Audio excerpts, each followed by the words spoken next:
Pandemic World Online, Morld, Online, More, a combat MMO game in which a huge number of large-scale battles take place. This game is played by a man named Kisaragi, Touya. He is currently fighting against other low-level players compared to him, who are shouting that they absolutely must stop the monster in front of them. It turns out that Kisaragi Touya is the strongest berserker in the history of the game, who has seen countless battles. His level is quite high, 702nd. The player character has light green eyes and metal armor. It turns out that in the world of this game, Kisaragi belongs to the kingdom of Henrietta, which is located right before another kingdom called Lunetta. When players attack the berserker, he skillfully dodges the player's blow. Upsifansi is also involved in the war. It sends mercenary warriors to both other kingdoms. Every night, the three kingdoms fight for control of the lands in an endless war. Suddenly, the smoke around Kisaragi clears, and the other players realize that he has blocked all of their numerous blows with his blade, which he still holds in his hand. This blow turns out to be completely insignificant for the berserker. The other players, seeing Kisaragi block their attack, are surprised that he took no damage and avoided the attack with just the Buster Sword. They can't believe that he did such a good job because they are level 400 themselves.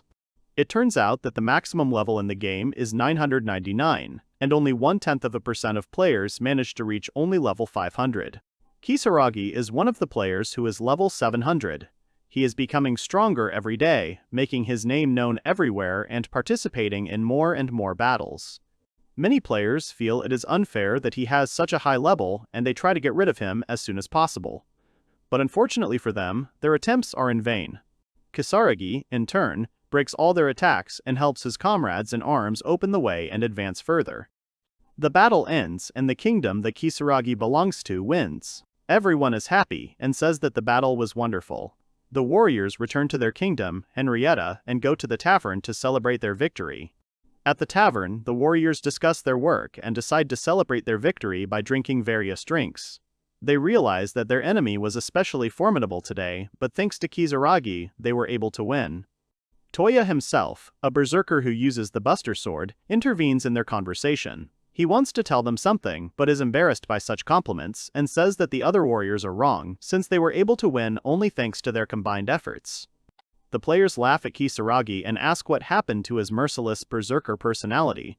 The warriors recall that he was very dangerous when they fought. While Kisaragi continues to drink and act embarrassed, one of them says that he is very happy to have a level 700 player as an ally. It turns out that Kisaragi spent many sleepless nights to reach his level. He put in a lot of effort to achieve such a high result. Touya thinks it's good that his comrades continue to praise him, and the boy doesn't worry about anything. Suddenly, the players start discussing which monster to go after next. One of them suggests going to Lolaric's cave. Kisaragi hears this, and says that he doesn't mind going into the cave, but would like to sort out his things first. It turns out that today's reward is called Robe of the Magician, and it is completely useless for a berserker. Kisaragi asks other players to wait for him. The guy wants to re-log in, that is, to leave and re-enter the game. He points the cursor at the exit button in the game and leaves online, after which he clicks join and returns to the game again. But Kisaragi returns to the game not as a berserker. He returns as a blonde guy with a fur cape and black clothes. The guy looks very attractive in his new appearance. He fastens his robe with a clasp. One of the warriors asks him if Touya made a mage account. Kisaragi happily replies that he decided to make a new mage account because he has accumulated a lot of materials and things for the rise and leveling of a character of such a race. The guy explains that because he can't use some of the materials with the berserker account, he created a new one to store them on. He also adds that he only uses the new account as a storage for things he doesn't need. Another player, upon seeing the appearance of the new character Kisaragi, exclaims what a wasteful youth he is, to which the boy replies that despite this quality of his, he still put a lot of effort into the design of the mage character's appearance. One of the players suggests that the others go hunting. Kisaragi replies that he cannot go hunting as a mage since this account is only level 1. He asks him to wait in order to change the account to a berserker. Suddenly, the mage character Kisaragi is surrounded by a white light, and many magic circles appear under his feet.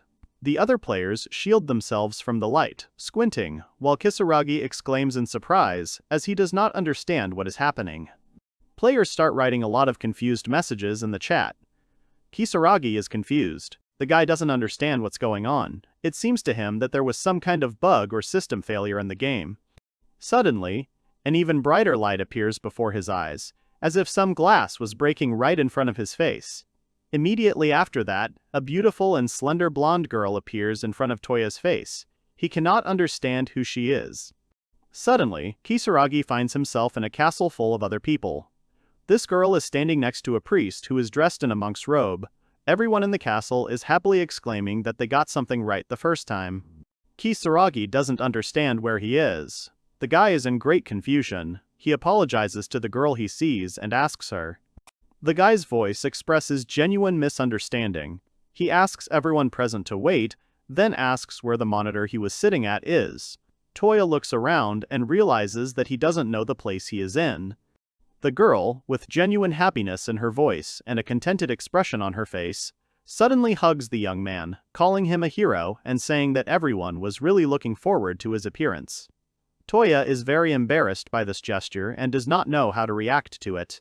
The girl moves away from him, takes a few steps back, and apologizes for not introducing herself first. She says that she is the first princess of the Henrietta Kingdom, and her name is Sharon von Henrietta, and she is pleased to meet Kisaragi. The girl's face shows that she is very nervous. She apologizes to the hero for the second time, and explains that she was very excited and hugged him without thinking at all. Kisaragi turns away and, embarrassed, asks him not to worry about it. Suddenly, the girl's voice becomes serious, and while Kisaragi is still confused, she asks him in a desperate voice to lend his power to the kingdom. Touya sincerely does not understand what kind of power he should lend. The girl's face expresses genuine sadness. She bitterly tells that their kingdom is at war with the kingdom of Luneta. She also adds that countless lives and lands were taken from them in this war. Suddenly, the princess's face becomes very serious. She says that the people from the Moon Kingdom killed even innocent women and children. Sharon explains to Kisaragi that they have decided to use the power of their national treasure, the Summoning Pearl, to help summon a hero to their land who will save the kingdom. Kisaragi is very surprised by such words. He thinks to himself that he himself is not in the game of the novel, so he cannot be summoned. He decides to tell the princess another important detail about himself. Kisaragi takes a step towards Sharon and says that he is an ordinary worker, 35 years old. The girl looks at him in bewilderment and replies that he seems very young to her. Touya tries to argue with the princess. The guy asks why he seems young to her. Touya starts describing his appearance, starting with his platinum hair, but suddenly notices that he has never had platinum hair. The hero does not understand what has happened to him. The young man stretches his outfit and sees that his body is in very fit and athletic shape. The knights who guard the princess do not understand this gesture. They start yelling at Kisaragi about what he is doing. The girl stops the servants and says that it is absolutely normal that the guy is confused.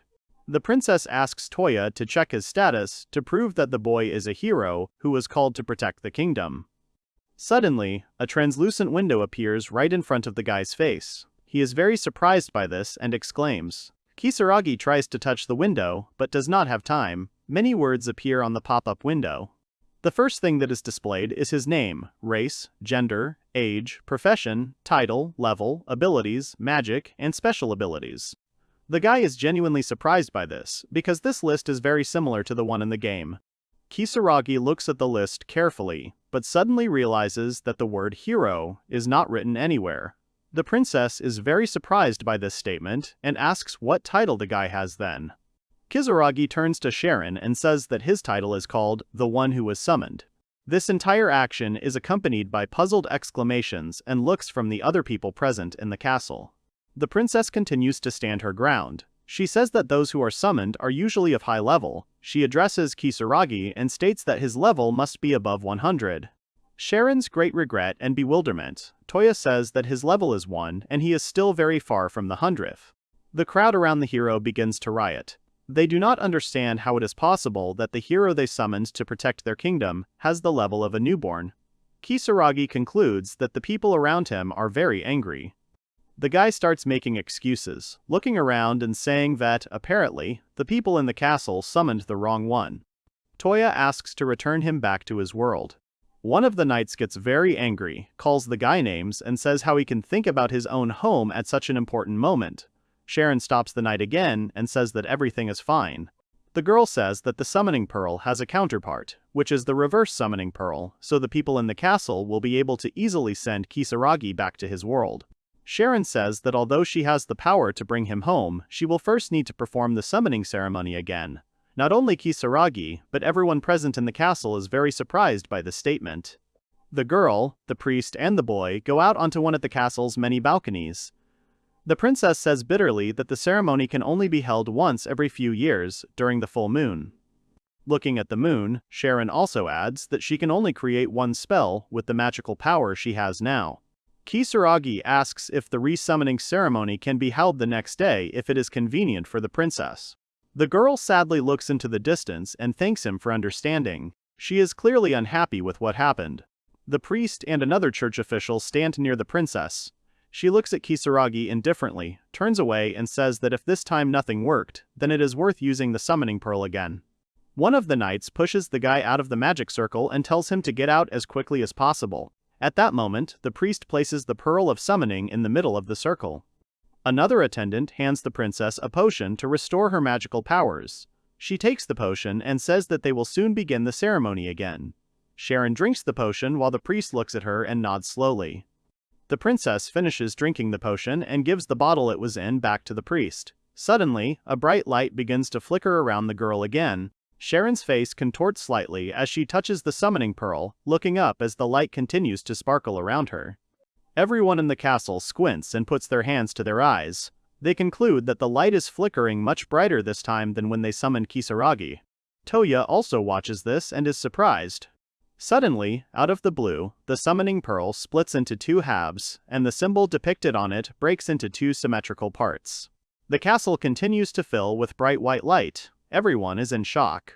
Kisaragi sees that a new person has appeared in the circle. He looks closely at the stranger in the center of the hall. The man who suddenly appeared in the castle asks in confusion what happened. He moves his arm in his armor, trying to feel the area. The man turns out to be a young man with blonde hair, light eyes, and metal armor. He claims that he fought a monster and suddenly found himself in a castle. An enthusiastic princess runs up to him, almost knocking the guy off his feet, and asks him to tell her his title as soon as possible. The stranger is a little scared by such actions. Everyone waits attentively for the guy to open the information window and check his status. The guy's face expresses genuine bewilderment, but he still reads his status.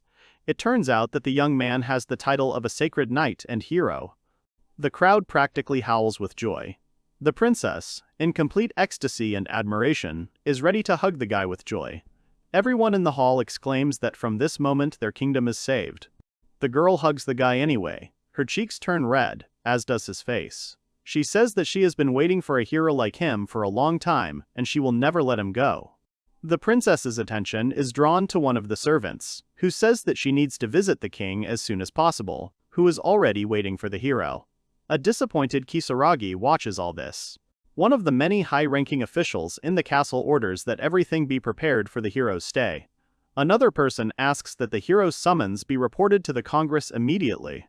Kisaragi tries to attract attention, but it is in vain. Touya thinks that his stats and skills are incredible from his point of view, and he has a special ability with great potential. The guy is still trying to appeal to someone, but everyone is busy with the newly arrived hero. Kisaragi walks away from the princess and the hero, very upset and disappointed that everyone forgot about him and his return.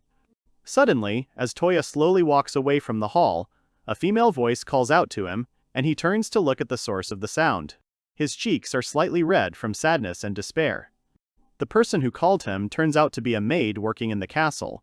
She tells Kisaragi that he should definitely rest before the resummoning ceremony, as it takes a lot of energy. The guy concludes that the girl is right. The girl takes Touya to the room, escorting him through the numerous corridors and stairs of the huge castle. The castle, as the guy notes, has a very luxurious interior. The maid leads the guy down the stairs. Suddenly, the maid takes him to one of the rooms underground and locks him in. This place turns out to be a room with a window on the door. On this window there is a metal grate. Kisaragi is indignant. As the maid stands and looks at Kisaragi locked in the basement of the castle, he exclaims with fury in his voice that the room he was locked in was not meant for guests at all. Of Kisaragi, who is locked behind a barred door. She only calmly tells him that she left dinner for the guy in the room. Kisaragi slowly approaches the table, on which there is a plate covered with a metal bowl. Under the metal bowl on the tray is a plate of nasty-looking soup that Kisaragi thinks is hardly edible, a small piece of white bread, and a spoon to eat the soup with. The guy's face distorts in indignation and bewilderment. He can't believe his eyes, and doesn't want to believe that he was treated so unfairly, first summoned to another world and then locked in a dungeon. The boy no longer argues with the maid, realizing that it is useless. He notices that in the cell he is locked in, there is a mirror on the wall. Touya decides to go to it and look at her new appearance. Finally, Touya looks into the mirror and sees a young boy of 16. He can't believe what he sees. Kisaragi touches his face in bewilderment. Continuing to disbelieve and stare at the mirror, Kisaragi concludes that the one whose reflection he sees is probably the magician that the boy created while he was in his real world. After a few minutes, Touya finally moves away from the mirror and, having walked a few meters to the bed, falls tiredly onto it, completely unable to understand how he ended up in such a place. The question of why he is here is spinning in his head.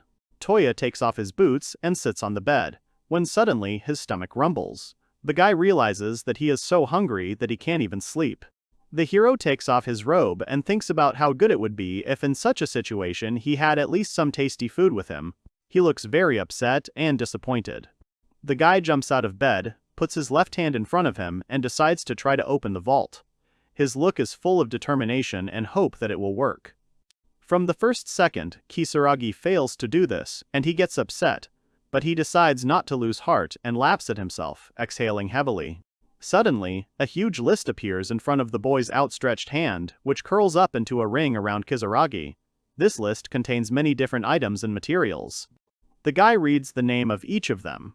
Suddenly, Touya realizes that he threw items into the storage on the MAGE account that he did not use while he was a berserker. He scrolls through all the materials he managed to save on the new account with his hand. Suddenly, Kisaragi realizes that there is someone standing behind him because that someone is addressing him. The youth quickly closes the material storage and turns around, looking at the person who came with apprehension. This man turns out to be the priest who was present in the castle hall during the summoning ceremony. He stood next to Princess Sharon. The priest addresses the hero, calling him a guest from another world. Touya does not immediately understand the purpose of the visit. Suddenly, two more knights appear behind the priest, and he, looking Touya in the eyes, declares that it is time to begin the reverse summoning ceremony, so Kisaragi had better hurry. As they walk to the castle hall, the priest says that the princess is busy at the moment. He also adds that this time, the person who performs the re-summoning ceremony will be the priest himself. While Kisaragi walks through the corridors of the castle and looks around, examining the interior and the landscape that is visible from the balcony, the priest says that he is a court magician, so the guy has nothing to worry about. While looking at the scenery, Kisaragi suddenly sees Princess Sharon and the hero who was summoned for the second time to save the kingdom, having a nice conversation from the balcony. They are standing and having a nice conversation about something. Kisaragi is a little upset at the sight, but is immediately encouraged by the thought that he can finally return home. Touya abruptly turns away from the view of the city and begins to look ahead. Kisaragi takes one last look at the city he found himself in and realizes that the next day, when he returns to his real world, he will have a lot of work to do. Touya reaches the hall where the ceremony is to be held. He stands in a previously drawn magic circle. On the floor next to him, a man places a pearl of reverse summoning. The court magician declares that it is time to begin the ceremony. The court magician begins to cast a spell. When he says the right words, he also raises the magic wand in his left hand, pointing it toward the ceiling. At the end of the wand is a glass ball. The volume with which the wizards cast the spell increases. A white light appears around Kisaragi. Touya is genuinely happy that he can finally continue his daily life and routine. Kisaragi's health worsens. His cheeks turn red, and something happens to his consciousness, but he still continues to be confident that after some time, he will remember this situation as a very ordinary dream. Touya only understands the last words of the priest who says them, but he does not fully understand even them. The minister says that the person who ended up in these lands must be transferred to another place, after which Kisaragi disappears. Finally, the boy gets to his feet and realizes that he is in the middle of a steppe with almost no trees. He looks at the sun and hopes that this is all just a joke. He cannot and does not want to believe what has happened to him. For some time, sitting in the middle of the steppe, the hero still cannot get used to the idea that he has not returned to his world. Kisaragi does not know what he should do in such a difficult situation. Kisaragi sits silently in the steppe for a while, and again repeats the question out loud about whether he can return to his world, the answer to which is probably negative. He still can't get used to his new appearance. Touya touches his platinum hair, looks at the robe that is thrown over his shoulders, takes a few steps to the nearest large stones to sit down. He sits down on a rock and decides to take a little rest from the shocks. Suddenly, while the guy is sitting, another important question appears in his head. Kisaragi sits on a rock and looks at the sun. Right now, all his thoughts are occupied by just one short question, but despite this, it is very important. How should he live on? The hero remembers how in the previous world he lived in, the guy went to work and earned his living that way. He also remembers that in the previous world, he had no relatives left, so Touya was alone. On the one hand, the young man is glad that he has no one to worry about, but his philosophical thoughts are interrupted by the rumbling in his stomach. Even in such unpleasant moments, the guy is still hungry. Suddenly, Kisaragi remembers the spatial storage again, where he has many materials and items for leveling up his character. He opens the storage and scrolls through its list, reaching the desired item. Finally, having already leafed through a fairly large number of objects and a significant part of his own inventory, he finally finds the bread, which he has stored in the amount of 99 copies. Touya is very happy with such a find. Kisaragi sits on a rock, eats some freshly mined bread, and concludes that everything that happens to him is not so bad. In addition, Touya also notices that when he took the bread out of his inventory, the number next to the name of the item he took decreased. He finally decides to get up and take some action. Kisaragi still cannot find an answer to the question of how he should live now, because he is not used to living in a completely different world, which is so different from the one in which he was born and lived for a significant part of his life. The hero does not give up and does not give up. He concludes that the best solution is to check the storage again, but do it more thoroughly. The guy waves his hand, and the list appears around Touya again. After examining his inventory, Kisaragi realizes that the storage is full of weapons and items that he once used in the game. In addition, there are also many miscellaneous items, such as a helmet and shield, which were worth a fortune in the previous world. The longer the hero checks what is in his vault, the more he realizes that he really misses the world he used to live in. But Kisaragi also knows that he is powerless at the moment. Suddenly, the boy finds the very first Buster Sword, which he once used in the game from his past life. He decides to use the sword as a weapon for now. Touya decides to start his survival by chopping down trees. The hero is a little disappointed that the tree didn't even budge from his blow, but he is in no hurry to give up and swings again. Kisaragi confidently grips the Buster Sword with both hands and decides to strike the tree one more time. Touya is determined, and it is clear that he is not going to give up so quickly. An hour later, the hero still fails to cut down the tree, but instead he is convinced that he can use a weapon that is not intended for magicians like him. After working with the wood for a while, Touya realizes that he can hit a little better. He is very pleased with the idea that he can use the Buster Sword while being a mage. The hero leaves the tree and concludes that he first needs to get to a village or a city. Having done this, he will make his plans further. In order to get to some populated area, Kisaragi decides to see if there is anything in the storage that he can use to help him cover such a distance. Suddenly, while checking his inventory, Kisaragi sees a horse in it. He remembers that he used a horse in the game until he reached level 100. After he got a better vehicle, he moved the horse to storage. Suddenly, a bright light starts to flicker above his head. The hero is very surprised by this and exclaims with genuine shock in his voice. Touya takes a few steps back from the source of the light. Suddenly, a horse of absolutely enormous size appears right in front of the guy. The horse has a long black mane, and it is several times larger than Kisaragi. The guy cannot believe what he sees right now. Suddenly, the horse looks at Kisaragi and starts to neigh loudly. The sounds it makes scare the boy a little because they are so loud. Touya doesn't know what to do in this situation. He waits to see what will happen next. Suddenly, the horse takes a few steps towards Kisaragi and starts to lick the boy's face affectionately. Kisaragi doesn't really like what the animal is doing and asks it to stop. Touya thinks that he doesn't look like any kind of tasty food. Kisaragi wipes his face with his robe, where the horse's drool remains. He tells the animal that he would like to go to a populated area, and asks the horse to take him to the nearest village. The horse turns out to be very obedient, and immediately after Kisaragi voices his request, the animal lowers itself to the ground so that the boy can sit on its back. The young man climbs onto the horse's back and breathes a sigh of relief.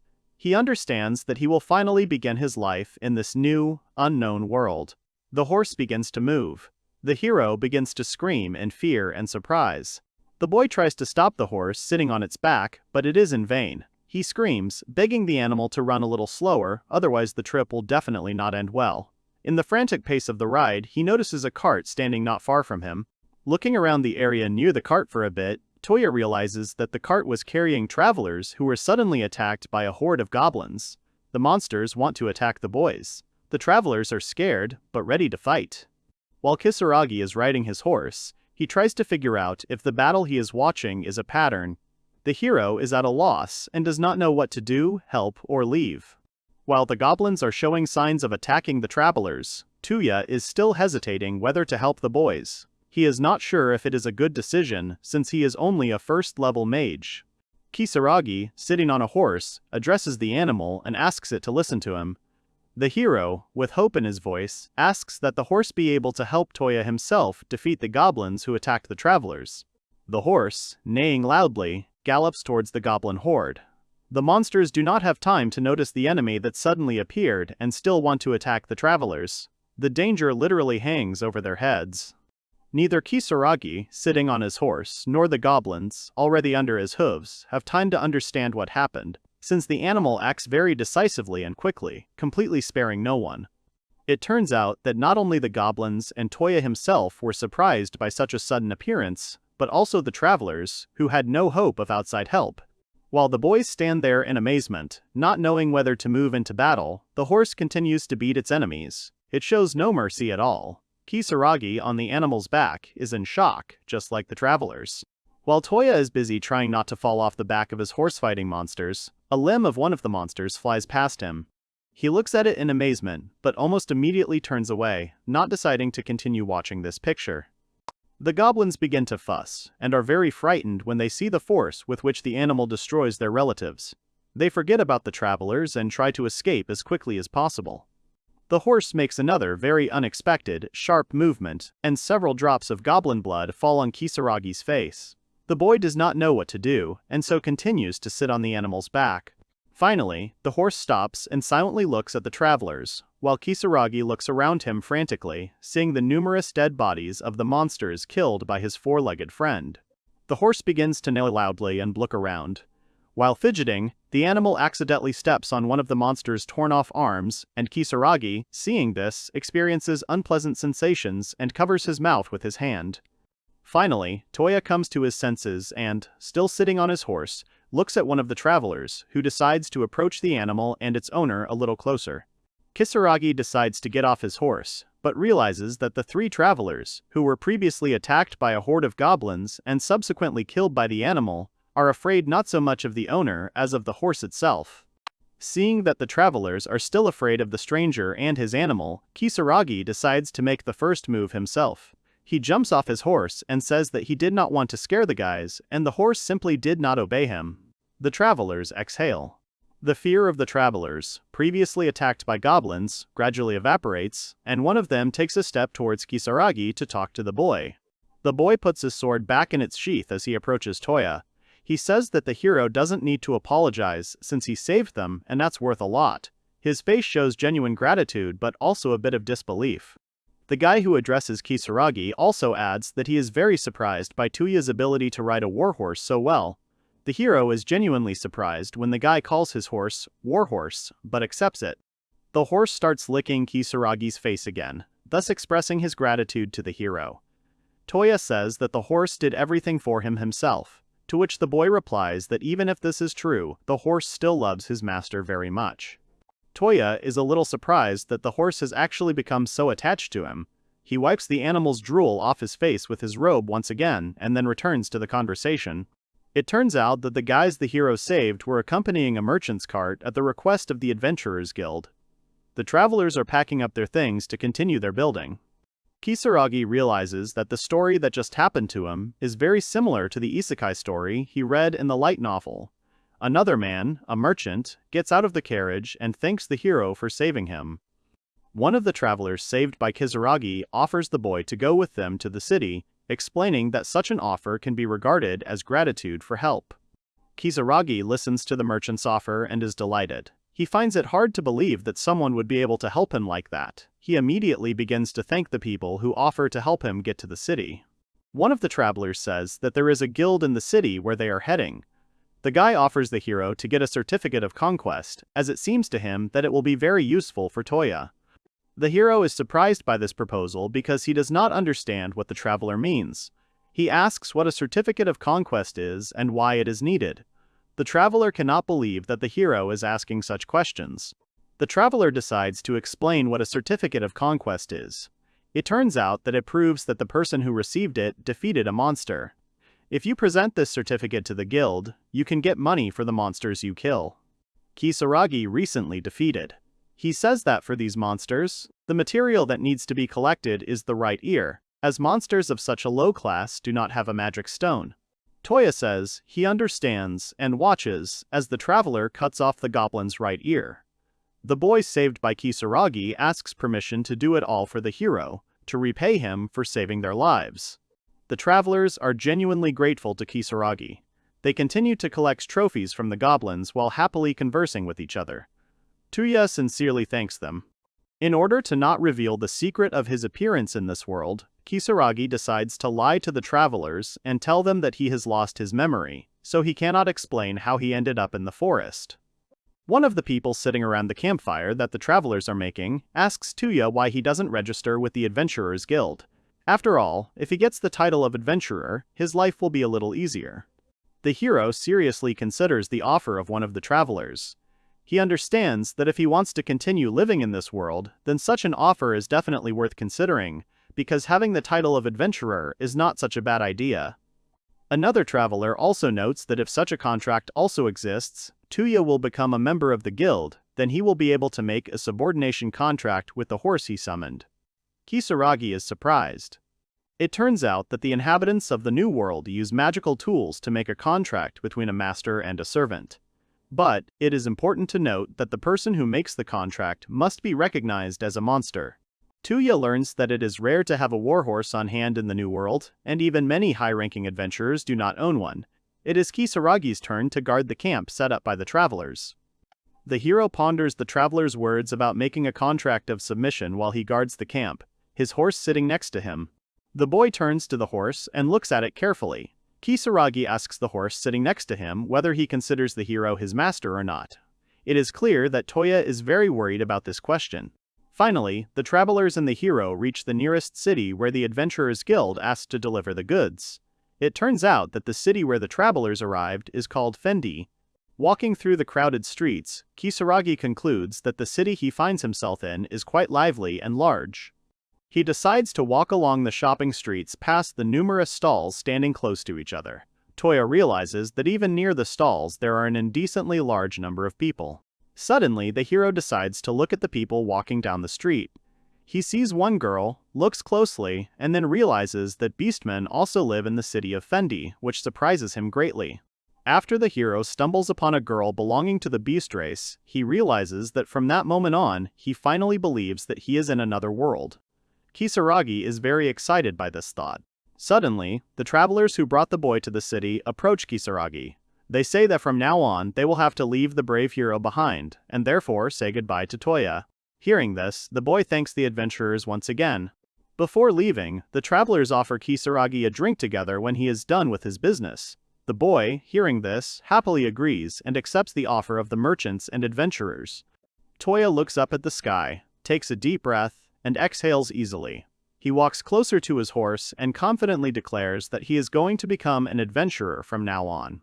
As the hero has already heard, in order to become a real adventurer, you need to register in a guild, so now his path lies precisely to its building. The guild of the city of Fendi has a simple coat of arms, a crossed axe and sword. In order to enter the guild building, Kisaragi first needs to leave his horse in the stable. The guy takes his pet there, but it does not want to say goodbye to its owner. The horse tries to escape from the stable where Touya left him, but the hero makes it clear that he will not abandon his pet, and therefore asks him to at least wait outside. Kisaragi's requests work, and he manages to hand over the horse to the stable.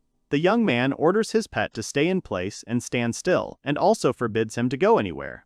The people around him, seeing such a horse, are surprised by him. Before leaving, Touya once again looks back to look at his pet. It is clear from the hero's face that he sincerely hopes that everything will be fine. Finally, Kisaragi reaches the guild building.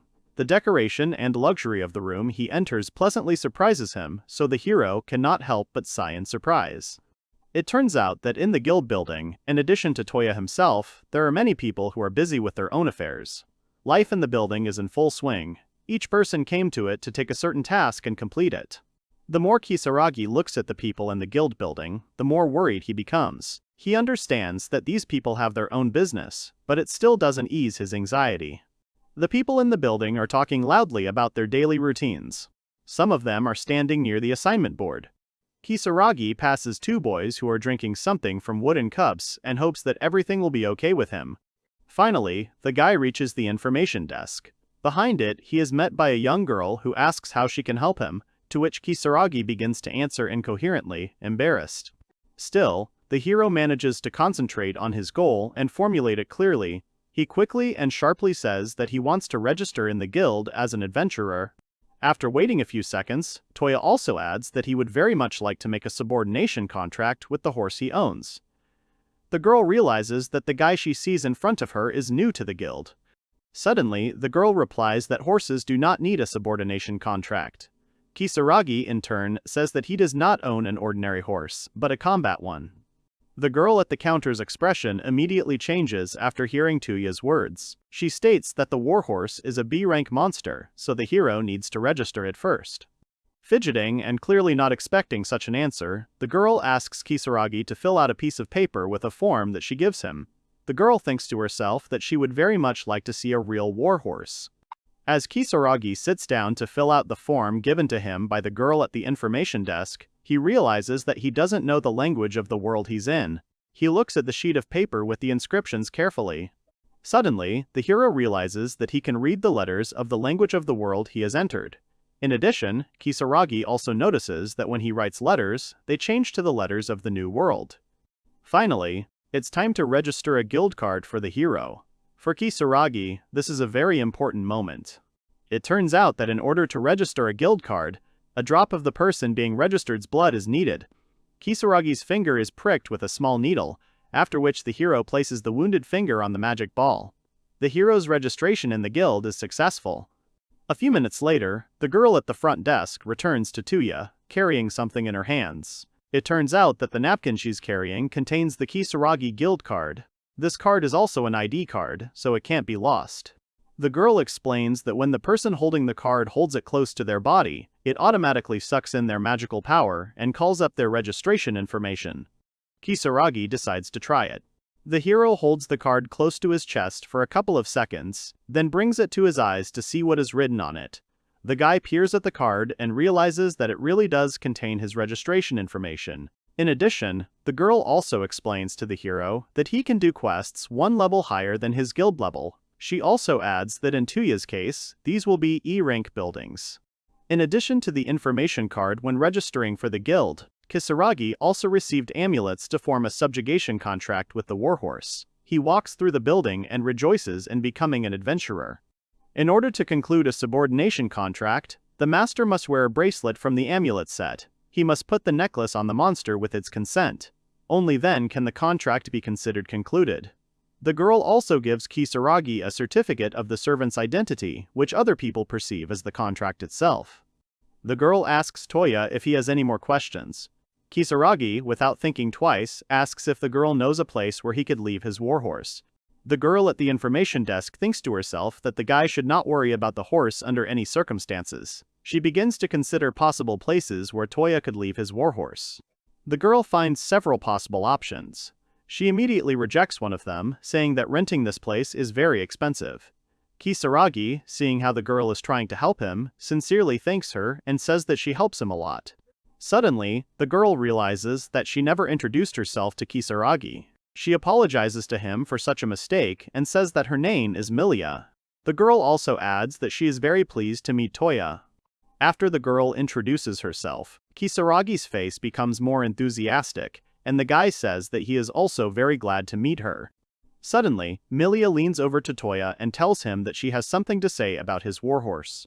The boy is surprised that she found the information he needed so quickly, but is still willing to listen to what the girl found. Suddenly, the girl's words are interrupted by a noise and crash coming from behind the door of the guild building. Kisaragi quickly turns around to see what is the source of such a loud sound. Out of nowhere, the door to the guild building opens with a bang, and a man, crudely tied with ropes, falls through the doorway onto the floor, clearly in terror. The people around him are frightened and surprised. Someone in the crowd in the guild building shouts that the huge horse in the guild stable has suddenly gone berserk. Kisaragi realizes whose horse it is. To his regret, he learns that the horse he rode to the guild building on has gone mad. The people on the street and the merchants behind the counters are very scared. They don't know what to do. The runaway horse can't calm down. Finally, the owner himself comes running to calm his pet down. To the surprise of the townspeople, he almost manages to cope with the task. Some people, as Touya later understands, are guys from the guild, order him to get rid of the horse as soon as possible. Naturally, the hero is not going to listen to them. The young man demands the horse to calm down once more, but more insistently. He adds menacingly that if the horse does not obey him right now, he will continue his journey without it. Hearing this, the horse instantly calms down, and the anger in his eyes dissipates and is replaced by sadness. Touya is not actually angry with him. The hero would have continued to scold the horse, but at that moment, one of the men standing behind the counters calls out to him. The old man turns to the guy and says that what happened is not the horse's fault, but the fault of the people. The man explains that a horse of such black color is quite rare. The old man also says that the guys from the guild tied it with a rope and tried to take it away, so this made the animal go crazy. The man behind the counter says that the horse has a pleasant personality, and in fact, the animal simply did not want to be separated from its owner. These words leave Kisaragi confused and embarrassed. The old man continues to talk and says that the adventurer's daily life is similar to the day of the incident. He also adds that he does not pity the guys at all, since they themselves were to blame for what happened. The man suggests that Touya cheer up and eat special meat from the city of Fendi. It turns out that there have been many cases in the guild where hearing has been stolen in the middle of the day without evidence. Kisaragi realizes how terrible that sounds. Kisaragi and the horse sit down on the ground next to each other. The boy slowly eats the meat and treats his horse to some. The hero sees how the horse eats the meat with such pleasure and is surprised that the animal does not eat grass. Suddenly, the hero realizes that during the entire time that Touya was playing for another account in the past world, the horse was completely alone in his storage. Kisaragi continues his monologue. He turns to the horse and says that he is his first friend in this new world, and Touya would really hate for the horse to disappear. Kisaragi takes out a necklace from his pocket that would allow him to form a contract with the horse. The hero asks his friend if he can put the necklace on the horse as proof that it is a servant. The horse drops its head as a sign of agreement for Kisaragi to place a necklace around its neck, confirming the contract of subordination.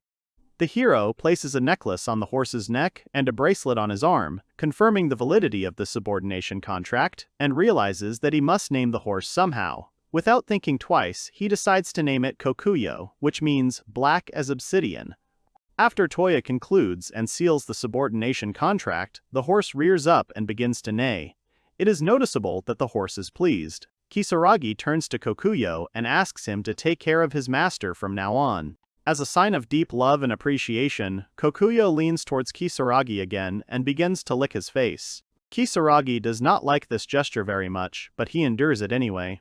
It turns out that someone is watching this scene, standing on the bridge near the river where Kisaragi and Kokuyo are sitting. While Touya yells at his pet to stop licking him, this someone is watching them very carefully. It turns out that a short, dark-haired girl is watching them. Looking closer, the girl notices that next to Touya is not an ordinary horse, but a war horse. While the girl watches what is happening, she slowly chews bread. It turns out that the girl belongs to the unpainted people, which can be determined by her pointed ears. After watching what is happening for a while, she concludes that the warhorse is very attached to Kisaragi. She is genuinely surprised by what is happening. During his stay in the city of Fendi, the hero decides to temporarily settle in an inn called Foxtail Rest Stop, which the guild recommended to him. The inn looks very cozy and nice. It turns out that this inn is run by the parents and children of beastmen. This place is famous for its cooking, especially for its orc stew. On another day of Kisaragi's stay at the inn, a girl comes to him and says that she has prepared food for him. Suddenly, the girl who came to visit Touya sees that the guy is still sleeping. She is surprised that he slept through everything, and concludes that the hero is very tired. The hero barely hears what she says, as he is still half asleep. In response to the girl's question, Kisaragi mumbles something unintelligible and continues to lie there with his eyes closed. Finally, Kisaragi wakes up completely and gets ready to do important things. He is very happy that he was finally able to get a good night's sleep after a long time. While the hero goes to check on his horse, he thinks that he is sincerely surprised by his ability to shamelessly sleep even in such difficult situations. Finally, Kisaragi reaches the stall. Approaching the right enclosure, he greets Kokuyo. In response to the question, the horse once again begins to lick his face. Kisaragi regards this gesture as a positive answer. As the hero wipes the animal's drool off his face with his robe again, he thinks that he absolutely must learn more about the world he finds himself in. Kisaragi recalls that he discovered that he could buy things in this world with in-game currency. He recalls an incident where he went to check into a hotel and paid a small amount of money to rent a room for 10 days. Besides this, Touya also realizes that he doesn't know the value of the money he has. He decides that he must definitely study the economy of the city. The hero warns the girl who accompanied him to the stable that he will be leaving for a while. He turns around and is about to leave when the girl calls out to him. The girl thanks Kisaragi for his help and, while pouring water into a basin for Kokuyo, asks the hero to return to the inn early. She explains her request by saying that the inn is serving orc stew for dinner that day, and Kisaragi must definitely try it. The young man is reluctant to accept the offer, so he feels a little awkward. Once outside, Touya's first task is to find out the value of money in the New World. He begins his study of the economy of Fenty City with a walk through the local market. After spending some time around the market stalls, Kisaragi realizes that he doesn't have to worry about money. While he's walking around the market, a woman offers to buy him some apples, and the hero agrees to buy them. He walks down the street and eats an apple. The hero continues his walk through the streets of Fenty City and suddenly stumbles upon a gun shop. Kisaragi decides to go in and check out what they sell. The guy is very pleased that he found a gun shop in the city. Without wasting a minute, Kisaragi enters the weapon shop. He remembers that in fantasy worlds, there must always be weapons. He decides to try one of the swords on the counter and picks it up. After carefully examining the weapons in the weapon shop, Touya concludes that he needs a weapon of a higher rank than the one he has. He goes to another rack with various types of weapons, but finds nothing of value there. Suddenly, a blacksmith in a weapon shop, forging another sword, approaches Kisaragi. He asks Touya if he is a magician. After receiving a positive answer, the blacksmith suggests Kisaragi to look into a shop for magic tools. Kisaragi can't believe his ears when he hears this proposal.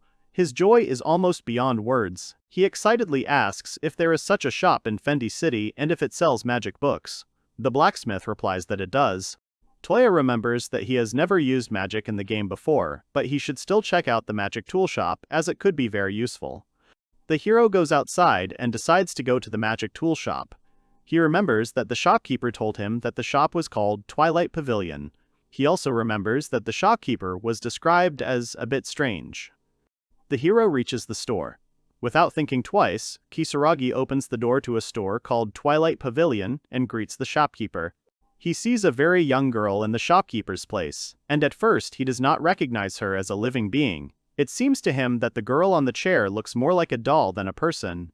Kisaragi looks at the girl more closely and realizes that she is an elf. Suddenly the girl opens her eyes. Touya realizes that he was wrong about her being a doll. Suddenly the girl says that she remembers Touya very well. She yawns lazily, and Kisaragi doesn't understand how she can remember him. He doesn't have time to ask a question before the elf interrupts him and asks if he is looking for something.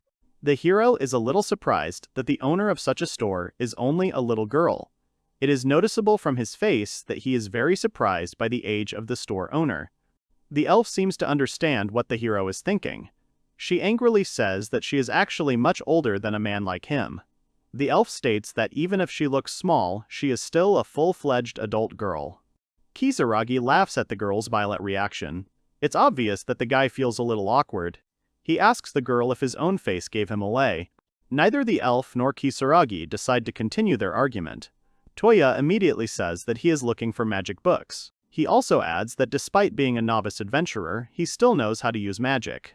It is obvious that the girl is very knowledgeable about the products she sells. She says that the price of books for beginner mages is 10 silver coins, for intermediate ones, 50 silver coins, and for high-level ones, 2 gold coins. The elf brings several books and places them on the table in front of Kisaragi. The girl explains that if he is a beginner, he should start with the beginner's book, as this book contains spells for everyday life. Kisaragi thinks that while walking around the city, he has already figured out the value of the money he has. It turns out that 1 copper coin is equal to 100 yen, 1 silver coin is equal to 10,000 yen, and 1 gold coin is equal to 1 million yen. Kisaragi is in his thoughts for quite some time, as he can't decide which purchase to make. He doesn't know if he should buy all 3 books at once, or if it will be too expensive for him. Finally, having made a balanced decision, the hero says that he would like to buy all 3 books suggested by the elf working in the store. The girl is very surprised by Kisaragi's decision. After the elf hears Kisaragi's decision, she says that the hero is unusually special, even though he is still very young. She asks the hero's name, to which he replies that his name is Touya. The hero realizes that he needs to pay for the purchase, so without thinking twice, he puts his hand in front of him and calls for the item storage to open. The storage appears, and Kisaragi takes out a bag of money. The elf sees that the hero can use the storage, and she says that she is a little surprised by this. Kisaragi confirms that he can use this skill. Suddenly, he realizes something important. Touya asks the elf if he was being careless when he used the storage summoning skill in public. The girl calmly says that he doesn't need to be so careful. She mentions that the skill the hero uses is certainly rare, but if Touya used it, the elf will do the same. Suddenly, a vial of some kind of potion falls out of thin air onto the girl's hand. Seeing this, Kisaragi breathes a sigh of relief as he realizes that the elf can use a storage skill just like him. The girl replies that her storage skill is better than the one Kisaragi has. The elf proudly says that the storage skill she uses is called Natalia's Twilight Sage storage skill, which can store up to 5,000 kilograms of inventory. The hero understands that 5,000 kilograms, which can be stored in the inventory storage, can always come in handy. Kisaragi finds this skill quite good. After thinking for a bit, the guy comes to the conclusion that the elf's storage can't compare to his anyway. Roughly speaking, his storage has long exceeded the limit of the number of items he can store in it. The elf is very happy that she was finally able to show off her skill to someone. The hero supports her and that her skill is very strong, deciding to keep a secret that the girl's skill will never be able to compare to his. Kisaragi with hope in her voice if he needs to buy anything else from the magic tool shop, but the boy says that it is high time for him to go home. The elf says that she understands that he needs to go back. The girl also adds that if he needs to buy anything else, Touya can always come to the magic tool shop at any time. Suddenly, the elf says that she sees a very good potential of a magician in Kisaragi. She decides that she will teach the boy to use magic step by step. The girl also notes that she will not do it for free, but for a certain price. Touya turns to look at the girl after hearing these words. He doesn't quite know how to react to what she just said. Kisaragi is silent for a while, and then leaves the store. Returning back to the inn, Kisaragi decides to immediately sit down and study the books he bought at the magic tool shop that same day. The guy does not waste a minute of time. Without thinking twice, he lights a candle on the table, sits down on a chair, places a book in front of him and opens it. The hero understands that he must learn to use restoration magic at approximately the level he is at now. The hero doesn't have time to read even a couple of words when suddenly something strange happens to him. Words written in the book seem to start flashing before his eyes. Analyzing his feelings, Kisaragi realizes that all the spells written in the book are imprinted on his mind on their own. The strange feelings pass and Kisaragi, in shock, looks at the stack of books lying on the table in front of him. He cannot believe what just happened to him. Touya looks at his hand in surprise and realizes that he can already use some of the high-level spells that were imprinted into his consciousness when he opened one of the books. Kisaragi is eager to try out the spells he has just learned. He makes some movements with his left hand and casts the spell itself. First, the hero decides to try using the healing skill. He says the right words and feels his magical power. A bright white light begins to flicker in the room where Kisaragi is. The next morning, the innkeepers, the beastmen, are talking in the tavern. The girl asks her father, who is standing behind the counter, if he saw something glowing during the night.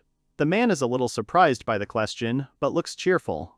The girl's father replies that, to his surprise, his health has improved dramatically since last night. He notices that his body feels great. Kisaragi comes down from his room to the tavern. He is greeted by a girl who has already managed to become friends with the hero during his stay at the inn.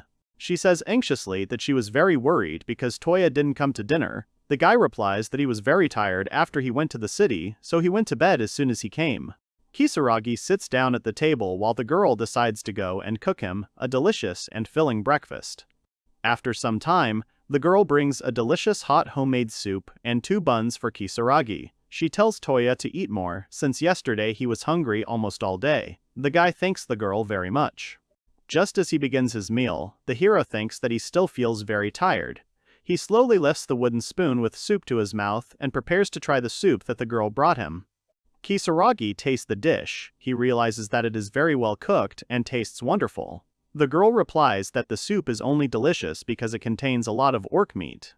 After finishing his meal, Kisaragi, out of an old habit from the previous world, presses his palms together with the insides of his hands and brings them to his face. He tells the girl that he thanks her for such a delicious treat. The girl, seeing this, calls Touya strange. She wonders if this gesture is some kind of gratitude for the food from his hometown. Kisaragi, feeling a little sad because of the longing for the previous world, replies that she is right.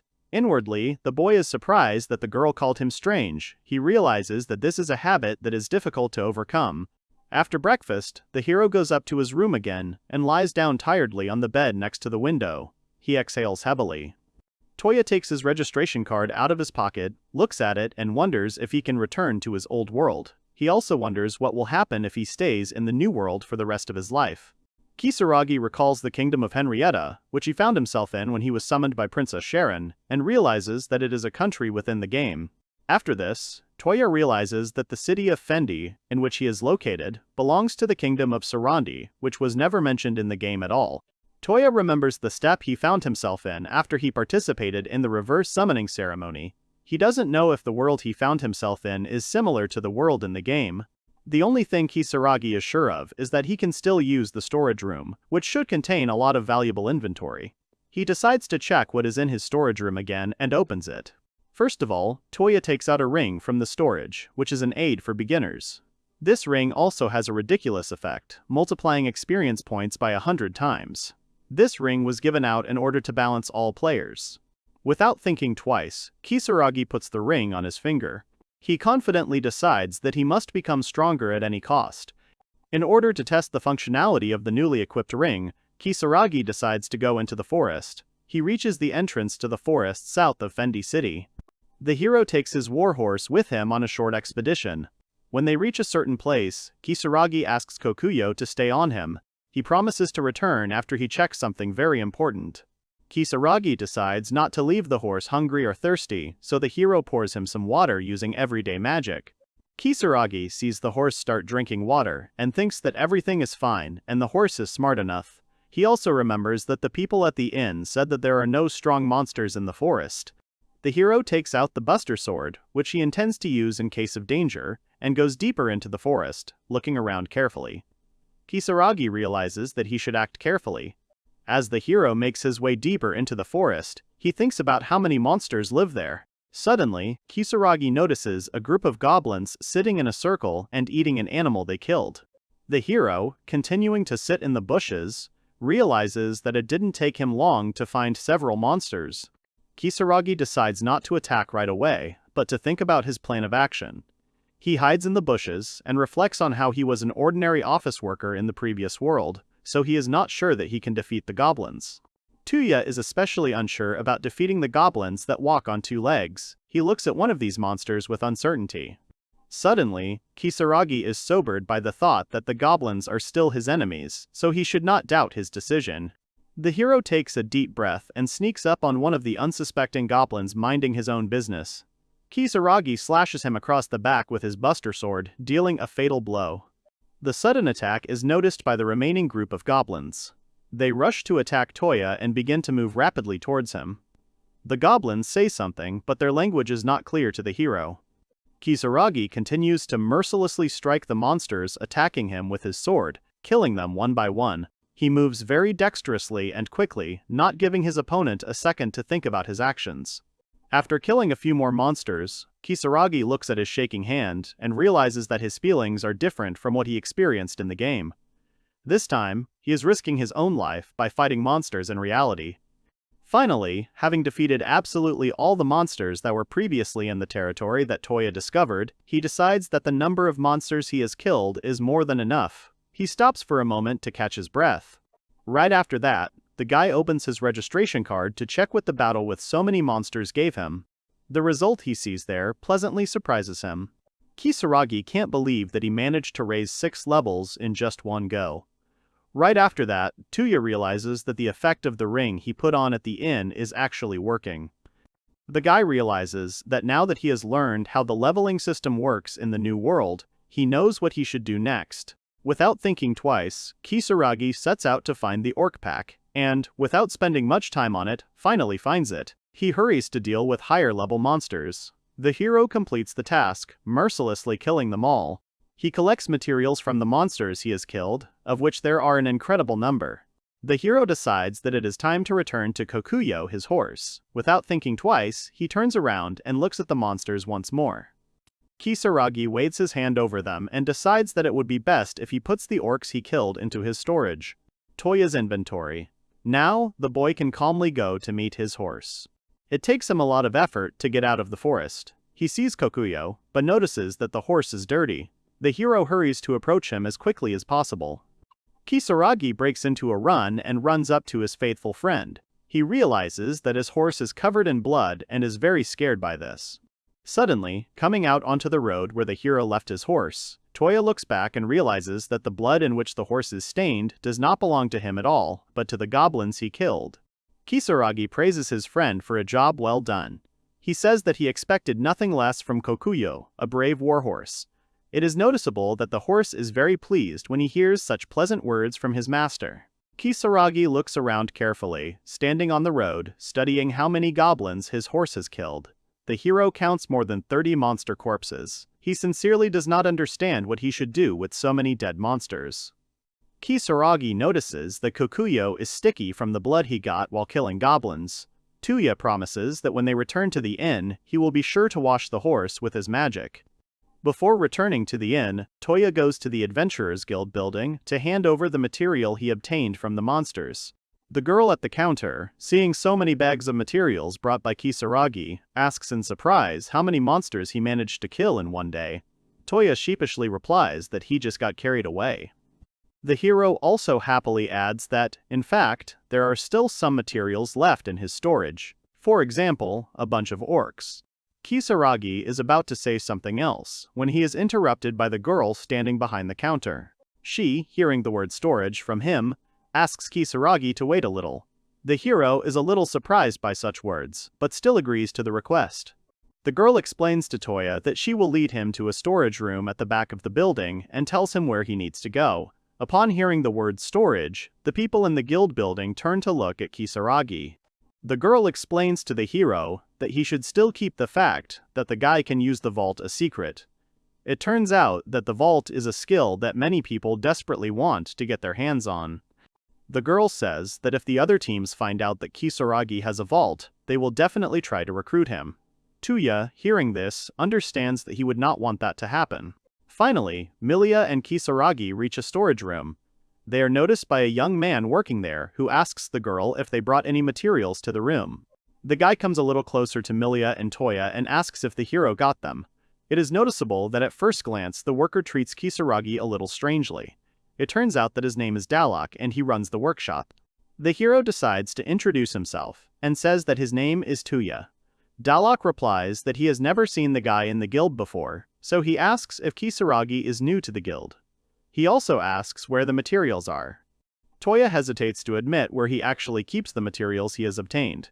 After thinking for a while, Touya finally answers that they are in his storage. Dalok is pleasantly surprised that the guy knows how to use the storage, so he immediately asks Kisaragi to put all the items he got on the table. The hero replies that there are quite a lot of them, and he is not sure whether it is worth putting them all out. Dalok confidently says that everyone who works in this shop is a professional, so he has nothing to worry about, and the newbie has no one to be ashamed of. Kisaragi replies that if Dalok insists, he will definitely lay out all the items he has obtained. The hero opens the storage with a wave of his hand to take out everything he needs. Dalok and Melia watch in silence. First, Touya takes 200 goblin ears from the vault. They are followed by 10 orc corpses, followed by 30 wolf carcasses. Suddenly, while the hero continues to take the wolves he killed from the vault, Dalok stops him. The workshop worker, in absolute shock from what he has seen, tells Kisaragi to stop taking seemingly endless materials out of storage. Almost the entire workshop is filled with corpses of monsters. Dalok admits defeat and says he was wrong about the hero's abilities. The man asks the boy to stop taking materials out of the vault. It turns out that the bodies of killed monsters do not rot in the vault.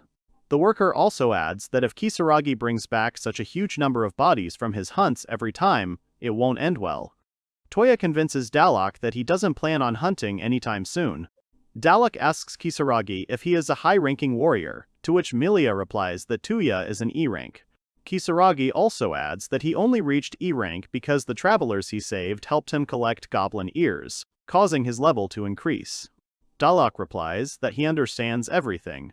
After waiting for a while, he approaches Touya and says that he realized that there is an amazing newcomer in the guild. As Touya is about to leave the guild building, Melia tells him that the evaluation of the materials obtained will be done the next day. The girl is also confident that the hero will increase his rank. Melia says that because Kisaragi is an E rank, the balance of the materials obtained is strange. The guy says that he understands everything. The girl hesitantly asks Touya if he is really an ordinary magician, as his skills do not match his abilities. Melia adds that she would rather consider Kisaragi a berserker than a mage, since he is quite strong. Touya, hearing that there is a berserker job, is truly delighted. He wants to change classes. The girl is frightened by such enthusiasm. It turns out that Kisaragi wants to be a berserker who kills all his enemies when he encounters them. Such a berserker goes beyond the ordinary warrior, but achieving such a status is extremely difficult. Melia sadly says that the berserker in their world is just a legend. She does not remember anyone who ever passed the 100th level. As Kisaragi returns to the inn with Kokuyo, he thinks that it's really weird that no one knows about the possibility of changing jobs after level 100. Touya recalls that the game had an option called Job Change, and some players actively used it. Kisaragi concludes that by using the ring to enhance the effect, he will reach his goal much faster than he otherwise would have, which is good news. Touya opens her information card again. He sees that in one hunt he managed to raise his level to 35. The guy concludes that if he works hard, he will definitely be able to reach level 100. Kisaragi understands that if he changes his job to warrior, it will not turn out what he needs. The hero shares all this with Kokuyo, who is walking next to him. Suddenly, Touya turns to his horse and stops. He happily and confidently declares that he will definitely become a berserker in this new world. He asks Kokuyo if he will fight him, to which the horse, as a sign of his love and devotion to his master, begins to lick his face again, which the guy does not like very much. Touya seriously says that he must become stronger. The hero says that he is eager to begin his cultivation as soon as possible, so he and Kokuyo continue their way to the inn at a faster pace. Suddenly, the hero realizes that something bad has happened near the hotel, judging by the excited cries around it. Kisaragi and Kokuyo approach the temporary residence faster and see the worried faces of its owners. The girl and her father turn to Kisaragi. While the girl is worried, her father stands with a completely calm expression on his face. He turns to Touya and says that the hero needs to leave the hotel the next morning, which unpleasantly surprises the hero. After hearing the bad news that the heroes are being kicked out of the inn, he returns back to the guild building. Melia, hearing this, cannot believe Touya's words. She asks again if it is really true. The girl turns to Kisaragi and asks if he is a criminal, despite his appearance. The guy replies that there was a terrible misunderstanding. He tells Melia the reason why the owners asked Kisaragi to leave the inn. It turns out that Kokuyo is scaring the other horses in the stable. Melia can't believe it's true. Kisaragi says that he's having problems because some of the guests left the inn because of the horses that were scared of Kokuyo. The hero realizes that this sounds pretty ridiculous. Kisaragi stops telling the story. His face becomes serious, and he asks Milia to find him another hotel. The girl replies that the same story could happen anywhere. Milia's head. She suggests that Kisaragi rent not a room, but a mansion. Touya, hearing such a proposal, is very surprised. He asks if renting a mansion is really cheap. Milia answers that there is also cheap real estate in the city. Milia adds that there will be one special condition for the hero when renting the mansion she wants to offer him. In addition, the owner of the mansion is strange. Kisaragi and the girl reach the store that Touya has been to before. Milia happily enters the building, sees its owner, greets her, calling her Natalia, and says that they haven't seen each other for a long time. It turns out that the owner of the building is the elf girl who sold the magic books to Kisaragi a few days ago. She sleepily looks up at the unexpected guests. Natalia stretches lazily and, seeing Milia, says that only a lady from the guild came to visit her. Milia replies that she and her companion would like to talk about the mansion. Natalia is disappointed and asks if someone has come to try their luck and rent the mansion again. The girl also adds that people never learn anything. She asks who exactly came to her. Kisaragi appears at the door, and Natalia immediately recognizes him. Milia, watching this, is very surprised that the two are familiar. Touya waves to the elf. Kisaragi explains to the guild girl that he used to come to Natalia to buy a couple of magic books from the magic tool shop. Natalia says that she understood everything perfectly. The girl calls the hero by name again and asks if she remembered him correctly. While Kikuyo waits for his master outside, the elf suggests going to the mansion and all three people leave the magic tool shop. Natalia, Touya, and Milia walk towards the mansion with Kikuyo, passing the surprised citizens of Fendi City along the streets. They are clearly not used to seeing such a scene of the day. As Kisaragi walks down the street, he hears the crowd shouting about his warhorse. The townspeople are surprised by the size of the animal. Kikuyo scares many with its menacing appearance. After walking for some time, the heroes find themselves in another area of the city. Kisaragi notices that the area they came to is very similar to an elite one. He is surprised that the elf's mansion is in such a place. As the three of them pass by a huge and luxurious building, Natalia suddenly turns around and points her finger at it. She declares that this mansion belongs to her. Kisaragi does not react to these words immediately. When the hero manages to take a closer look at the mansion that Natalia pointed out, he is delighted, mixed with horror. It is noticeable that, when he was going to rent a house, Touya did not expect to see such a luxurious building. As the heroes walk to the front door of the mansion to enter, Kisaragi asks in surprise if the house will be too luxurious for him. Natalia replies that if the young man rents the mansion, he should not worry about it. Besides this, the elf also adds sarcastically that it is only up to Touya whether he can live in such a mansion. There is definitely a catch in the rental offer. The door to the mansion opens. Natalia takes a few steps and enters the building. After that, she immediately stops and starts calling a girl named Ferris. The hero cannot understand who she is calling if there is no one in the mansion. Touya decides to make sure there are people in the building anyway, so he takes a few steps behind Natalia and sees a white smoke starting to form near the stairs. Kisaragi doesn't understand what it is, so he gets scared. The elf, looking at the smoke, smiles confidently and says that only the one who is recognized by the girl who suddenly appeared from the white smoke can live in this mansion. Kisaragi cannot believe his eyes. When the smoke finally clears, the hero sees a cute young girl with light hair and light eyes. It turns out that her name is Ferris, and she is the spirit of the mansion they came to. Natalia takes a few steps towards Ferris, who suddenly appears, and happily says that they haven't seen each other for a long time. At this time, Kisaragi is still standing in place and can't understand where the girl came from. As the hero stands still and looks at Ferris, he concludes that she is a very beautiful girl, but her expression is completely blank. Kisaragi compares her to a doll. Touya decides to find out more about the girl. He turns to Natalia and asks if the spirit of the mansion means a ghost that lives in the building. The elf turns to him disappointedly and asks if he really doesn't know that. Milia intervenes in the conversation and explains that the spirit of the mansion, as its name suggests, resides in the building itself. This being is the one who protects the house and brings good luck. Touya anxiously tries to remember what this reminds him of. The hero realizes that the spirit of the mansion is similar to Zashiki Warasi from his past world. The guy is a little scared by this thought. It turns out that the house spirit chooses who will live in the house it belongs to. Kisaragi realizes that even if he owns the building, he still won't be able to live in it if Ferris doesn't recognize him. Kisaragi cautiously asks what he needs to do to get a confession from Ferris. Natalia says that he doesn't need to do anything and that getting a confession is very easy. The elf addresses the spirit of the mansion and asks the girl what she thinks of Kisaragi. Ferris looks closely at Touya, and the hero sees himself reflected in her light eyes. Kisaragi for a while. Instead of saying anything in response to Natalia's question, she just nods silently and reservedly, letting the guests know that she gives her consent for Kisaragi to live in the mansion. Ferris's reaction is surprised and for some time does not know what to say. Suddenly the girl starts laughing and says that she understood everything. The elf concludes that Kisaragi is a good person. Natalia turns to the guy and happily informs him that from now on he can live in this mansion. Milia looks at Kisaragi with delight and says that he finds it amazing that the hero was recognized by the spirit of the mansion.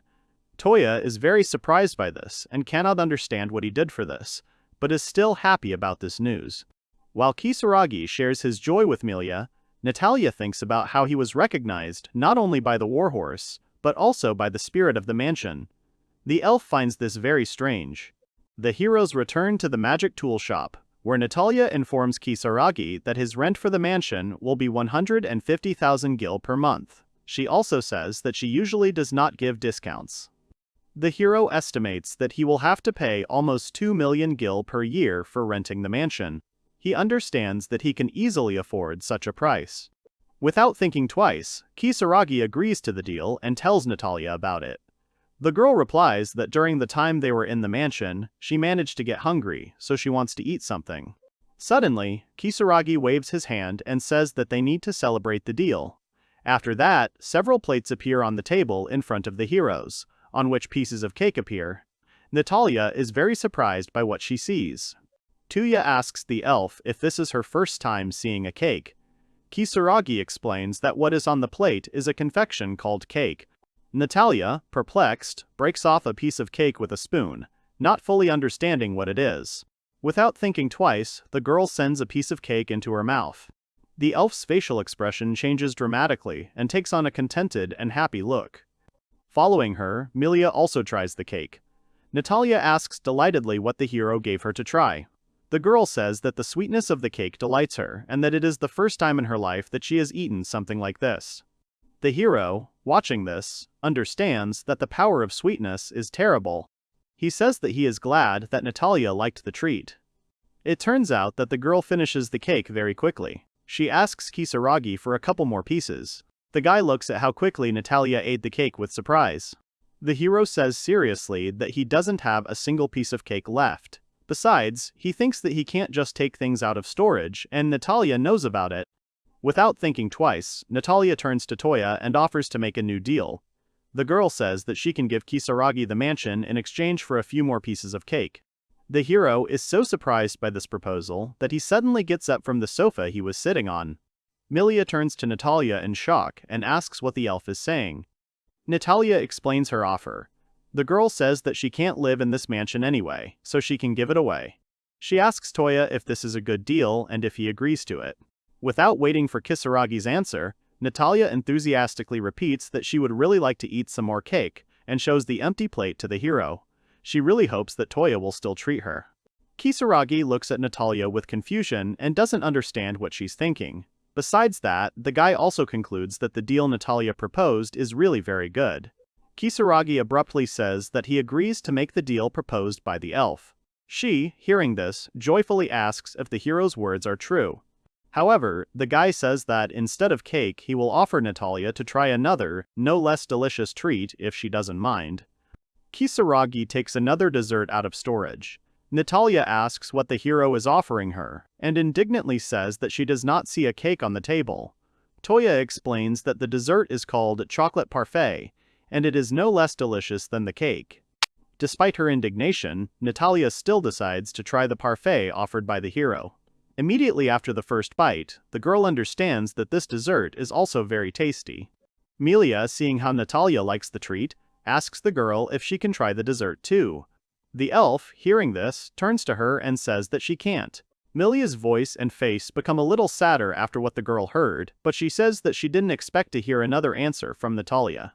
The lady from the guild turns to Touya and says that if it comes to a purchase and sale agreement, then he will need to return with the girl to the trading guild. All three heroes leave the mansion and head to the guild building. Natalia happily says that she is very happy with the deal they made. She also adds that if Kisaragi has any more sweets left, she is ready to eat them all. Kisaragi looks calm and at peace. He finds himself thinking that he never thought he would be able to trade sweets for a mansion one day. On the way to the guild, while the heroes are still walking through the mansion grounds, Touya sees a contented Kokuryu having a pleasant time frolicking in the grass. Kisaragi realizes that he is glad that his horse also likes the mansion. Finally, the heroes come to the building of the trade guild, where they manage to finally conclude the purchase and sale deal. The woman working in the guild says that the purchase procedure is now complete. Kisaragi thanks the woman for her work and help in closing the deal and says that it is time for him to leave. The woman asks him to stay a little longer. Suddenly, a merchant guild worker says that Touya will have to pay property taxes after he bought the mansion. Kisaragi asks again, puzzled, what kind of tax he will have to pay. The worker replies that the property tax this year is 2 million gil. Hearing such a large sum that the hero will have to pay, he is horrified. Kisaragi cannot believe what he is hearing. The worker replies that the mansion the hero bought is quite expensive. Touya, fussing, says that he thought Natalia had already paid for the mansion. Natalia calmly explains that the debt has accumulated because no one has lived in the house before. The girl also adds that she did not expect that someone would appear who Ferris would recognize. The elf says that she has decided that she cannot sell the mansion with the spirit to someone the spirit does not recognize. The worker turns to the elf and says that she is an exception. Natalia asks Kisaragi not to pay attention to this. She also tells the hero to take care of Ferris while he lives in the mansion. As Touya returns to his newly purchased mansion, he realizes that he feels very strange. This is not surprising, because he never thought that he would have a luxurious mansion in another world. Kisaragi and Kokuyo get closer to the mansion, and the hero thinks about what he should do next. He is in no hurry. Suddenly the hero turns to the horse and says that he thinks it would be better for Kokuyo to return to the vault for a while. He waves his hand and the horse suddenly disappears. Kisaragi can't believe he was able to return the horse back to the vault. He opens the vault and sees that the horse has indeed returned to it. Touya excitedly says that he did it by accident and thought that in this world, it was impossible to put living beings in storage. He concludes that this action only worked because Kokuyo was originally an item. Unexpectedly for himself, the hero understands that if Kokuyo could be put away in storage, then Kisaragi did not need a huge mansion at all and could calmly stay in the hotel. Eventually, the hero realizes that he can't keep the horse in storage forever, so he decides to get it out. To do this, the hero waves his hand again, and the horse appears. Begins to bite Kisaragi's hair and head lightly. It is noticeable that Kokuyo is very angry at Kisaragi for his actions, and the hero understands this. Finally, Touya enters the mansion, opens the huge door, turns to Ferris and says that he is home. Hearing the door creak, the girl immediately appears in the hallway, again taking shape from white smoke. Kisaragi, observing this, concludes that Ferris understands perfectly well what he is talking about. He is going to try to talk to the girl. The hero asks Ferris to take care of him from this day on. He also adds that he knows that his appearance in the house is unexpected, and therefore asks to show him the mansion. On Ferris's face, as if he were Kisaragi, Touya can't believe he saw the girl smile at him. He concludes that his imagination was just running wild and that Ferris's face didn't really change. It turns out that Natalia warned him that the expression on the face of the spirit of the house never changes. In addition, the spirits of the house also cannot speak. The hero also learned that before other people knew about it, spirits would live in the house and guard it carefully. It is said that a house in which a spirit lives does not collapse and retains its current state as it is. It turns out that many people wanted to get the mansion bought by the hero over many decades, but the spirit of the house itself chose the owner and master. During all this time, Ferris did not recognize a single person. During the tour that Ferris gives Kisaragi, they enter a huge and luxurious bathroom, decorated with statues of lion heads. The bathtub itself, located in the room, is incredibly large and beautiful. The hero asks Ferris in surprise if he can really use such a large bathroom at any time. to which the girl nods silently. Kisaragi, seeing Ferris's answer, says that it is very cool. After a while, Touya returns to the bathroom and gets into the bathtub.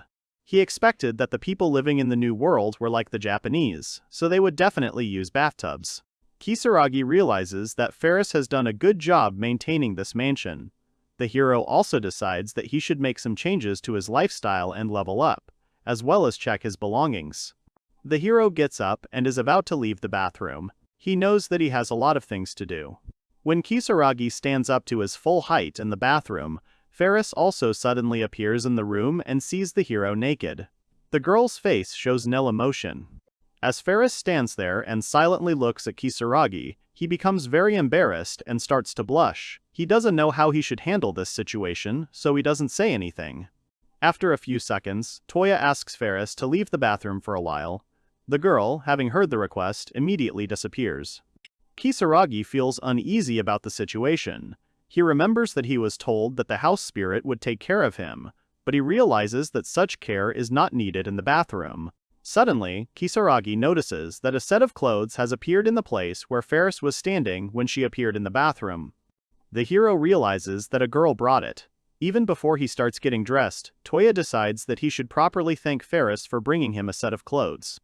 He says that it has been a long time since he took a bath like this.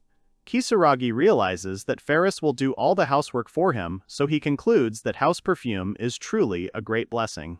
The hero sits on a chair and thinks about why the girl recognized him. Touya understands that he is very interested in this question and therefore decides to ask her about it directly sometime. While the hero thinks about what will happen if he talks to Ferris, he slowly falls asleep. At that very moment, the girl herself appears in the room and covers the hero, who is sleeping on the chair, with a blanket. After Ferris covers Kisaragi with a blanket, she squats down next to him and looks into the hero's face. The girl looks at him very tenderly. The next morning, the hero turns to Ferris and tells her that it is time for him to go. He also adds that he is going to make some guild requests and level up a bit, so he will stay in the forest for 3 days. Ferris, hearing this, looks very worried. Kisaragi, in turn, asks the girl to take care of the mansion during his absence. Touya notices that Ferris looks worried. He doesn't understand why she has such a worried look. Touya says that everything will definitely be okay. The hero also says that despite his appearance, he is still quite a strong warrior. He convinces Ferris that he will return home soon. Saying goodbye, Kisaragi puts his hand on the girl's shoulder, but his hand goes through Ferris. He immediately apologizes to the girl in the form of how after his touch her shoulder begins to burn. Can't people touch the house spirit? Eventually, Kisaragi leaves the mansion and tells Ferris that it's time for him to go. The girl remains in the house, touching her shoulder and looking at him. Kisaragi goes to the central part of the western forest. The hero takes a D-rank request to subdue the orcs. He needs to collect the right ears of the monsters. He copes with the task wonderfully and kills all the monsters one by one. After the battle, Touya sits down tiredly on the body of one of the orcs he killed while Kikuyo stands nearby. Touya deduces that he is working to pay for his house after coming to another world. The hero understands that this means that the reward for the request should be sufficient. However, the hero decides that he should earn a little more money. The hero looks at the ring he took from the vault and says that with the effect of this ring, his level increases much faster. Kisaragi remembers that Ferris said that he would return home in 3 days, but despite this, the hero decides to stay in the forest a little longer. He wonders if everything will be okay if Ferris is looking after the house. While the hero spends time in the forest, leveling up, Ferris is still in the mansion waiting for him to return home. The girl is very worried that he doesn't show up at home. During the time Kisaragi was absent from the mansion, he defeated every monster he encountered, and he stored each monster he killed in his vault. It turns out that the hero's storage does not increase in weight, despite the fact that the number of items in it increases significantly. Besides this, spending time in the forest, the hero discovers various interesting things during battles. For example, weapons become dull due to the blood of monsters. But if a blunt weapon is put back into storage and taken out, it will become clean, and its sharpness will be restored. The same thing happens with torn and dirty clothes. After a long hunt and recycling of materials, the hero finally decides it's time to open the status and check it. Kisaragi is worried. Seeing the result that Touya achieved, he thanks the ring, which increases the experience gained by 100 times, calling it cheating. It turns out that during his stay in the forest and killing many monsters, the hero finally managed to reach the cellular level. He is very happy and satisfied with his result. Kisaragi turns to Kokuyo and happily declares that he has finally made progress towards becoming the berserker he so badly wanted. The hero is so happy that he trembles with anticipation. Suddenly, the hero sees an option asking if he wants to change jobs. Kisaragi happily states that he does. He is very happy that he can finally change his job to a warrior, but after he clicks yes, his face darkens. It turns out that Touya is frustrated because the only jobs he can move to are High Mage and High Priest. He is very upset that the possible jobs are also related to magic. Out of despair and disappointment, Kisaragi falls to his knees and asks the information window if it seriously means that the other job is also related to magic. He sincerely does not want to believe it. Touya says that he read the magic book and learned all the restoration magic. He asks what will happen if he becomes a High Mage. Will he continue to study magic? Kisaragi snaps Kokuyo out of his sad thoughts by biting his head. Touya tells the horse that he is in a bad state right now. After some time, having finally left behind his melancholy, the guy says that he should continue hunting, despite all the unpleasant news. He wipes his horse's drool off his head once again, and decides that as long as he has a sword, it doesn't matter what his profession is. On this day, Touya's profession is... Kisaragi changes to a Tier 1 High Waga job. It turns out that Kisaragi's next goal is to raise the profession of a High Mage to level 100. Then he would like to know what profession the young man will be able to switch to next time. He does all this effort just to become a berserker. After a long stay in the forest, the tired hero finally returns home after such an absence. Kisaragi enters the house, and the first thing he does upon entering the mansion is apologize to Ferris for being late. She doesn't appear to the hero right away. The hero finally sees her completely. He notices that she is crying. Ferris suddenly tells Kisaragi that he is late, and she was very worried while he was gone. A flustered Touya runs up to the girl and apologizes again. He explains that he was too focused on leveling up. He's about to say something else when he suddenly notices something important. Kisaragi addresses the girl. He tells Ferris that it's amazing that she can talk. Touya has a hard time hiding his shock. The girl stops crying and looks at him in surprise. Kisaragi happily says that he would really like to talk to the girl. He also thanks her for looking after the mansion while he was away. At this time, an interesting conversation is taking place in the Adventurers Guild. A certain man says that he is surprised that a newcomer, on whom he has high hopes, has bought a house in this city. Milia, who is one of the participants in the conversation, replies that if a great adventurer like Touya were to settle in the city, it would be a great help to the guild. A man standing near the window looking out says that he heard a lot of compliments about Kisaragi from Dalek's team. The man turns out to be a middle-aged man who is a sub-guild master named Ebrant. He says that he is looking forward to meeting Touya. After some time, Kisaragi reappears at the guild and learns that his rank has suddenly jumped to C. He says that he only recently raised his rank. Milia confirms this, but says that there is one but. A man appears behind Kisaragi and says that the request was received from him. Touya is not quite sure who it is. The man comes closer to the hero and says that he is pleased to meet Touya. It turns out that the man is a sub-guild master, and his name is Ebrand. Hearing this name, many people in the guild suddenly turn around to look at the man. Ignoring the surprise in his direction, Ebrand wishes everyone in the guild a good morning. After a short wait, the man suddenly raises his hands up, trying to inspire the search or adventure. He shouts that the travelers should continue to complete tasks and earn a lot of money. The crowd happily agrees with Ebrand. Kisaragi, watching this picture, sincerely does not understand what is wrong with Ebrand. Milia does not answer him this question and only laughs awkwardly. Finally, finishing his pep talk to the travelers, Ebrand turns and addresses Touya, asking if he can borrow some of the hero's time. Kisaragi doesn't know what to say. It turns out that the man approached Kisaragi about the materials he had collected and the workshop. The sub-guild master and the hero head there, but Touya doesn't know why. As the heroes approach the workshop, one of its workers turns around in horror. He immediately calls out to Dalek, the workshop manager, and says that Kisaragi has returned. Dalek is unpleasantly surprised by what he hears. Soon the workers gather around the corpses brought by the hero. They indignantly shout that Kisaragi should be banned from coming to the workshop. One of the workers tearfully asks Touya not to joke about bringing even more materials. The heroes smile awkwardly and decide not to tell the workshop workers that he still has a lot of materials left in storage. Ibran decides to start a conversation and says that Kisaragi has become a full-fledged adventurer since he became a C rank. He thinks that the materials the hero brought will be enough for the guild for now. Touya, hearing that he is already called a full-fledged adventurer, is very pleased that he is considered as such. Suddenly, Ibran says that he was waiting for Kisaragi. It turns out that he wanted to ask the hero to do some tasks. The task Ibran would like to entrust to Touya is escorting merchants. Kisaragi immediately replies that he is refusing the task without thinking it through. Ibran picks up one of the bodies of the many monsters killed by the hero and asks Touya to reconsider his decision. The man also adds that it would be very nice of him to do so. Kisaragi thinks to himself that his answer is obvious because the task given to him by the sub-guildmaster promises to be troublesome. In addition, the hero is also stopped from completing the task by the fact that he does not want to leave Ferris alone at home again, remembering how worried she was when he was hunting. Then I turn to Ebrand and explain my decision. He says that there is something he would really like to explore, so now the young man accepts long-term assignments like escorting something. Suddenly, Kisaragi and Ibrand are distracted from their conversation by Melia, who suddenly bursts into the workshop and calls for the sub-guildmaster. It is noticeable that the girl is carrying something in her hands. It turns out that the girl is carrying Touya's card with her.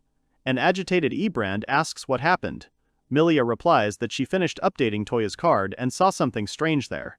The sub-guildmaster examines it carefully. Ibrand approaches him and asks if the boy is really a level 57 mage. Kisaragi can't immediately believe what he's hearing. After the boy finishes looking at his card, he realizes that he now has the profession of a high mage after changing his previous one to it. The boy realizes that this change is not reflected in the card.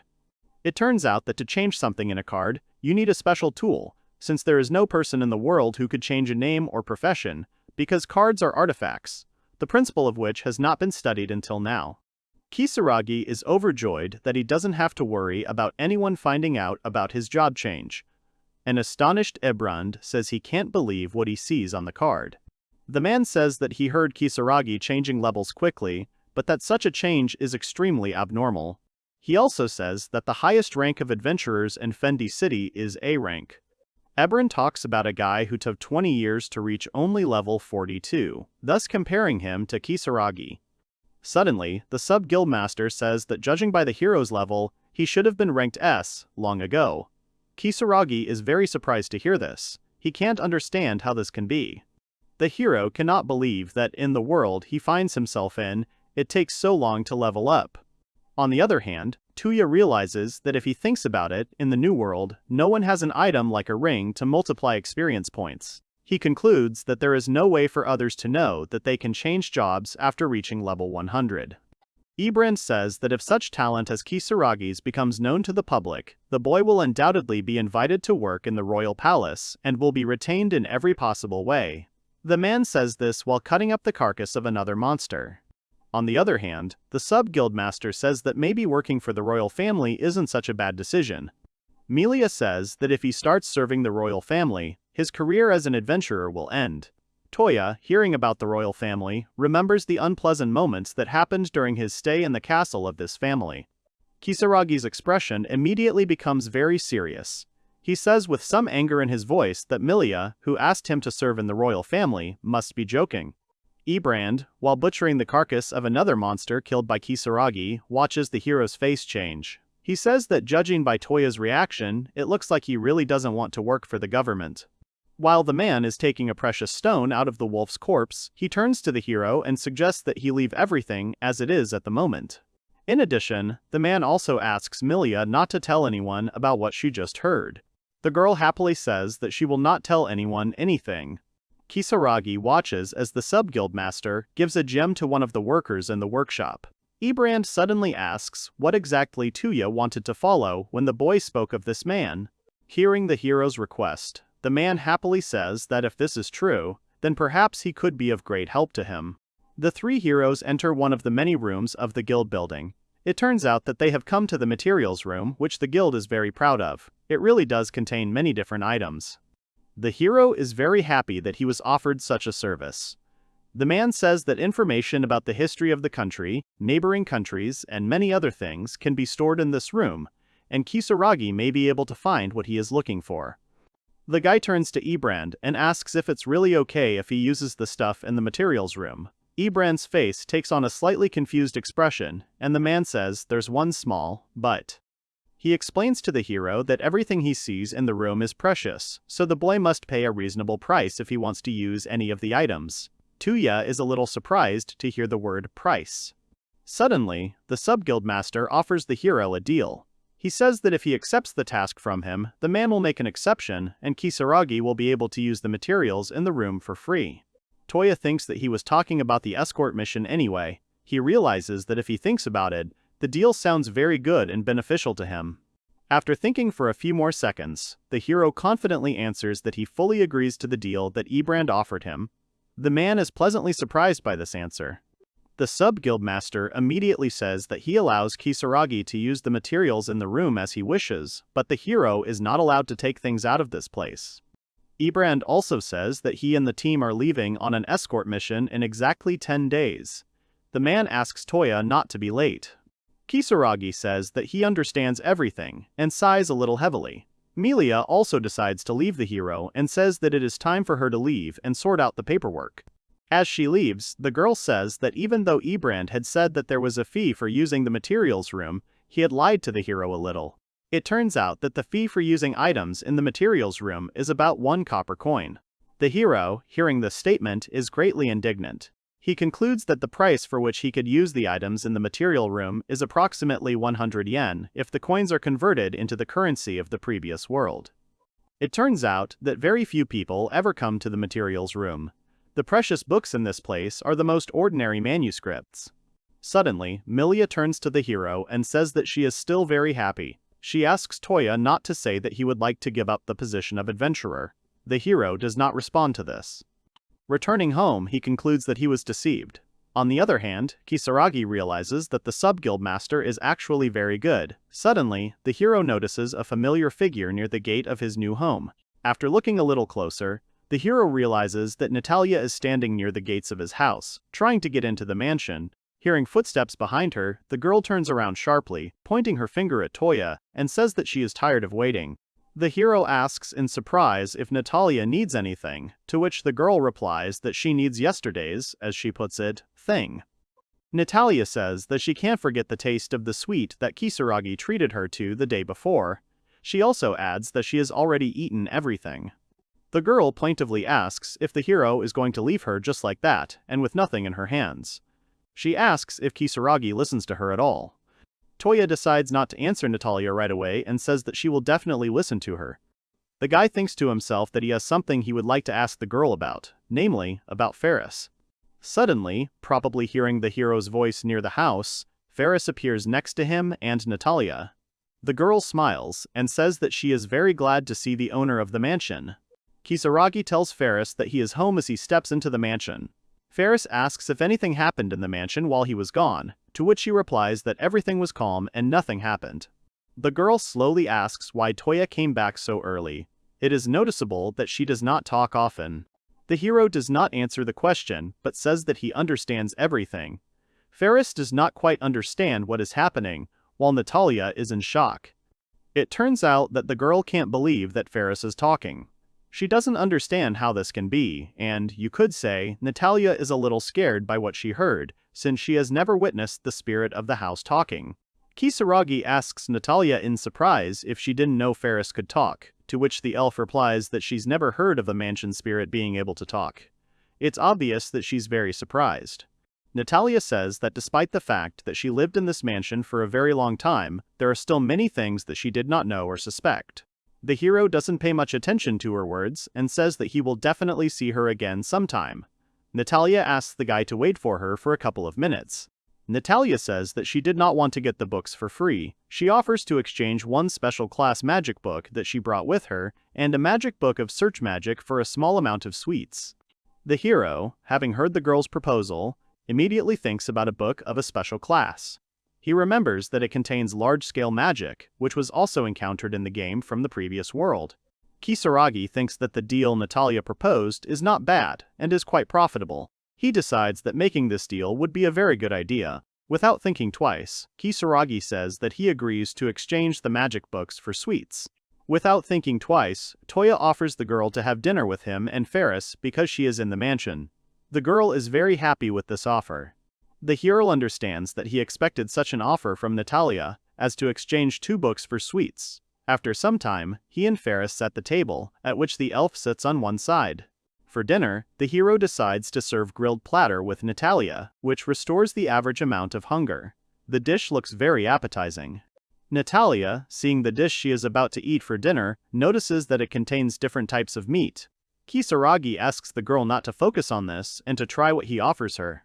While the girl is about to take her first bite, the hero warns her that the dish is hot, so she should be a little more careful. Having finally tried the dinner dishes, Natalia asks Touya in bewilderment what kind of meat he offered her. After eating another piece of meat for dinner, the girl says that she has never eaten such tender meat. It is noticeable that the elf is very pleased with the dinner. Realizing how delicious the food Kisaragi offered her this time is, the girl begins to gobble up what's on the plate faster and faster. The hero is not surprised at all. Suddenly, Ferris enters the room, and the hero turns around to look at the girl. He notices that Ferris, as always, has eaten absolutely nothing. It turns out that house spirits absorb the magical power of the earth and receive life energy from it. Felice replies that she is receiving magical power, so there is no problem with her not eating. Kisaragi says that he understands, but deep down he hopes that one day he will be able to sit at the same table with the girl. Ferris says that when Touya is in the mansion, the earth's magical power becomes very delicious. She flies a little closer to Kisaragi, causing the boy to become embarrassed. Then I'm a little surprised by the fact that magical power, it turns out, has tastes. Besides that, he's also a little confused by the girl's sudden approach to him. Natalia, observing everything that is happening, concludes that there are too many things that she did not know about. The elf analyzes everything she has seen in the last few days since the hero's appearance. Dishes she has never seen before. A talking house spirit. Natalia concludes that the guy who bought the mansion from her is full of mysteries. While thinking about this, the girl continues to eat dinner while Kisaragi says something to Ferris. It turns out that in the end, the heroes never came to a full conclusion about Ferris. Besides, Natalia really liked the chocolate cake that Touya showed her a little later. Having finished her meal, Natalia says that the dinner was very tasty. The girl also adds that she is happy with her evening. The elf says that it is time for her to return home. Almost stepping over the threshold of the mansion, Natalia turns around and says that she won't mind if Touya brings her souvenirs from time to time, to which the hero replies that it's time for her to leave. Kisaragi can't believe that Natalia actually came to the mansion just to eat some candy. While Touya is thinking about this, he holds one of the books he exchanged for the candy in his hand. Returning back to his office, the hero places 2 books on the table in front of him. One of them is a special class magic book, and the other is a magic book of search magic. As soon as the hero opens one of the books, the information described in it is immediately absorbed by him. He says that everything is clear to him. It turns out that, theoretically, the magic of transference in space is possible. Touya deduces that the magic the wizards used on him in the Henrietta Kingdom teleported him to the exact location he ended up in. Kisaragi says that even with the explanation written on the pages, understanding everything quickly is quite a challenge. He also notes that the book Natalia gave him is amazing. He is intrigued by the author. He opens the page near the spine of the book and sees that Natalia is listed as the author. The hero is disappointed and outraged that the author is his friend. He waves his hand with the book, intending to throw it on the floor. However, the guy stops before he can throw it and says that despite its author, the book is very interesting. Touya looks thoughtfully at the starry sky outside the window and asks himself if it is possible for Natalia to be such an amazing person. The hero decides that before the day of departure on the escort mission, he needs to look into the materials room for his research. He wants to get as much information about this world as possible. Kisaragi recalls that when he first opened the map drawn on the parchment, he was extremely dumbfounded. It turns out that Touya was very surprised that the Kingdom of Henrietta, the Luneta Empire, and the Sifanzi Empire, which he was familiar with from the game, exist in the world he found himself in. In fact, Kisaragi realizes that he expected the countries he encountered in the game to be present in the world he entered. However, the hero notices that in the new world there are several countries that he has never heard of before. For example, the kingdom of Serendi, in which he is now, is one of these countries. While the hero is trying to find the city of Fendi on the map, where he is currently located, an unfamiliar figure of a girl appears behind him. It turns out that the girl standing behind him hears him looking for the city of Fendi on the map. She approaches Kisaragi and points out the place where the city is on the map. The girl tells the hero to look more closely. The girl asks with interest whether the hero is studying the escort route, looking so attentively at the map. Touya does not immediately pay attention to her question, being very interested in her appearance. Immediately after this, Kisaragi jumps back in fear. The girl, watching this, apologizes to him for scaring him. It turns out that she already knows the hero's name. The girl introduces herself and says that her name is Lumina, and she is the leader of this escort mission that Touya is participating in. Kisaragi remembers that there are 2 more groups of adventurers going on the mission with him. He shakes the girl's hand. Lumina says Ibrand called them early this morning. She says she's still hungover from the day before. Lumina prepares to leave the materials room and tells Kisaragi that it was nice to meet him. She also says that she has high hopes for him while calling the hero a rookie. Kisaragi watches Lumina slowly leave the room, confused and surprised. He doesn't know what to say to that. In the end, he decides to remain silent. Lumina rather quickly, Kisaragi looks at the map again. He thinks that according to the map, the kingdom of Henrietta is not far from the one he is in now. Touya is genuinely curious about whether he would be able to return to his world if he were to return to the kingdom of Henrietta again. He decides that at least there he might find a clue on how to return. On the other hand, the guy thinks that he will hardly be able to leave the world he found himself in so suddenly, since he has already gotten used to it. Finally, the day comes for the hero to go on a mission. Early in the morning, he is near the mansion, on its territory, and calls Ferris. The girl immediately appears before Kisaragi, who calls her. He stands next to his horse. It is noticeable that the hero is happy to see the spirit of the house. It turns out that Ferris hasn't shown up since Kisaragi told her he was going away for a while.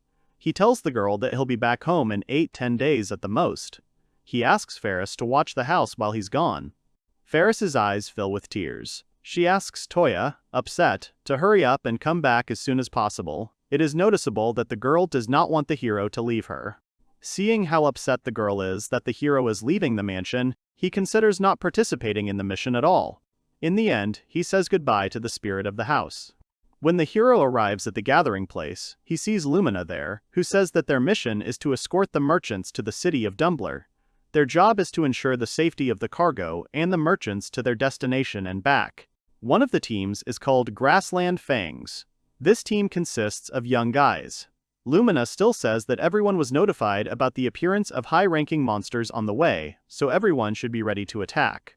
While Kisaragi is looking around the gathering place, one of the merchants approaches him and says that he heard about the hero from his friend. He adds that his friend told him about how Kisaragi helped the group in the forest. Touya says that he remembers what happened. The merchant says that the hero is very young for a C rank. He thinks that the boy is a great adventurer. The merchant asks Kisaragi to take care of them. All the travelers taking part in the mission seem serious. Lumina says, "It's time to go." The heroes, riding their horses, begin their journey. Kisaragi rides Kokuyo. He looks determined. Touya turns to the horse and tells him that they should hurry and finish the mission quickly in order to return home as soon as possible. One of the travelers who follows the hero says that he looks funny because he behaves very smugly. A young man named Doll approaches him.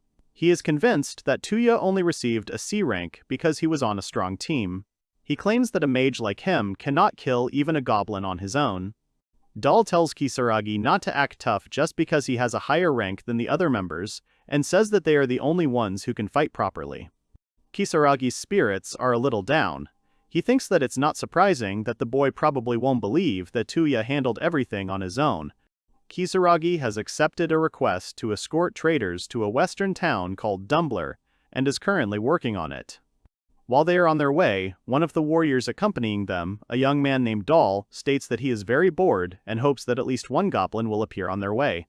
A girl sitting in the cart he is driving turns to him and tells him that he should not say such words. She believes that it is better when the journey is safe. Doll tells her that he can't help but show his true strength to the seemingly arrogant Kisaragi. Doll looks at the hero and says that he doesn't want the guy to behave so inappropriately. The hero doesn't know how to react to such words. Suddenly, Lumina speaks to Touya and tells him not to pay attention to Doll. She says that it is true that during adventures, the people here look down on mages. Kisaragi asks why this is happening. The hero thinks that healers are important to the team in games, so he does not think of them as useless. Lumina replies that healers are underestimated by many since they often stand in the rear. The girl also adds that if the vanguard is killed, the healer, who cannot attack monsters, will have no choice but to flee to avoid being killed. Lumina says no one wants to see their buddy abandon them. It turns out that this is especially true for teams where everyone is close to each other. Lumina says that if Touya is fighting alongside someone, then he must understand that. However, Lumina also adds that being a healer is not a bad decision. Kisaragi continues to move, thinking to himself that joining the team isn't such a bad decision. While the hero is thinking about this, his horse calls out to him. Touya decides to break away from the carts with the merchants and turns a little deeper into the forest. Stopping at a small clearing and jumping off Kokuyo, the hero touches the ground and declares that the place he stopped at suits him perfectly. The hero folds his arms down and uses the search skill, causing magic circles to appear around him. It turns out that the search spell is a theory that Touya took from a book on magic research that Natalia wrote. He only took the theory from the book, but completed the spell himself as his own. Touya uses a skill that subtly spreads magical power within himself, thereby creating a thread of magical power that senses the movement of surrounding enemies. In simple terms, it forms a kind of web. Using a recently learned skill, the hero concludes that there are 3 forest boars within a radius of 200 meters from him. After Touya learns the location of the enemies, he uses a single attack spell he learned after changing jobs to a high mage. This spell is called Air Blades. With their help, the hero cuts down the trees that block his view of the forest. After the trees fall, Touya immediately sees the hidden boars. They charge, but he kills them immediately. After finishing destroying the enemies, the guy dusts off his hands and decides that this should be enough. He is satisfied with his work. Lumina sees Kisaragi catching up with her on top of Kokuyo. She asks if he's done with his business. Touya apologizes. The girl decides to make small talk and asks him if he's ever eaten orc meat picked up from Earth. The hero never gives her a clear answer, so the girl says he's just joking. Lumina adds that if they continue moving at the same pace, they'll reach their destination very soon. Kisaragi thinks that he wants to go home as soon as possible and see Ferris's sweet face. He reflects on how he doesn't have time to deal with pathetic enemies. Night finally falls and the travelers set up a small camp in the steppe. Many of them sit down to eat or prepare dinner. Doll and his companion eat dried meat. The young man is a little disappointed that he has no other food. Suddenly, Doll notices Kisaragi walking around the camp and looking around, probably trying to find something. At this time, the youth himself holds a piece of dried meat in his mouth. The young man tells the hero that it is okay to carry food with him. He looks smugly at the magician and asks if he really wants to eat the other team's food too. After such unpleasant words thrown at Kisaragi, his face darkens a little, but he immediately resumes his good mood. The hero waves his hand and, opening the storage, says that he thinks this is a suitable place. The rest of Doll's team is a little surprised by what she's able to see right now.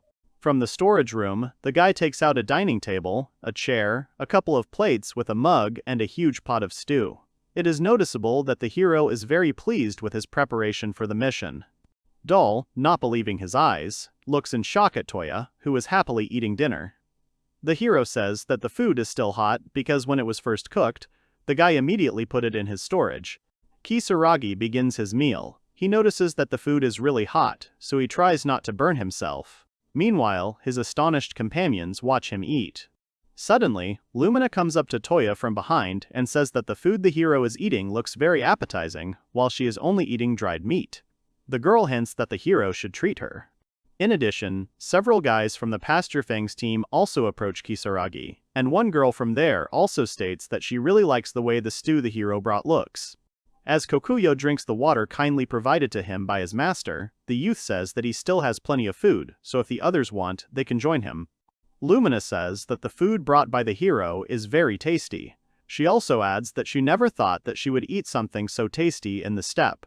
After eating a couple more spoonfuls, Lumina also says that it would be ideal if she had some alcohol with her. The girl from the Pasture Fangs team asks her to be patient until they reach the city. While the travelers are sitting at the table and eating dinner, one of them turns to Doll and invites him to join the meal with his companions. Doll sharply replies that he does not need it. The young man shouts from afar that he is sure that the hero has curried favor with some strong team in order to go on this mission with them. Touya is not angry or upset because he feels sorry for Doll. The girl from the team says that Touya is a holder of the storage skill, so she is willing to bow her head to him for reaching rank C at such a young age. After waiting for a while, she apologizes to Kisaragi for how Doll can be so stubborn even on such important missions. Finally, the heroes reach a city called Dumbler safe and sound. One of them says that he is very glad that they arrived safe and sound. The city of Dumbler does not look very big. Lumina approaches one of the merchants and says that they were very lucky this time, as they did not encounter any monsters on the way. The girl also says that they will not be able to relax their vigilance on the way back. After talking with the merchant, the girl turns around and sees Kisaragi combing his horse's mane. She feels a little disappointed that she might never see how much power Touya actually has. Their successful journey to the city of Dumbler at a local tavern, ordering several mugs of beer. They clink glasses and joyfully shout, "Hooray!" Some of them are happy that the next day is their day off. Lumina, in turn, suggests that her comrades drink until they pass out, to which Kisaragi replies that they are already drinking. Lumina, holding a glass in her hand, comes a little closer to the hero and says that he should drink with the whole team. Kisaragi lifts the mug to his face and thinks that he is not a rabid liquor hater, but in this world, there are still some things about this drink that he does not like. The guy is disappointed to think that the ale in the new world is too warm. It is so warm that the hero can't even drink it. Kisaragi decides that he can use magic to make his drink colder. Lumina sees Touya using magic to change something in his drink, and the girl rushes to ask the hero what he is doing. She takes the glass of cold liquor from his hands and asks what Kisaragi just changed in his drink. Kisaragi awkwardly explains to Lumina that he simply used magic to enhance his drink, and Touya asks the girl if she wants to try what he made. The girl takes a couple of sips and suddenly realizes that she really likes the taste that came out. She immediately points her finger at her glass to Kisaragi, indicating that he should cool the liquor for her as well, which Kisaragi immediately agrees to do. After Lumina learns about the change in taste, she tells the other travelers. Touya chills the drinks of the entire crew. One guy says he didn't know the taste could change so much just by chilling the liquid.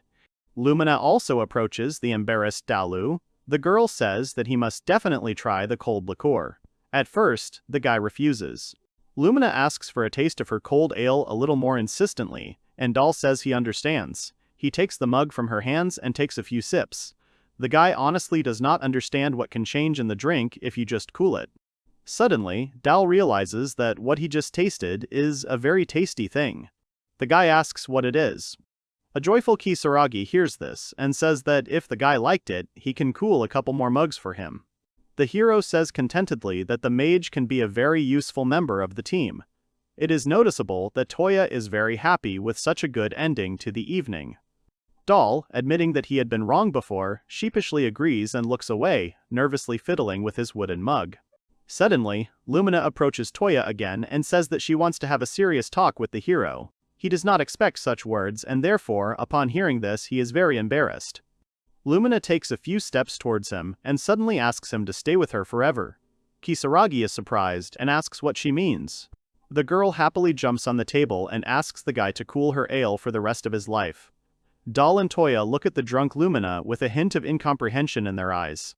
The next morning, Kisaragi wakes up before everyone else and leaves the place they stayed for the night. He decides that if the other travelers drank so much, they should still be sleeping. It turns out that today is his day off.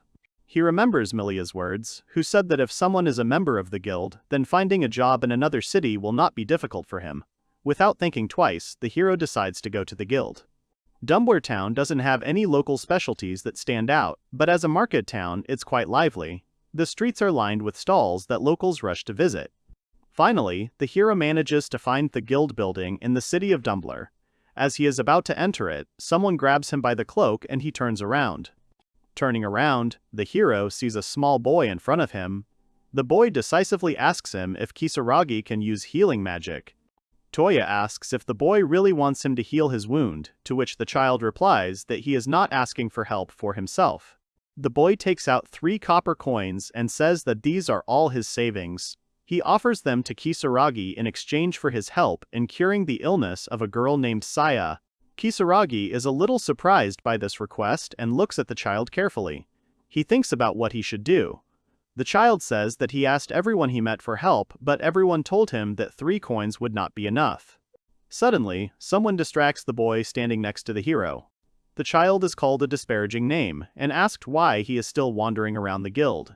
It turns out that 3 adult men who look very self-confident are approaching the boy. One of them says that a stray child from the slums should not be near the guild. Another man says that no adventurer would listen to a request that would require such a small payment. Another takes up his words and asks why the child does not learn anything from life. Kisaragi listens to the men speak negatively about the children raised in the orphanage and clearly doesn't like what they say. One of them comes closer to the child and tries to grab his hand. He says that even if the hero helps the boy, he will not get anything worthy from him in return. Suddenly, the hero grabs the man by the hand. Touya furiously says that he doesn't remember asking a stranger's opinion. He twists the arm of a stranger. The man screams that it hurts a lot. His 2 companions immediately go berserk and start yelling at Touya. As the hero is about to strike again and engage in battle against the 2 remaining men, the doors to the guild building suddenly open and a girl comes out, shouting at the fighters as she goes. It turns out that the girl came to scold people because fighting near the guild building is prohibited. Fighters have to let each other go. One of the 3 men puts his sword back in its sheath and says that he will remember what happened. The group goes away, leaving Kisaragi and the boy standing in the middle of the square. The girl who came out of the guild building looks at the men leaving, and it seems to her that they look very familiar, but Kisaragi does not pay any attention to it. The boy, now with more confidence in his voice, addresses the hero again. Touya, in turn, says his name. It turns out that the boy's name is Leal, UL. He is clearly happy to have met the hero. Kisaragi addresses him. The hero squats down to be on the same level as the child and tells him to give him all his money. Kisaragi strokes the child's head. He confidently declares that he accepts Leal's assignment, which makes the boy extremely happy. He is so happy that he is ready to burst into tears at that very moment. After walking several streets, the heroes reach the slums where, as it turns out, Leal lives. The houses in this area look terrible, as do the people who live in them. They are all very poor. Kisaragi is very surprised that the slums are not very far from the center. Many people living there look very emaciated. Touya understands that since the city is a trading city, there is always a large influx of people. Finally, the heroes reach the place where the boy wanted to take Kisaragi. He happily points his finger at a small house standing nearby. The house where the children live does not look as bad as the other buildings in the slums. As soon as the heroes enter the house, they are met by a group of children who greet Leal. They find out if the boy managed to find someone who can help. The boy happily replies that he brought someone who can use healing magic. One of the girls in the group approaches Kisaragi and asks if he is a healer. Suddenly, the hero turns to another girl holding a homemade stuffed rabbit toy. She, crying and embarrassed, and therefore covering her face with a toy, asks Touya if he can heal her little sister. He confidently answers that children can rely on him, and nods, trying to calm the child standing opposite. As they enter the room, Kisaragi asks if there are any adults in the house. The children answer that there are not, so their little sister Saya does her best to act as their parents. It turns out that because their little sister Saya worked very hard for a long time, she became ill. The girl is breathing heavily, lying on the bed in the room. It is noticeable that she feels very bad. Touya, seeing the girl, concludes that they are about the same age. He sincerely feels sorry for the girl, because she takes care of all these children, being young herself. It turns out that a whole week has passed since Saya fell ill, but she is still not getting better. Following Kisaragi, the children enter the room with the sick girl. In order to find out approximately what the sick girl's temperature is, Touya puts her hand on her forehead and realizes that the temperature is very high. The children watch what the hero is doing with fear. They ask excitedly if their little sister will get better. They say that if this continues, it could end very badly. After thinking about what could happen due to Saya's illness, the children begin to cry loudly and in unison. Kisaragi confidently addresses Leal and tells him not to worry and to leave everything to him. The hero strokes the boy's head, reassuring him. Kisaragi takes the girl's hand and thinks that he is not a doctor, so he cannot determine what illness she has. The hero understands that there is only one way to heal the girl. Touya decides to carefully use the healing spells he has learned and can use freely. The hero uses healing and higher healing, causing flashes of white light to flicker one after another in the window of the house. After some time of treatment, Saya finally wakes up and realizes that she feels better. She is alone in the room. The girl slowly gets up in bed and feels her face. She realizes that her health has improved greatly. Suddenly, the girl remembers that there are many children living with her. She comes to her senses and is going to check on them. Once in the dining room, Saya sees a deliciously laid table and hears that there is a lot of food on it, so the children can eat as much as they want, which makes them all very happy. She sees a stranger sitting at the head of the table. At this time, the other children turn around and look at their recovered sister. The girl, who clearly didn't expect this, freezes for a second. She clearly likes what she sees. Finally, the children she cares for run up to Saya. They happily say that Touya cured her with his magic, which surprises the girl greatly. Suddenly, Saya realizes that she is dressed very inappropriately, in pajamas. Realizing that there is a guest in the house, the girl becomes embarrassed and says that she will leave as soon as possible to change. After Saya changes her clothes, she goes down to the dining room again and thanks the hero. She says that not only did he use magic to heal her, but he also fed the children. The children once again crowd around the girl and excitedly tell of how they saw a pot of food appear out of nowhere. Anticipating Saya's offer, the hero says that she does not need to worry about payment, since he has already accepted the order from Lil. After a moment of silence, Kisaragi also adds that he has no family. His eyes show sadness. Saya says that he has been of great help to them. The girl adds that if she can do anything for him, she will definitely help. Suddenly, the girl's speech is interrupted by her stomach rumbling. Kisaragi offers the girl lunch if she is doing well. Saya agrees happily. The girls give her a bowl of soup, and the hero wishes her bon appetit. After taking a spoonful, Saya immediately notices that the soup is very tasty. She says that there are a lot of ingredients in it. Kisaragi suddenly asks if the girl runs the place alone. The girl puts down her spoon to answer the question. Saya says that her mother actually used to run the place, but she died of an illness last year. It turns out that many of the people living in the area are those who lost their home or family during the invasion of the Kingdom of Henrietta. 7 children living in the house were killed.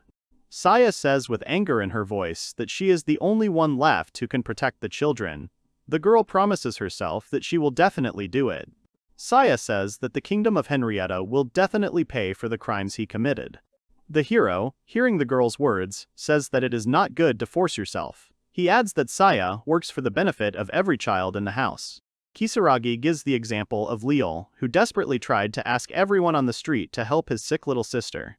The hero tells Saya that everyone in the house wanted to be useful to her. He also adds that it is perfectly normal to rely on others. The girl's tear falls into the bowl of soup. The girl begins to cry from happiness and sadness at the same time and replies that she understood everything, and Touya really is telling the truth. Kisaragi, seeing that the girl has started to cry, begins to apologize to her, to which she replies that he misunderstood everything. At this time, the girl's plush bunny peeks at them through the window. The children happily say that their little brother and sister make a very good sweet couple. Hearing this, both Saya and Kisaragi begin to brush off the assumptions of the cheerfully laughing children. The boy and girl say that the children are wrong, to which they reply that their sister's face is bright red, so the young people can be considered a sweet couple. Suddenly, one child from the crowd asks Kisaragi if he is leaving already.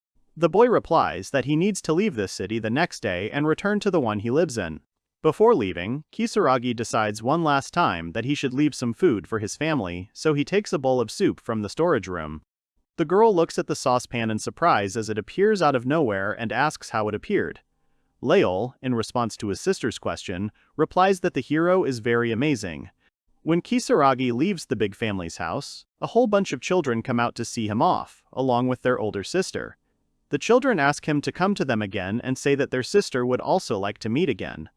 The guy replies that if he ever finds himself in the city again, he will definitely drop in to visit them. All the children, along with their recovered sister Saya, say that he must definitely come to them again. They look very happy. When the hero returns to the place where he stopped to spend the night in another city, on the way he meets an old man who asks to treat him to some liqueur. Kisaragi replies that he can't do that, to which the old man says that everything is fine and asks if that's true. Touya turns away and thinks that he is worried about the children, but does not know what he can do to ensure safety. In order to somehow attract the boy's attention to himself, the old man decides to lure him to his tavern in various ways, but it is useless. Suddenly, someone strikes the old man standing behind Kisaragi with a sword, causing him to fall to the ground with a thud. The hero turns around and hears the people he saw earlier in the square saying that the old man was in their way. The three men who tried to attack Liol during the day menacingly say that they have finally found Kisaragi. After the old man falls from the men's blow, one of them says that he is just pretending, while the old man says that he is really in a lot of pain. Kisaragi bends down to help him. A man turns to Kisaragi and tells him that he acted like a big shot during the day. Another asks if the boy is the type to become pitiful in front of others. The man to whom Kisaragi broke his arm during the day says that the hero has quite good equipment. He asks if Touya is a rich guy. Another says that since they are in the slums, no one will notice one dead adventurer in them. The old man, still conscious, tells Touya to run away as quickly as possible, to which the young man replies that the man should not worry. To help the old man, the hero uses the healing skill for the second time that day.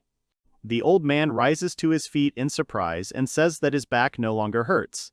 Kisaragi asks the man to leave the scene of the upcoming battle as soon as possible. One of the three men, watching Touya help the old man, asks if the hero is a priest and, without waiting for an answer, adds that the only thing priests are capable of is escape. Suddenly, a guy with a hand injured during the day grabs the hero by the collar and presses him against the wall. The old man runs away in horror. The guy says that he heard that a nice girl lives with Kisaragi and says that they will take care of her. The boy angrily asks Touya why adventurers can't do whatever they want. The hero gets tired of listening to this speech and decides to start acting. Suddenly, Kisaragi takes out a sword from the storage room, thereby hitting the guy standing in front of him in the chin with the hilt. The other men are shocked to see that the hero is using the Buster Sword. They can't believe they attacked a person with a storage skill. Touya confidently and decisively declares that, from now on, he will do whatever he wants.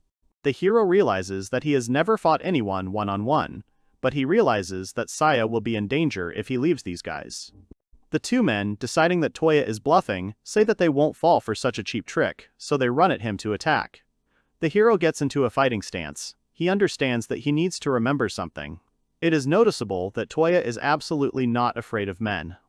Kisaragi decides to fight like he once did in the game. He easily dodges one man's attack, then attacks him himself.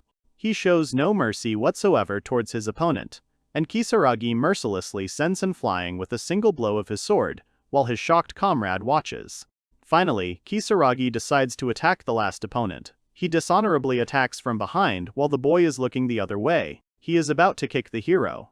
Suddenly, Touya turns around sharply and with one kick knocks the weapon out of the last opponent's hands, at the same time kicking him into the wall. The man smashes his wall through a wooden door, groaning loudly. He clearly didn't like the attack. The guy the hero hits in the chin with the sword handle asks if a priest can really wield a sword and do martial arts.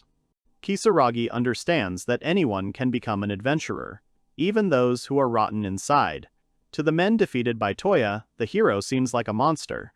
The first of the three, the man, decides to take his last chance and runs towards the old man to attack him and escape. He swings his weapon at the helpless old man and shouts for him to leave as quickly as possible. Suddenly, the sword the man raises above his head is cut into two horizontal pieces. He looks at his sword, seeing only a small part of it, and can't believe what just happened to him. The hero turns to the man and tells him that he needs to stop acting like trash. The old man watches this.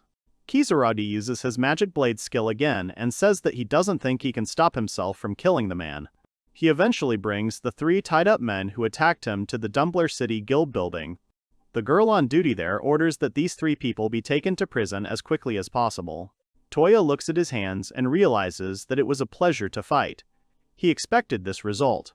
The girl working at the guild says that the men the hero brought were under their suspicion, but there was no evidence to find them guilty. She happily states that this time they have a witness, so the guild will finally be able to bring the criminals to justice. The girl apologizes for involving a man from another city in their problems, so if there is anything she can help with, she will fulfill the conditions. Kisaragi says there is something she can help with. He tells her that there is a girl named Saya who lives in the slums and runs her own shelter. At this time, Saya is busy with paperwork. She opens the window to air the room and looks out. While the girl is looking at the starry sky, the hero in the guild asks the workers to take care of the children in that orphanage.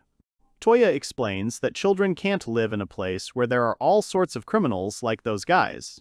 The girl says that she understands everything and that the guild will take responsibility for this shelter. Kisaragi is very happy with this news. The girl addresses the guy by name. She says that she envies him because there are such good adventurers living in the city of Fendi. The guy is very pleased to hear such a compliment. The old man, whom Touya saved, tries again to invite the guy to the tavern, which he refuses, explaining that he needs to get up early in the morning. The hero returns to the hotel, where he is staying with peace of mind. He is very happy that he no longer has to worry about Saya and the other children. On the way to the hotel, looking at the starry sky, the hero decides to buy some souvenirs for Natalia. The next morning, a scream is heard in the Adventurers Guild of Fendi City. Natalia is surprised and asks if Touya will be away from the city for a while. The girl says disappointedly that she won't be able to eat Toya's cooking. Milia replies that the hero will return in 2 days. Natalia still doesn't know what to eat. 2 men in the guild watch 2 girls talking, and one of them asks who the short girl is. The other one answers him almost immediately. It turns out that Natalia is an elf in charge of the magic tool shop, who proclaimed herself a sage.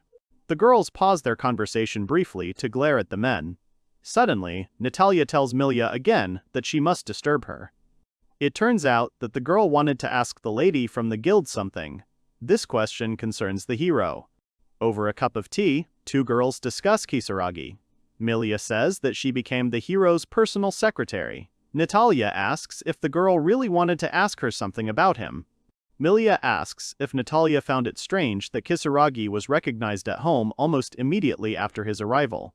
The elf replies that she doesn't know. She says that the only one who knows why this happened is the spirit of the house. However, there are people who are loved by spirits from birth. Natalia says that she once knew such a person.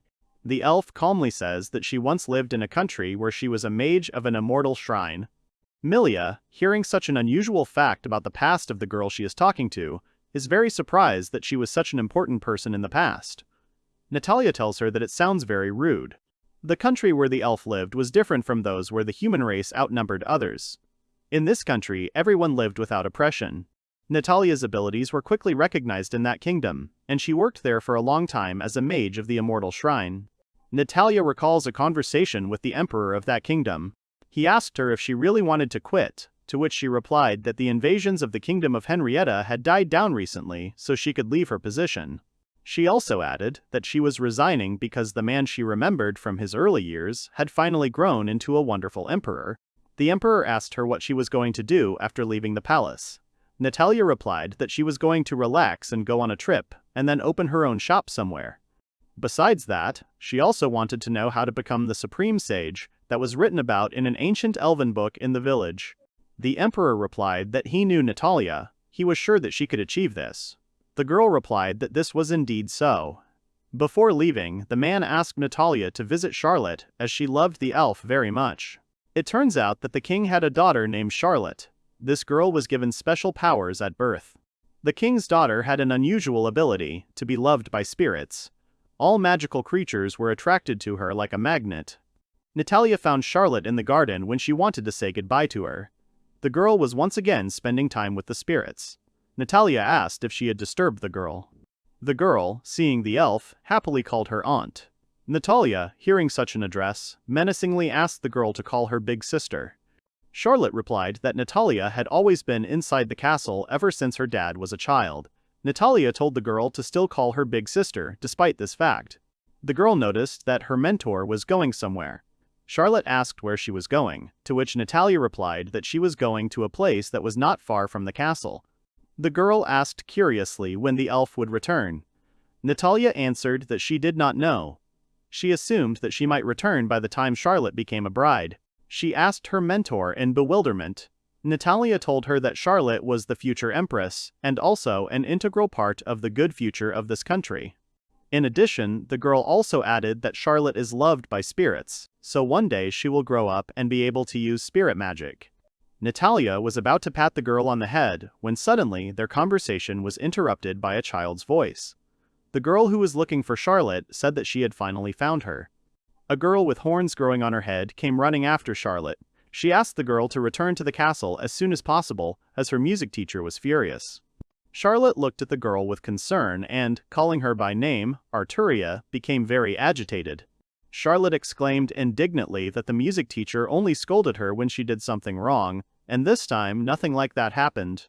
Natalia says that it must be difficult for Arturia to look after Charlotte. The girl confirmed this fact and said that despite the fact that Charlotte is already 5 years old, she still behaves very carelessly. Suddenly, Natalia asked if the girl was even 5 years old. Without waiting for an answer, she added that people grow up very quickly. Suddenly, Arturia asked Natalia why everyone in the castle called her Lowly Sage, and what it meant. Natalia, hearing this, became furious. A fire lit up at the end of her finger. She asked who said that. The girl promised that she would teach them a lesson that they would never forget. Arturia grabbed Charlotte's hand and said that it was time for them to leave, while Natalia looked at her burning finger. Finally, Charlotte turned around and said goodbye to Natalia once again, calling her aunt again. The elf says with disappointment that she asked the girl to call her big sister, not aunt. 10 years have passed since then. Natalia, remembering this, looks out the window and hopes that those children were raised properly. She remembers that when she bought the mansion, Ferris didn't recognize her. There was a small misunderstanding with the merchant guild. Of course, Ferris did not allow Natalia to live in this mansion, but she then thought that a mansion with a spirit was quite interesting. Mile asks what needs to be done to make the spirit of the house recognize you. Natalia replies that there are a lot of things in the world that she doesn't know about. The elf once again plays this thought over in her head, that there are many things that exist without her knowledge, and she gets angry at these thoughts. She thinks that if there really is a path to becoming a sage, then Touya might be the one to follow it, which doesn't really suit the girl. While Kisaragi and the other travelers return to Fendi City, they decide to stop for a short rest and set up camp at the place that Lumina suggests. She hopes that during their stop, the surroundings will be as peaceful as during their entire journey. The hero says that he agrees with her. Lumina approaches Kisaragi and says that many adventurers dream of having a warhorse. Touya replies that the horse fell into his hands by chance. The hero realizes that he cannot tell the girl that Kokuyo was in his storage. Lumina decides to ask Doll's opinion about the warhorse Kisaragi, to which the young man replies that the mage simply really wanted to stand out. Suddenly, the boy's expression changes, and he says that he will never forget how Kisaragi cooled his drink. The boy admits that Touya is not bad. Kisaragi realizes that Dal's attitude towards him has changed a bit since he cooled off the L. Someone from Dal's team asks the boy if he liked Touya's soup, to which he replies that he did. Suddenly, the hero is distracted from his conversation by his horse, which probably sensed the approaching danger. The hero, without wasting a minute, immediately goes on reconnaissance. He uses the search skill again, but this time he sees a whole group of monsters. Kisaragi realizes that he won't be able to defeat that many monsters using only long-range magic, as there are too many of them. Touya immediately informs the Aluminum that a huge group of monsters is approaching their camp. The travelers are terrified when they hear the sound of the approaching herd of monsters. Lumina says that this sound is made by orcs. The girl sees a huge number of them coming out of the forest. Hearing a loud and terribly piercing roar, Lumina understands that only one monster can make such terrible sounds, and these are orcs. The merchant is very scared when he hears such a statement. He immediately begins to fuss. The girl, in a menacing tone, orders absolutely all the merchants to take refuge in their carts as quickly as possible, and they, hearing the order, quickly and fussily run in different directions, practically jumping into the carts with tents at full speed. It turns out that there are an indecently large number of orcs advancing. The members of the Pastor Fang's team stand in shock and cannot believe that so many monsters have come. The warriors are preparing to enter the battle, but the orcs continue to come out ever faster, which cannot help but frighten the travelers. One of the adventurers shouts and asks how many monsters are attacking them. Kisaragi looks at the giant monsters that continue to emerge from the forest with determination and confidence. It is noticeable that the guy is completely confident in his strength, professional skills and combat abilities, so he is not afraid. Lumina answers the questioner about the number of orcs that there are about 30 monsters that have come. The girl herself is worried because they will have to fight them. It turns out that orcs are monsters that most often attack animals, humans, and other monsters, and most often then eat them. They look quite ugly, and their snouts are similar to pigs. Kisaragi decides that he absolutely must use the spell he recently learned, when suddenly Lumina calls out to him, addressing the hero by name. With her action, the girl throws the hero off his plan. The girl tells Touya that she really hopes for support from the other side. Kisaragi does not immediately understand what exactly the girl decided to do, since he had his own plan. The guys from the Pasture Fangs team, despite their fear of the monsters, are still trying to figure out how many are attacking. Many of them are so scared that they can't even move, as if fear has completely paralyzed them. Suddenly, one of the team members says that he sees monsters standing there, hesitating to attack. Someone else says that he doesn't understand why this is happening. Fear is clearly visible in his city. Lumina approaches the Pasture Fangs and says that she feels like the reason for the monster's behavior is clear enough to her. The girl points to Kisaragi's pet warhorse named Kokuyo with her hand, and, concluding, loudly states that the monsters must be afraid of the hero's warhorse, which is why they can't get any closer.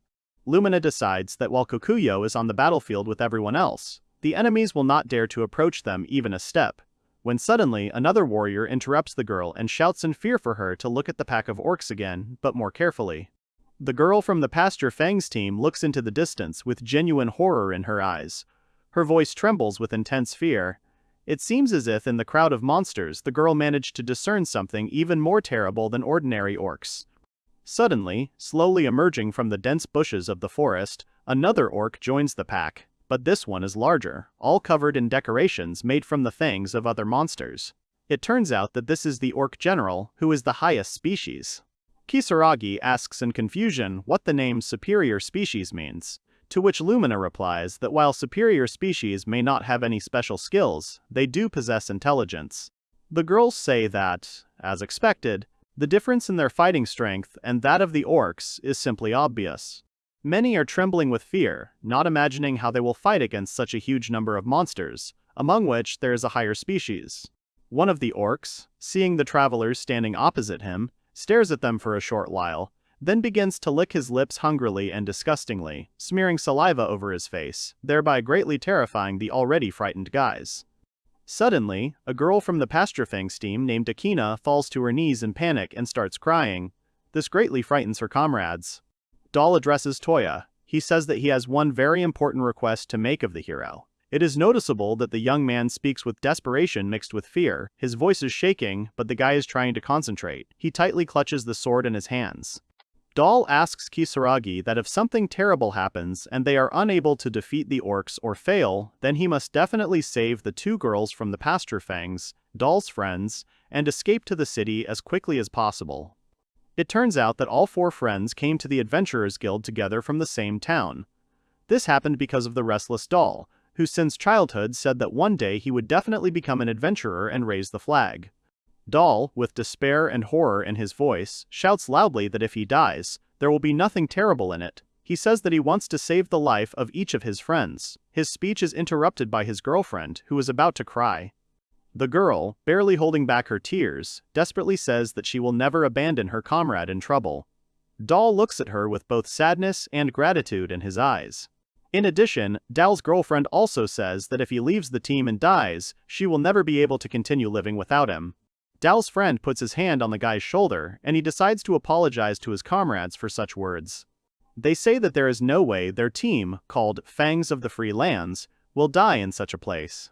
It is noticeable that the travelers are very determined and ready to go into battle against the orcs. The hero, watching this whole touching picture, sincerely does not understand what just happened. Kisaragi cannot understand why the guys are already condemning themselves to death, having encountered only low-ranking orcs. At this time, Kisaragi recalls the conversation that took place in the workshop. It was when Milia asked Touya if he was a priest. The question came out of nowhere. It turns out that when meeting an orc, even a B-rank warrior has a limit to the number of orcs he can handle alone. The workshop worker, Dalek, seeing how many the hero brought that time, asked if he could defeat them all by himself. Milia sharply responded to Dalok that he did not understand what he said, so she thought that the guy was not saying the smartest things. The girl reminded him that Kisaragi has a warhorse, which is itself a B-rank monster and helps the hero. The girl turned to the hero and, sparkling with joy, asked if she was right in her judgments, to which he wearily replied that he agreed with what she said, despite the fact that Touya still killed most of the monsters himself. Before engaging in battle with a pack of orcs, Touya looks at them carefully and assesses what kind of opponents they are. He realizes that the general is the biggest problem in this pack right now. It is clear that even the experienced warrior Lumina is very worried while watching what is happening, while she herself belongs to rank B, which speaks of her fairly good combat abilities. Kisaragi decides that he should take action immediately. He waves his hand, thinking that even Dal and his team are counting on him. The orcs are also getting ready to attack the humans. Finally, the orcs attack. They are very hostile. The most terrifying of all is their general, blind in one eye. The monster is covered in decorations made from the fangs of other monsters, which makes him very different from other orcs. Lumina also cries out anxiously about the monsters advancing. The girl herself is ready to rush at the orcs. Lumina shouts that all travelers must try hard and defeat the pack of monsters at all costs. At this time, the orc general flies rapidly with an attack on the guys.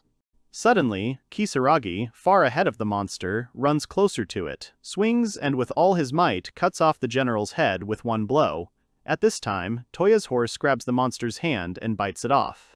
Seeing Kisaragi deal multiple blows to monsters, showing no mercy to his opponents, Lumina is both delighted and horrified. The girl cannot believe her eyes. While Kisaragi attacks the rest of the monsters, he uses not only his Buster Sword, but also the skills he learned from the magic books Natalia provided, which contained many different spells. In order to destroy one of the orcs in the pack, Kisaragi makes several swings with his left hand and uses the skill, Fire Bullet, after which the attacked orc's face is set on fire. The other monsters are greatly frightened upon seeing this. But the hero does not spare any of the monsters. After the attack, his facial expression does not change, only Touya's gaze becomes much more serious and harsh. This time, the hero strikes at the monsters using his Buster Sword, which he wields remarkably well. At this time, the horse also helps its master deal with the monsters and mercilessly tramples them. Kisaragi jumps up once again and hits several orcs around him with all his might, cutting off the heads of several monsters. The guys from the Pasture Fangs, watching what is happening on the battlefield between Kisaragi and the orcs, tremble and say that what he is doing is impossible. Lumina also looks at the hero in surprise and does not understand what the hell she just saw. The girl is in shock from the picture she just saw. Suddenly, Lumina comes to the conclusion that Kisaragi's gaze while killing monsters reminds her of a legend. The girl immediately concludes that Touya is very similar to the Berserker from the legends. At this time, a happy and joyful Kisaragi turns to the team and asks if they will go to help him. He decided to attack the monsters himself. The surprised travelers look at him in horror, not daring to move at all. Lumina wipes the drops of orc blood from her face. Without thinking twice, Lumina orders everyone to follow Kisaragi. They walk a little further into the forest, and someone asks if she is serious. Doll happily says that they are still alive. Lumina replies that this is indeed the case and there is no need to doubt it. At this time, the travelers stand next to the corpses of the orcs. At this time, Kisaragi approaches his horse and thanks Kokuyo for his hard work and help. Lumina says that the one who destroyed all the orcs was the hero, not the horse. The girl also notices that he has a very unusual fighting technique. She has never seen anyone use a huge sword along with magical attacks. He, in turn, says that he always fights together with Kokuyo, so this time, nothing at all unusual happened during the battle. Lumina is about to object to the hero, but suddenly an admiring doll runs up to him and calls Kisaragi by name. The guy, hearing that someone is addressing him, turns around and asks Doll what happened. The young man does not answer right away. Suddenly, he looks up at him. With sincere gratitude in his eyes, Doll says thank you to Touya. He also adds that, thanks to the hero, none of his comrades died. The rest of the guys from the Pasture Fangs team also look at the hero with gratitude, to which he replies that he doesn't want only him to be said, thank you, since the guys also fought. Another guy from the team says that it has already been said, such words are a big waste. Akima also adds that if they continue to fight like this, it will cost them dearly. The heroes think about what to do with the orcs' bodies. A young man from the team says that the costs are too high. He suggests cutting off the orcs' noses as proof of victory. Suddenly, the hero says that none of the boys need worry about that. He waves his hand. Kisaragi happily says that he can easily hide such a small number of orcs in his storage. After Touya's hand moves, all the monsters' bodies disappear. Lumina, watching this, is very surprised. The guys from the Pasture Fangs team are also delighted and shocked by what they saw. Dal is the most surprised by what he saw. He does not understand where the monsters disappeared to. After the monster corpses disappear from under Lumina and Touya's feet, they also disappear from around the boys' team, causing them to jump away in fear. Kisaragi asks what's wrong and turns around in surprise, looking at the merchants. The merchants, in turn, sit in the cart and hum questioningly, but don't answer. Fendi safe and sound. Dal breathes a sigh of relief. Touya enters the guild building, where Milia greets him and thanks him for his hard work. The girl also addresses the guy, holding something in her hands. The guild lady happily tells Kisaragi that she congratulates him for finally being promoted to B rank. The girl hands Touya his information card. The hero takes the card and after reading it carefully, he exclaims with satisfaction and surprise that he has indeed reached rank B. It turns out that, according to the guild's rules, in order to reach rank B, you only need to successfully complete the escort mission. Milia tells the hero about this. Ebrand's idea and goal to promote the hero as quickly as possible. At this time, Ebrand himself goes down the stairs to the common room. The sub-guildmaster, upon seeing the hero, immediately changes his expression. He begins to happily wave to Kisaragi and smile. The hero understands that everything is clear to him. Suddenly, from talking with Milia, Touya is distracted by a guy who approaches. His voice sounds a little guilty. It turns out that Dal has approached him. Kisaragi asks what happened, to which Dal replies that he apologizes for calling Touya by some unpleasant names and treating him poorly. Suddenly, another girl from the Pasture Fangs team chimes in and says that it is very rare for a doll to apologize. The boy becomes embarrassed and asks her to keep quiet. Kisaragi says that it is nothing to worry about. Lumina approaches Dalu and Kisaragi from behind. She hugs the boys and says that no matter how you look at it, if they all completed the mission together, then they are adventurers. The heroes are embarrassed. While Ebrand and Milia watch the travelers, Lumina suggests celebrating the mission's completion with orc stew at the Foxtail Inn. Someone else suggests drinking some chilled Touya's ale. Upon hearing about orc meat, someone in the crowd shouts out that they don't want to eat it because these monsters can feed on humans. Kisaragi hears this and chuckles. The hero remembers everything that happened to him and everyone he met during the mission, and understands that, in the end, he feels pretty good. Kisaragi finally returns home to the mansion and, upon entering the building, immediately calls out to Ferris. The girl appears immediately and the hero apologizes for being late. She looks dejected. Ferris's eyes fill with tears again. She says she's so glad Touya has finally come home. She greets him and says she's been feeling lonely. Kisaragi, seeing Ferris crying, doesn't know how to comfort her. He suddenly lands on one knee and says that he too felt very lonely on the mission. The hero says that throughout the entire trip he really wanted to go home because he knew Ferris was patiently waiting for him in the mansion. The girl, hearing this, is very embarrassed. Kisaragi is still standing in front of Ferris when suddenly the girl raises her hand. Touya asks what happened to her, as her face is red and tears are streaming down it. Touya remembers hearing many people say that people can't touch the spirit of a house, but he still decides to test the theory and try to do so he reaches his hand towards the girl's face. Suddenly, Ferris takes Kisaragi's hand. Feeling this, the hero blushes a little and is very surprised. Unexpectedly for Touya, Ferris puts his hand on his cheek and smiles sweetly and tenderly at the hero. It is clear that the girl is pleased. The touch doesn't last long. As soon as Kisaragi touches Ferris's cheek, the girl turns into white smoke. Touya looks at his hand in surprise and realizes that the feeling he just experienced was very unusual. A few seconds later, Ferris appears next to the hero again, materializing from white smoke. She says that this touch is her limit for today. She smiles sweetly at Kisaragi and looks at him affectionately. The girl addresses him by name. Ferris says that she was very happy that Touya touched her. Meanwhile, Kokuyo lies in the grass under the windows of the mansion, sleeping. At this time, in the Adventurers Guild building, Ebrand is talking to Lumina. He thanks her for her work. While Lumina stands at the door with a serious expression, the sub-guildmaster asks the girl what Touya was like in battle. Lumina walks into the room and sits down on the couch before answering the man. She tells Ebrand that on their way back they came across a group of orcs led by an orc general. Ebrand is very surprised by this.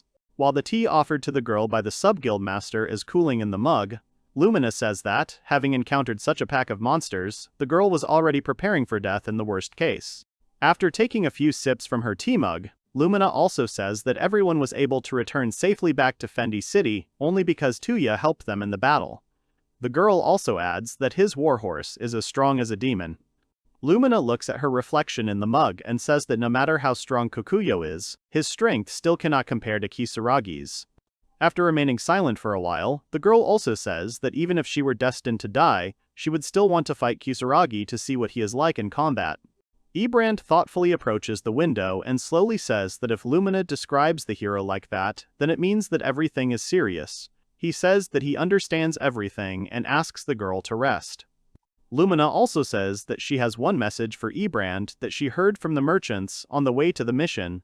It turns out that the tide of battle in the battle between the Kingdom of Gerenet and the Empire of Lunith has suddenly changed. At this time, two obviously frightened people are running through the forest, dressed in long but different robes. They are in a great hurry and breathing heavily. On the way, one of them stumbles and falls to the ground, while the second, seeing this, stops and, fussing, turns around. It turns out that the two girls running are one of them, Arturia, Princess Charlotte's assistant.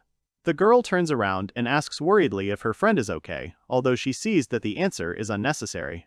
The other girl, Charlotte as it turns out, tells her friend not to worry. She fussily adjusts the robe she ran in. Arturia says that they can't stop in a place like this forest because it's very dangerous, so the girls shouldn't linger here and should leave as soon as possible. Charlotte looks confidently at the sky and says that this is why they must meet the sage at any cost. 3 months have passed since the escort mission. The tavern is very lively that evening. Someone cheerfully addresses Touya and says that he will make an exception, especially for him. At the tavern, Doll asks the hero to join his group, the Grassland Fangs. It is clear that the young man is serious when he states his request. Kisaragi, hearing about this, says that he refuses such an offer. No, why would the hero refuse to join the group after all the hardships they went through together? Kisaragi says that he only wants the boy to join the group for the chilled ale. The girl tells them to stop arguing, as they have just finished work and are very tired. Suddenly, one of the young men, a member of the group, Pasture Fangs, says that he heard something interesting from his client. It turns out, he heard that the war between the Kingdom of Henrietta and the Empire of Lunith has begun. The guys look at the girl who said this instead of the guy in surprise. But there is something else that the heroes should know.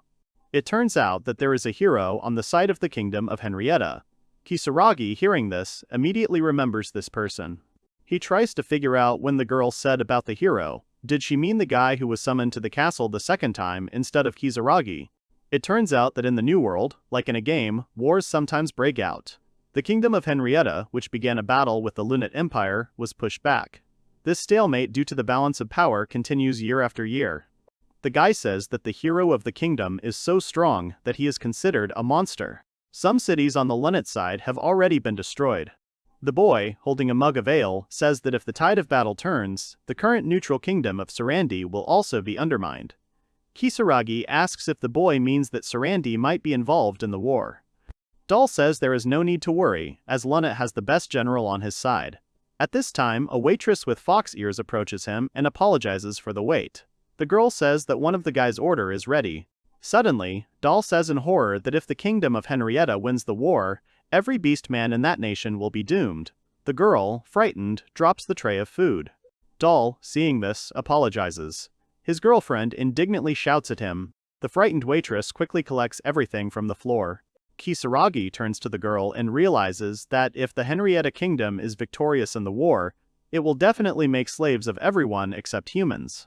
Suddenly, Touya remembers that the princess of the Henrietta Kingdom, Sharon, said that their country would also take part in the war. Suddenly, a girl named Akima, sitting next to the hero, asks who others think is stronger, Kisaragi or the hero of the kingdom, Henrietta. Touya from behind and says that the guy is surprisingly strong. To this, Kisaragi dejectedly replies that they should not forget that they are facing a hero.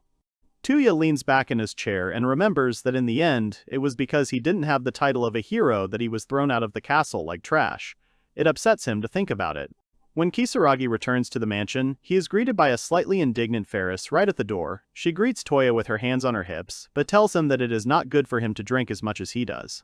Touya concludes that the spirit of the house's vocabulary is growing every day, which the boy cannot help but rejoice at.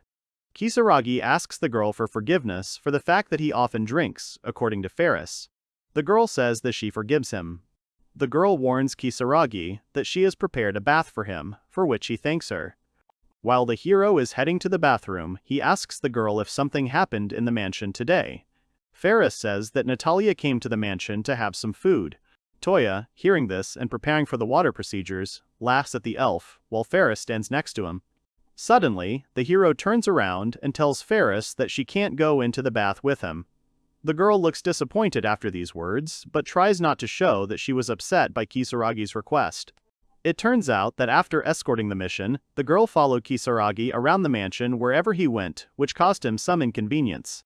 Kisaragi recalls how one day when he went to sleep, Ferris said that she wanted to go with him. The hero also adds that, naturally, he did not allow her to do so.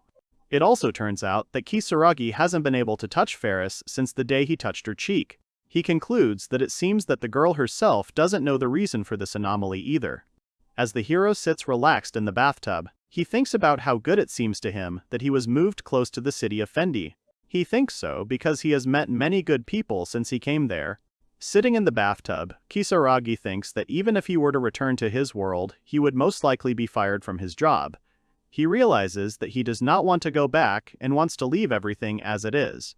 Touya realizes that in the city of Fundi, he could just live a quiet and moderate life without having to worry about anything. Suddenly, the hero turns his head and sees Ferris peeking out from behind the wall and looking at him while he is sitting in the bathtub. The girl leans her hand on the wall and looks at Kisaragi. He sits up a little in the bathroom and asks what happened, after which the girl abruptly turns away. It is noticeable that Ferris is very focused on something. She says almost nothing to the hero. Before disappearing, she only says that she was wrong. Touya does not understand what happened. Milia apologizes to him for something. The girl apologizes to Kisaragi for suddenly calling him to the guild. The hero does not respond to this. Touya says that Milia mentioned that Ebrand had some request for the boy. The first thing the hero sees when he enters the room where Ebrand is sitting is that the man is carving an orc figurine out of wood. The sub-guild master happily says that Kisaragi has finally arrived.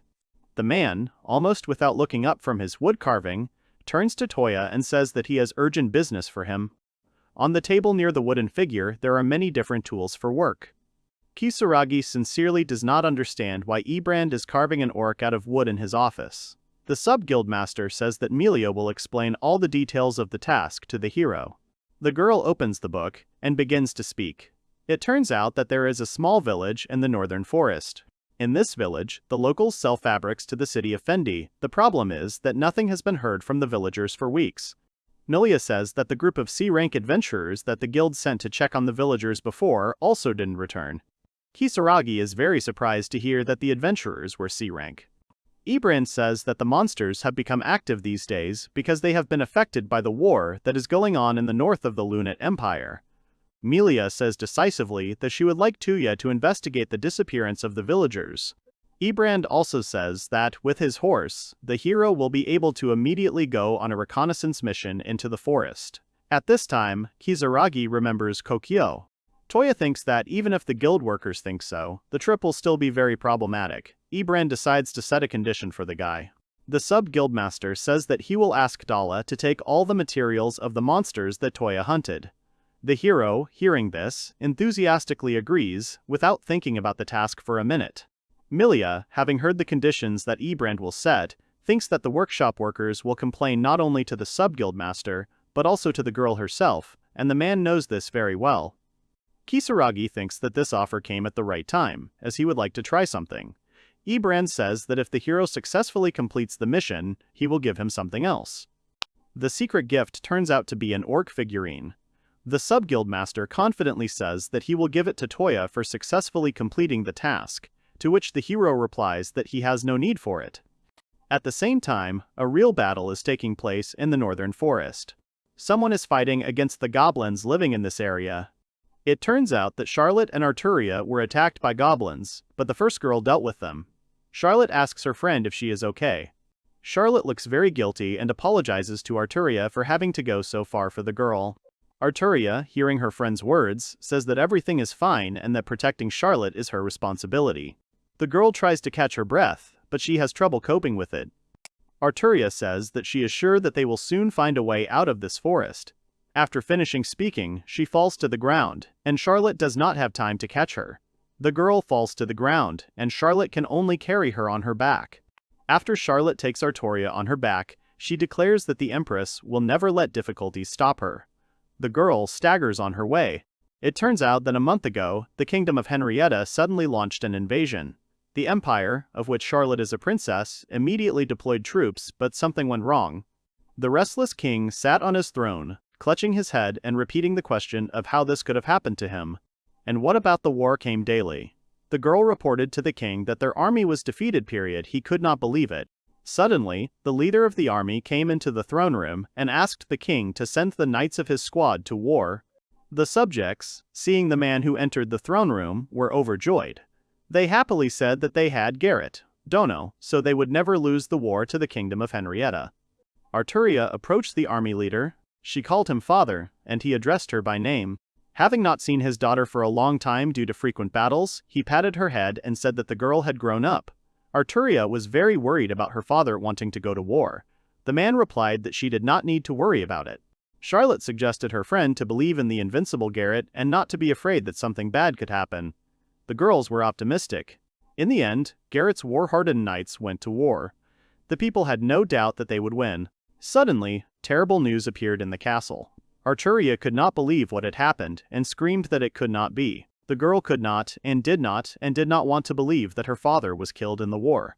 It turns out that at the very end of the battle, Arturia's father himself went out to fight one-on-one against the man who called himself a hero. The king, hearing this then, abruptly rose from his throne. The warriors who returned from the battle said that the enemy army was moving too fast and that all the roads in the kingdom would be blocked within a few days. The king, having learned this information, turned to Arturia and asked the girl to take Charlotte with her. The man decided to take desperate measures. The king turned to the girls and asked them to go to a neighboring kingdom called Serendi as soon as possible. He looked very downcast and serious. Charlotte screamed that she couldn't run away alone, leaving her family in a kingdom that was being attacked by a neighboring country. The girl was ready to cry. The king answered his daughter that she would not run away under any circumstances. He explained that the kingdom needed Natalia's strength, the strength of a sage. The king said that he was asking those who were very close to the girl to find her. Arturia and Charlotte are scared. Finally, the two girls got into the royal carriages and left the castle to go to another country. Charlotte's dad and mom were watching. They were very excited. The king said that when Garrett was defeated, he wondered if the battle would change with Natalia's arrival. The king's wife clung to her husband in fear. The man promised that he would pray that Natalia would take care of the children who had come looking for her. It turned out that the only ones who managed to escape from the kingdom were Charlotte and Arturia. However, their pursuers were fast, and the escort knights had to sacrifice themselves to save the girls. While Arturia is unconscious, Charlotte tries to get her drunk to bring her to her senses, and the girl succeeds in doing so. Arturia regains consciousness and realizes that she is sitting near a tree. Charlotte happily says that she is very happy that her friend has finally woken up. Arturia sees the empty flask lying next to her and apologizes to Charlotte for not having any more water. After a moment of silence, Arturia also apologizes for being such a troublesome royal knight. Charlotte remains silent. The girl asks Charlotte if they can really meet Natalia. She wonders where this elf might be. Charlotte tells her friend that they are used to many things. The girl recalls that since they joked with Natalia, they got used to hiding from her a lot. Both girls remember these moments with warmth. With a smile on her face, she remembers how Natalia sometimes got angry at the girl. The girl understands that it was a long time ago, but in her head, the memories of her mentor remained the warmest. Charlotte takes her friend by the hand and tells her that she needs to believe. Charlotte, holding Arya's hands, happily says that the goddess Terraria will definitely help them all. Arturia looks at Charlotte, fascinated. Suddenly Charlotte starts to cry, and Arturia notices. Her friend says that for the sake of those who died, she is sure that she will fight to the end. Arturia tells the girl that what she says is true. A royal knight like Arturia would never give up. Arturia, hugging Charlotte, remembers her father and realizes that if she had to give her life for Charlotte's safety, the girl would certainly agree to it. Suddenly, both girls see smoke coming from the middle of the forest. One of the girls screams that they need to quickly look where it is coming from. After some time, the friends reach the edge of the forest, where there are many wooden houses. Arturia says that she knew that this is a village. She turns to Charlotte and says that they are saved. Arturia happily tells Charlotte that perhaps the girls could ask the locals to share food and water with them. Charlotte turns around and says that she doesn't see a single person in the area. Suddenly, Arturia points her finger somewhere and says that there is someone in it. Suddenly, the girl stops abruptly, surprised and scared. It turns out that there is a piece of human flesh lying under the girl's feet. Seeing this, they start screaming loudly in fear. Suddenly, Charlotte peers into one of the huts in the village and sees someone sitting there who doesn't look human at all. She suddenly realizes who is actually in the building. 3 orcs are watching them from the darkness, eating a human corpse. The orcs, to the great regret of the friends, notice the girls. Seeing the girls, the orcs begin to move towards them quickly. Charlotte screams in horror that this village has become an orc settlement. At this time, a whole horde of monsters is already standing and preparing to attack the girls. Suddenly, 2 of them start running towards the girls to attack them. Arturia stands in front of Charlotte as she has to protect her. Charlotte falls to the ground and screams in horror as Arturia draws her sword from its sheath to attack the monsters.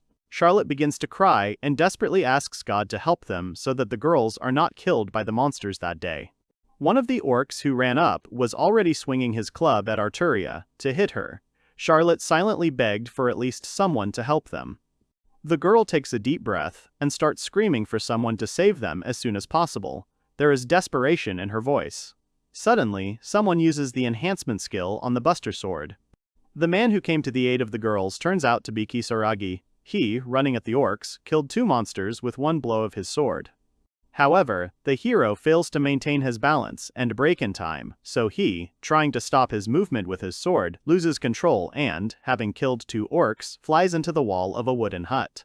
Kisaragi crashes through the door of the hut, which breaks with a loud crunch under the weight of his body. The girls hear and see this, and they feel a little sorry for the hero. However, Touya is not discouraged and happily says that he knew there were survivors in the village.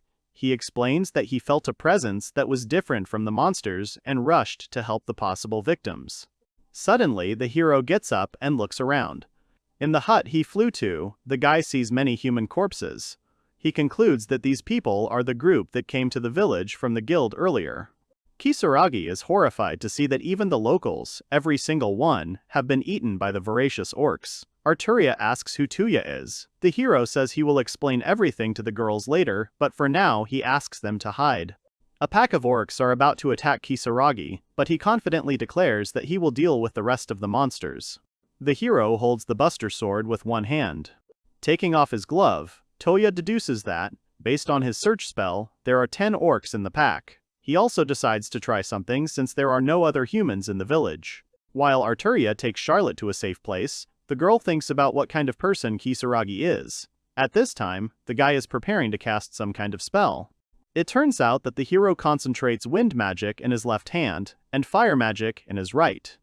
He is very determined and looks confident. Kisaragi connects his hands with different magics together and rushes at his opponents. It turns out that magic that mixes others is called combination magic. Charlotte, watching what is happening, turns to Arturia and says that she has never seen such powerful magic before.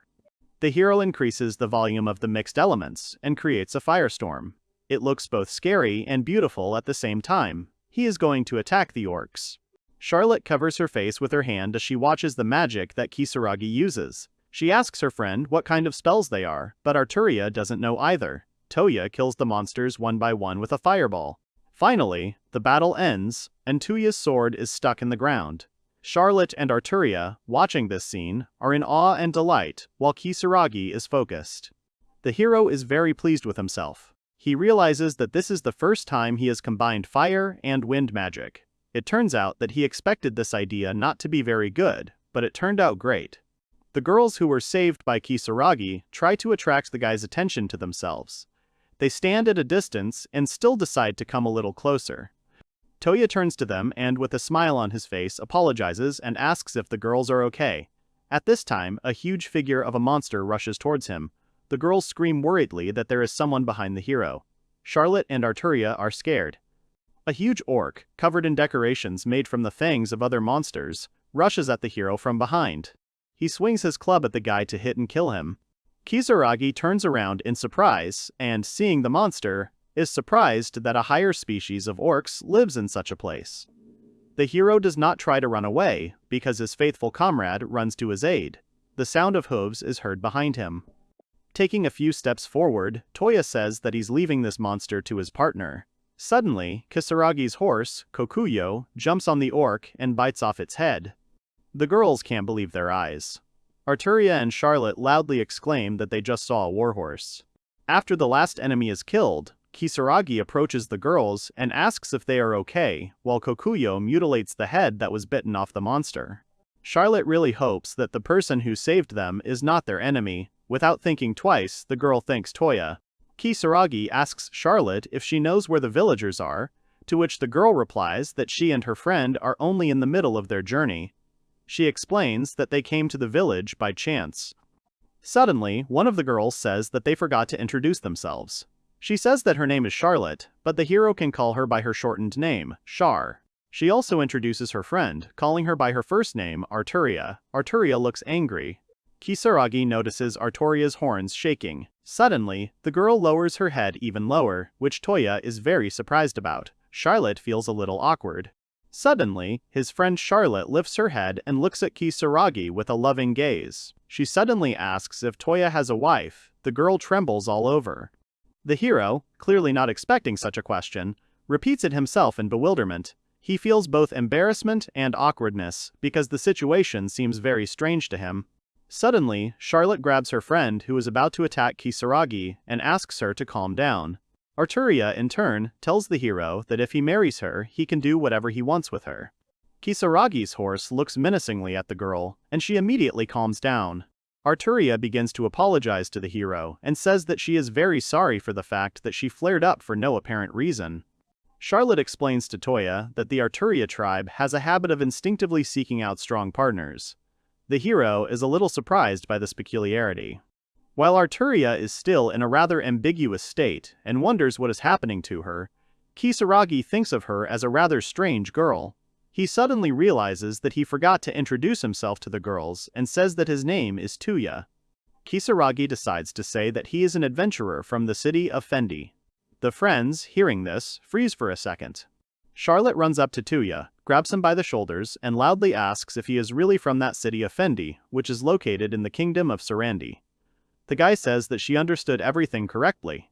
Charlotte and Arturia exchange joyful and excited glances.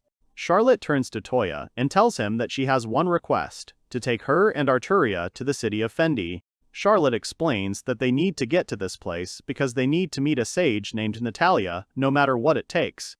Kisaragi, hearing a familiar name, is very surprised that the elf has acquaintances. He asks if Charlotte means a lolly sage. The girl, hearing a familiar phrase, is surprised. Charlotte and Arturia excitedly ask if Kisaragi knows Natalia, to which the hero replies that this girl comes to visit him every day to eat. Charlotte falls to her knees in joy and says that meeting a hero is truly a divine blessing. Arturia tells Touya that they need to leave as soon as possible. After thinking for a moment, Kisaragi looks at one of the huts where he saw the corpses of the adventurers from the guild earlier. He asks the girls to help him with something before they return to Fendi City. The boys drag all the corpses out of the hut and cover them with white sheets. Meanwhile, Charlotte collects their adventurer information cards and gives them to Kisaragi. The girl says that these are guild cards that she found on these people. Touya replies that it will save him unnecessary trouble and thanks the girl. Kisaragi looks at the dead bodies and says that he must take them with him to Fendi City. He raises his hand to open the vault. Arturia is very surprised that the hero also has a vault skill. The bodies of the dead instantly disappear. Charlotte tells the dead to rest in peace. Arturia points out that corpses are not usually delivered home to their families. Touya remains silent, not considering it necessary to respond to the girl's remark. It turns out that several months have passed since Touya became an adventurer. Suddenly, the guy discovered that he had already begun to get used to the deaths of other people. After Kisaragi finishes his business with the bodies of the people, he realizes that he must now help the girls. The young man understands that now, with the appearance of two girlfriends, there are many more people for one horse, which can prevent him from reaching the city. Touya steps aside a bit with Kokuyo and asks the two girls to wait for him for a bit, to which they quickly agree. The hero opens the vault again and actively searches for something in it. Touya remembers that he was sure that he had something that would help them get to the city of Fendi-id. Suddenly, to his own joy, Kisaragi finally finds in the storage what he had been actively searching for several minutes. The guy can't help but smile. It turns out that Kisaragi finds a cart icon in the storage room. The guy realizes that he hasn't used it before, but now is the time to fix it. The girls, seeing the kind of transport Kisaragi offers them, are delighted after the carriage appears in their field of vision. As the cart with Kokuyo harnessed to it approaches the girls, they all shout in unison how luxurious this transport looks. Kisaragi looks at the carriage he took out of storage and realizes that it looks much more luxurious than he imagined. At this time, the girls also notice that the carriage is pulled by a warhorse. Arturia is amazed to realize that even the royal guards do not ride such transport. Charlotte tries to bring the girl to consciousness. Kisaragi, having come closer and having heard a little of the conversation, asks himself if he thought Arturia mentioned something like the royal guard. Touya takes a closer look at Charlotte and realizes that no matter how you look at the girl, she looks very much like a person who belongs to the nobility. Suddenly, Kisaragi decides that he will not try to find out more information about the girls, as it is too useless and difficult an activity that he does not want to do. Suddenly, Charlotte turns sharply to Touya and, without a drop of embarrassment, asks the hero if he is a nobleman, not trying at all to hide her interest in this question. Charlotte adds that even in the Empire, there is no one who could possess such an amazing thing as this carriage. Arturia hints that Charlotte is behaving inappropriately. Kisaragi finds the girls a bit strange. The hero says that it would be better if the girls were not too curious. Otherwise, he would not question them either. Arturia replies that she understands everything.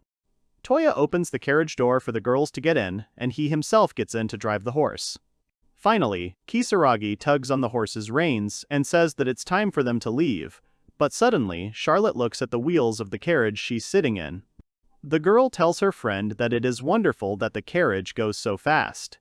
Touya turns around and tells the girls that he is very glad that they are enjoying the ride. Suddenly, the hero remembers that in the world he is in now, there is no such technology, so the girl's surprise is quite justified. Charlotte suddenly notices that Kisaragi is so young, he seems too calm. It is noticeable that the girl admires this quality of Touya. Arturia enthusiastically remembers and tells how calm the hero was when he killed those orcs. Touya awkwardly replies that he is simply interested in martial arts. In reality, the hero thinks to himself that he only acts so calmly because he is much older than 30. Arturia starts a conversation with Charlotte and tells the girl that she is sure that Kisaragi is a popular mage. Charlotte replies that she has never heard of the magic that the boy used before. Arturia does not give up, that Touya must be a warrior since he has the magnificent sword. Charlotte says that it is impossible for a warrior to use such magic. All the girls' conversations are heard by Touya. He decides to clear up the girls' doubts about his job, so he turns to them and tells them that he is more or less a priest, but there is a small nuance. Arturia, having learned Kisaragi's profession, says that she cannot believe that the hero is a priest. Suddenly, Charlotte says that she understands everything. The girl suggests that Touya is Natalia's student. Charlotte says that even though Natalia is a mage, she is still exploring the path to becoming a sage. Besides this, the girl also says that she heard that Natalia received a lot of different knowledge on the path to becoming a sage. At this point, Kisaragi realizes that the secret of how Natalia had so many books about magic with her has finally been revealed. Arturia says that she now understands why Touya can use magic that she has never seen before. Charlotte tells her that she now understands why Kisaragi is so strong. While the hero is riding the horse, he thinks that he is very glad that the girls are not trying to find out his personal information, but he also thinks about another problem. Kisaragi asks himself if he can tell Arturia and Charlotte about his real job. The hero recalls being in the midst of leveling up and trying to aim for his next job change to become a berserker. He ended up changing jobs and becoming a high mage. Kisaragi recalls one battle he had with another high orc he had fought. Touya, as usual, mercilessly and quickly destroyed his enemy with a wave of his hand, using a spell. Kisaragi also recalls another episode from his expedition. The guy spent 7 days leveling up, which was very tiring, but he finally managed to achieve what he wanted. It turns out that the hero has reached level 100 again, but this time as a high mage, which couldn't help but please the guy. A window popped up on the map asking if he wanted to change his profession, and the guy, without thinking twice, answered again that he wanted to. It turns out that in the game it was necessary to change a couple of secondary professions in order to then change the profession to the most powerful one. For the berserker, this is the warrior profession line. When the job window opened, there was nothing written in it. Kisaragi screamed that it was impossible, that there weren't even other magic-type jobs. He didn't know what he had to do to switch to the warrior job line. Suddenly, Kokuyo grabbed Kisaragi by the hood of his robe with his teeth. The hero asked the horse if he was saying that everything would be fine if he just continued to level up. That was the only thing Touya could think about then. He then shared his thoughts with his familiar. It turns out that Kisaragi has read a whole bunch of books, but still couldn't find a way to restore the berserker, which upsets him greatly. The hero looks at the horse and decides not to lose heart ahead of time.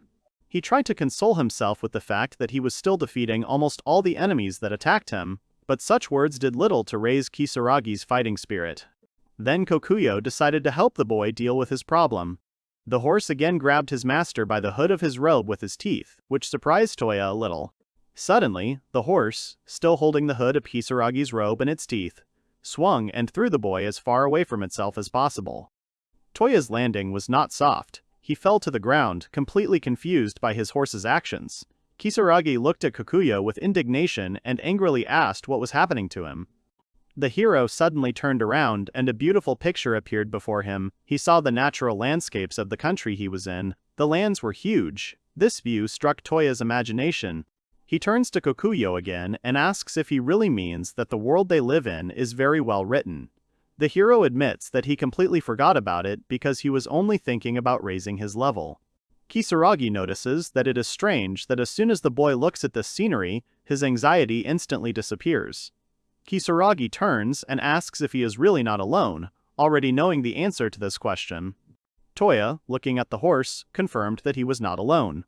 The boy said that even though he was getting stronger, he still should not hesitate. The hero became even more inspired. Kisaragi said that he would definitely continue to climb the profession line even higher, and even if a war broke out, he would still not be alone, since Kokuyo would be with him. The horse bit its owner again. Kisaragi looked at his familiar dejectedly, and began to wipe the drool from his face with the edge of his robe again. He waved his hand and decided that he would not hesitate any longer. Kisaragi said that he would definitely go through all the hardships together with Kokuyo. It turns out that the job that comes after Mage and High Mage is the highest job in the line that the hero is currently following. Kisaragi changed his job once again, but this time to Sage. His level dropped to 1 again. Kisaragi recalls that when he became a Sage, he had one change. This change was in the range of magic he could use. The range increased. A skill called Magic Combination was also added. Suddenly, the hero realizes that Natalia must be as wise as he is. Kisaragi thinks that even for the people of this world, if they level up, many things change. The hero turns around to check on the two girls. When he looks at them, he sees that the girls are sleeping. Touya concludes that they are very tired and does not wake them up.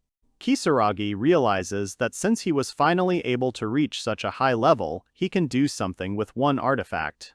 He removes the experience multiplication ring from his finger and realizes that he can no longer use the effect of such a ring, since it only works for the primary profession line. Touya brings the ring closer to his face and thinks that it seems like a very cheating thing. Because of this, the hero feels a little awkward. Suddenly, a couple of raindrops fall on the guy's head. The hero understands that since it started raining, he will need to speed up a lot in order to get home as quickly as possible. Meanwhile, Natalia and Ferris are talking in Touya's mansion. Natalia says that Kisaragi is late again. While Natalia sits on the sofa and swings her legs, she repeats once again that the hero is late home again. Ferris, hearing such unflattering remarks about the owner of the mansion in which she lives, says that Touya works. She also makes a remark to Natalia, saying that she is already an adult and should not be so selfish. Natalia starts complaining again about Touya being late, but Ferris cuts off her sobs. Suddenly, the elf asks if it's true that Ferris has gotten used to the new owner of the mansion. Having not received an answer from the girl, Natalia asks if she remembers their first meeting. Ferris doesn't answer, and Natalia says that at the time she was looking for a place to live in this city. Then, someone from the Merchants Guild recommended this mansion to her. It turned out that in order to sell this mansion, the sellers hid the information that the spirit of the house lived in it. When Natalia first saw the spirit of the house, she was so shocked that Ferris could not accept her, and the girl could not live in this mansion. Ferris was not going to let Natalia into the mansion she had bought. The elf was horrified. In the end, the guy who pulled off this scam was found in the Merchants Guild and was immediately fired from there. After that, another worker from the guild came to Natalia and apologized to her. She agreed with him to rent her current store, but with a huge reduction in price, instead of returning the money for the mansion. The elf says that she finds the mansion with the spirit inside to be a very interesting phenomenon. Ferris listens to her with disinterest. Natalia takes a bite of the donut and turns back to Ferris, pointing the hole of the donut at the girl's face so that it can be seen through the hole. Looking at the girl for a moment, the elf asks what Touya looks like in her eyes.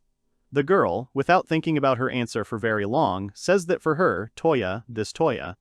I hear a noise outside the window. Both girls turn to look in. Natalia is the first to decide to say that it is raining heavily outside. She asks again where Kisaragi could be. Meanwhile, the hero continues to drive the carriage, driving along a road that is very washed out due to the rain.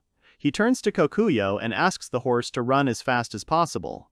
The horse obeys and speeds up its pace. Suddenly, Kisaragi sees something. At this time, Charlotte and Arturia finally wake up. Sleepy, they do not quite understand what is happening. Suddenly, Arturia looks out the carriage window and asks the hero what happened, while Charlotte fixes her hair. To her horror and anger, Arturia looks out the window and sees 6 people, their faces covered by robes. One of the men in robes says that it was the right decision to put guards on the road. Another replies that they also wanted to cross the border. Arturia realizes that the robed men were waiting for them. Charlotte, horrified, says that it is impossible that they waited for them the whole way. Meanwhile, Kisaragi, completely confused, tries to understand who these people are. Arturia gets out of the carriage and apologizes to the hero for dragging him into their problems. She decides to say what kind of people they are surrounded by.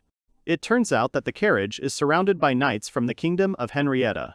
Many of them have removed the hoods from their metal helmets and have bared their blades. One of the knights laughs at the girls for thinking they could escape from the pursuit of the elite knights of the royal army, while Kisaragi exhales nervously. He asks again if the knights circling him really belong to the kingdom of Henrietta. At this time, thunder and lightning join the rain. Ferris, worried, looks out the window, hoping that Touya will soon return home. Arturia runs out of the carriage and, while pulling her sword out of its sheath, says that the people who surrounded them once killed her comrades. Touya also has not the most pleasant memories of the people living in the kingdom of Henrietta. Arturia confidently says that she will take care of the knights of the kingdom of Henrietta. She is ready to attack at this very second. One of the knights calls the girl a vile beastman and, clutching his sword with both hands, runs and is about to strike her. The girl skillfully parries the knight's blow, which he can't expect. He intends to continue the fight. During the fight, Arturia manages to shout to Kisaragi to hurry up and leave for the city as soon as possible, leaving her here. The girl also asks Touya to take Charlotte with him to the city, since Arturia cannot allow her to die here. Arturia in the forest, under any circumstances. The knights of the kingdom of Henrietta, having heard the girl's conversation, say that their resistance is useless. They run up to Touya, who is sitting at the controls of the horse, and say that they will not allow anyone to escape. Without thinking twice, the hero jumps down from the coachman's seat and waves his hand. Immediately after Kisaragi does this, a helmet containing the severed head of one of the Henrietta Kingdom soldiers falls to the ground with a crash. The Buster Sword appears in the boy's hand, and the soldier's headless body falls to the ground with a crash. The other knights, clearly not expecting Touya to be able to resist them, are in shock. The boy says that he doesn't know why they are chasing these girls. The hero also adds that if the knights don't retreat immediately, it will have dire consequences. While Touya says these words, he holds the sword near the knight's head. Suddenly, the man near whose head Kisaragi is holding the tip of the ball asks the hero if he is confident in his abilities. This helmetless knight also adds that their squad cannot fail the mission they have been assigned under any circumstances. Artoria yells at Kisaragi that these people are the Henrietta Kingdom's elite force, hinting that they need to be careful.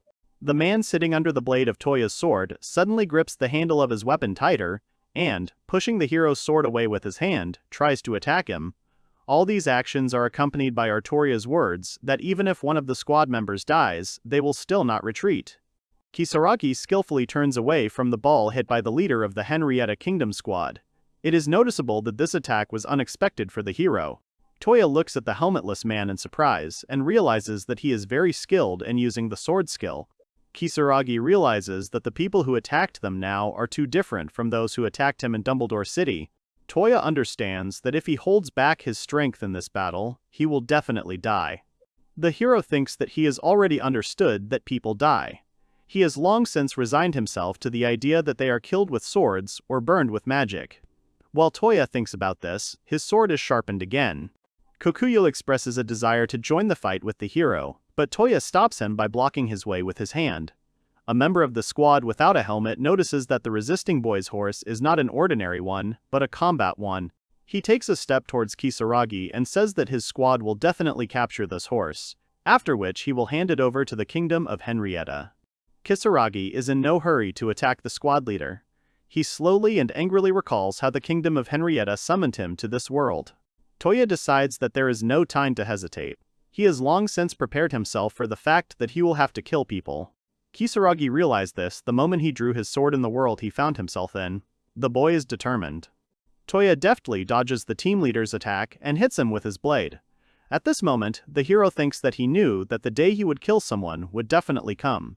Touya understands that it is better to kill than to be killed. Charlotte watches this. Kisaragi's blow hits the guy right in the stomach, causing him to immediately fall to his knees.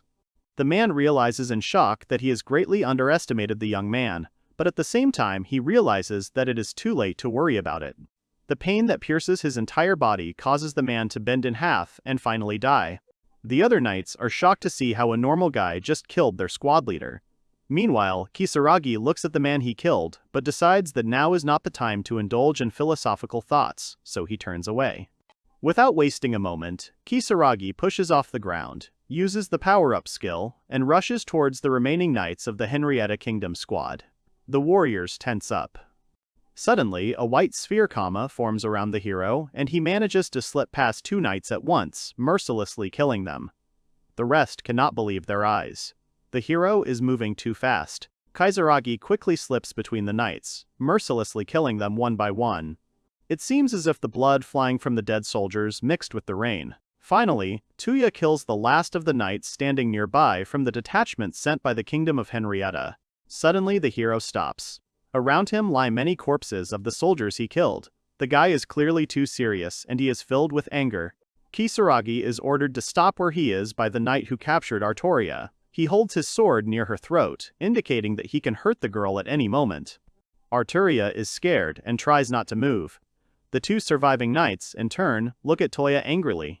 Charlotte jumps out of the carriage completely, wanting to somehow save her friend. One of the knights holding Artoria captive asks Kisaragi with malice in his voice who the guy is. He continues to talk to the hero and says that the knight himself is not as stupid as the guy Touya just killed. He offers Kisaragi a deal. Artoria, hearing what the knight is telling the hero, shouts that he should under no circumstances talk to these people. In order to silence the girl, the knight holding her captive along with his comrade pierces her shoulder with a sword, causing her to scream loudly. Charlotte, watching this, begins to scream and cry so that the knights will stop mocking her friend. The knight holding Artoria by the hair turns to Kisaragi and says that if the hero lets them go, he will let this girl go. The knight orders Touya to drop his sword. Without thinking twice, the hero takes his sword in his hand and turns it over. It is clear that he is thinking about what to do next. Artoria continues to be pierced in the shoulder by the sword, and she screams loudly in pain, so the hero gets rid of his sword as quickly as possible. He waves his hand and sends the sword behind his back. Artoria, seeing what Touya just did, calls out his name and trembles. One of the knights, who holds the girl captive, begins to laugh at Touya and says that he will throw it into his weapon. The hero should accept his gratitude, since he saved the soldiers from unnecessary trouble. One of the knights grips the hilt of his sword tightly with both hands and runs towards Touya to attack the boy. He tells the hero not to dare laugh at him, as he is powerless without his sword. Suddenly, Kisaragi makes a slight movement of his hand, and a practically invisible weapon flies at the knight, which he dodges. It turns out that Kisaragi uses an airblade to continue fighting the knights of the Henrietta Kingdom squad. Meanwhile, another knight continues to injure Artoria's shoulder. Kisaragi's attack realizes that the boy can use offensive magic and is horrified. Touya, in turn, says that his appearance is deceiving, but he is not as young as he seems. While the hero distracts both knights with his attack magic, Artoria grabs the sword lying next to her and runs up to one of the knights from behind. With a loud cry, she pierces the knight's chest with her sword, not expecting the attack, trying to thrust the weapon as deep as possible. The knight is pierced by terrible pain and falls dead at the girl's feet. Arturia cannot catch her breath from fear. The girl says that they finally dealt with the knights. She is both scared and happy. An excited Charlotte runs up to her friend, calling her name and trying to get to her as quickly as possible. Seeing the wound on Artoria's shoulder, Charlotte asks in horror if her friend is okay, to which she replies that the wound is just a scratch for the girl. Suddenly, Arturia grabs her shoulder, which is pierced by a sharp pain, and cries out. Charlotte apologizes to her friend, crying, and says that everything happened because of her. Saying this, she tries to make a bandage for Artoria's hand from scrap materials. While Touya is busy examining the knights they killed, Charlotte bandages her wounded friend's shoulder. Suddenly, Touya is distracted from his thoughts by a crying Charlotte, who says that she is very sorry that the guy was involved in their problems. It is clear that both girls feel guilty about what happened. Kisaragi takes another look at all the knights he killed from the Henrietta Kingdom. He suddenly realizes that the rain that started in the middle of the trip hasn't stopped yet. Touya wonders why he was summoned to this world. He compares his travels to a light novel. When someone is summoned to another world, there is always someone like God who teaches the heroes. But in Kisaragi's case, this does not happen. The hero finally collects his thoughts and moves away from the dead bodies. He passes Kokuyo and reaches the girls sitting on the ground. He turns to Artoria and asks if he can examine the wound the knights gave her. Artoria's injured shoulder and uses the skill Ultimate Healing, causing a white light to appear near the girl's hand. Suddenly Arturia realizes that the pain is gone. It seems impossible to her. Charlotte is very happy that now her friend feels well, and nothing prevents her from moving. Kisaragi asks Arturia if she can do it on her own, to which the girl replies that there is no problem with that. The hero also turns to the girls and says that they can in no case leave these corpses lying in the forest as they are now. Kisaragi asks Arturia and Charlotte if he can ask them for help one more time, but the girls unanimously answer that they will definitely help Touya. Soon Arturia and Charlotte are back in the carriage, and Kisaragi is in the driver's seat. The hero looks at the sky and concludes that the rain will soon stop. He tells the girls about it. After some time, the hero turns to Charlotte and Arturia and tells them the good news. They have almost reached the city. The girls are very happy about this. They say that they will finally be able to meet Natalia. As they approach the city gates, Touya remembers that the gates close at dusk, so they should rest somewhere nearby and continue on their way early in the morning. Charlotte says that she understands this, but is still very upset. Arturia, in turn, considers it necessary to say that they need to do what Touya said. Finally, Kisaragi finds a suitable place to set up a small camp. He brings the girls and Kokuyo there. Touya thinks about how he knows he can't let Arturia and Charlotte sleep outside, and the carriage is too cramped to sleep in. The hero exhales heavily and concludes with disappointment that in such a seemingly hopeless situation he has only one reliable solution. Kisaragi turns to Arturia and Charlotte and says that he wants the girls to promise him something before he gives them a place to stay for the night. Touya says that he would like to ask the girls to keep the fact that he can use the storage skill a secret. The girls' faces take on serious expressions, and Arturia and Charlotte say that they promise to keep the information they just heard a secret. Kisaragi says that it's great that they'll help him, and waves his hand. Immediately after Touya's slight movement, a small tent appears in front of the girls. The hero asks what they think of it. Arturia is surprised to see that it is indeed a tent. Kisaragi, approaching the temporary shelter, moves part of the tent and asks the girls to look inside. Entering the depths of the tent, Both girls note in surprise that what they see simply cannot be. Charlotte goes a little further into the tent and sees 2 sofas with a small coffee table between them. There are also 2 comfortable beds in the corners of the tent. The girl exclaims in surprise that she would never have thought that a tent could be so spacious. While Touya is examining the room, Charlotte looks around nervously and asks if this tent is a magical tool. Charlotte goes outside and approaches Kisaragi. She asks him by name what it's like to have something like this tent. Charlotte suddenly stops and apologizes to Touya for continuing to ask too many questions despite her promise. Touya replies that it will help the girls. As both Touya and Charlotte walk outside the tent, Kisaragi waves his hand again, and a fire and a table with cooking utensils appear out of nowhere. He offers the girls dinner. To light a fire, Touya uses the element of fire. A small spark lights up at the end of his finger, and he uses it to set all the wood piled up on fire. Kisaragi says that he has prepared only the easiest to prepare foods for the trip, to which Charlotte replies that as long as the food is warm, that will be enough. Touya also says that he has prepared a change of clothes for both Touya and Charlotte. The girls, hearing this, look at the torn and dirty clothes they are wearing. They are very happy about this news. After changing, the girls and Touya gather in the tent and eat dinner together. Touya asks how many days have passed since they ate together for no reason, clearly missing those times. After the meal, Charlotte puts her hands together and thanks God for the delicious food. Touya repeats after her. Kisaragi at this time thinks that he would really like to complain about what is happening, but he understands that he cannot do it right now. Finally, the hero leaves the tent and tells the girls that they can use it freely. Charlotte asks in surprise where Touya will spend the night. The guy replies that even though the tent has an effect that keeps monsters at bay, someone still needs to stand guard and protect the temporary camp. In fact, Kisaragi's departure has a completely different reason. The hero understands that he cannot sleep in the same tent with 2 girls he doesn't know at all. When Touya is far enough away from the tent, Touya and Charlotte start talking about him. Charlotte decides to speak up first and says that Touya is a very kind person. Touya, hearing this, excitedly jumps out of bed and says that the guy is incredibly strong. It is noticeable that the girl admires this very much. Touya grabs a pillow and says that when she remembers Kisaragi's battle, she feels incredible. Charlotte, embarrassed by such talk, says that she is really looking forward to the day when she can finally meet Natalia. After this, Charlotte turns away a little and, twirling a strand of hair around her finger, says that even she shudders when she remembers the heroic figure of Touya. Touya asks what her friend is saying, to which she sheepishly replies that she didn't mean anything.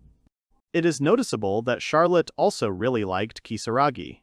At this time, the hero sits and talks with Kokuyo. He tells the horse that, as expected, he is very tired.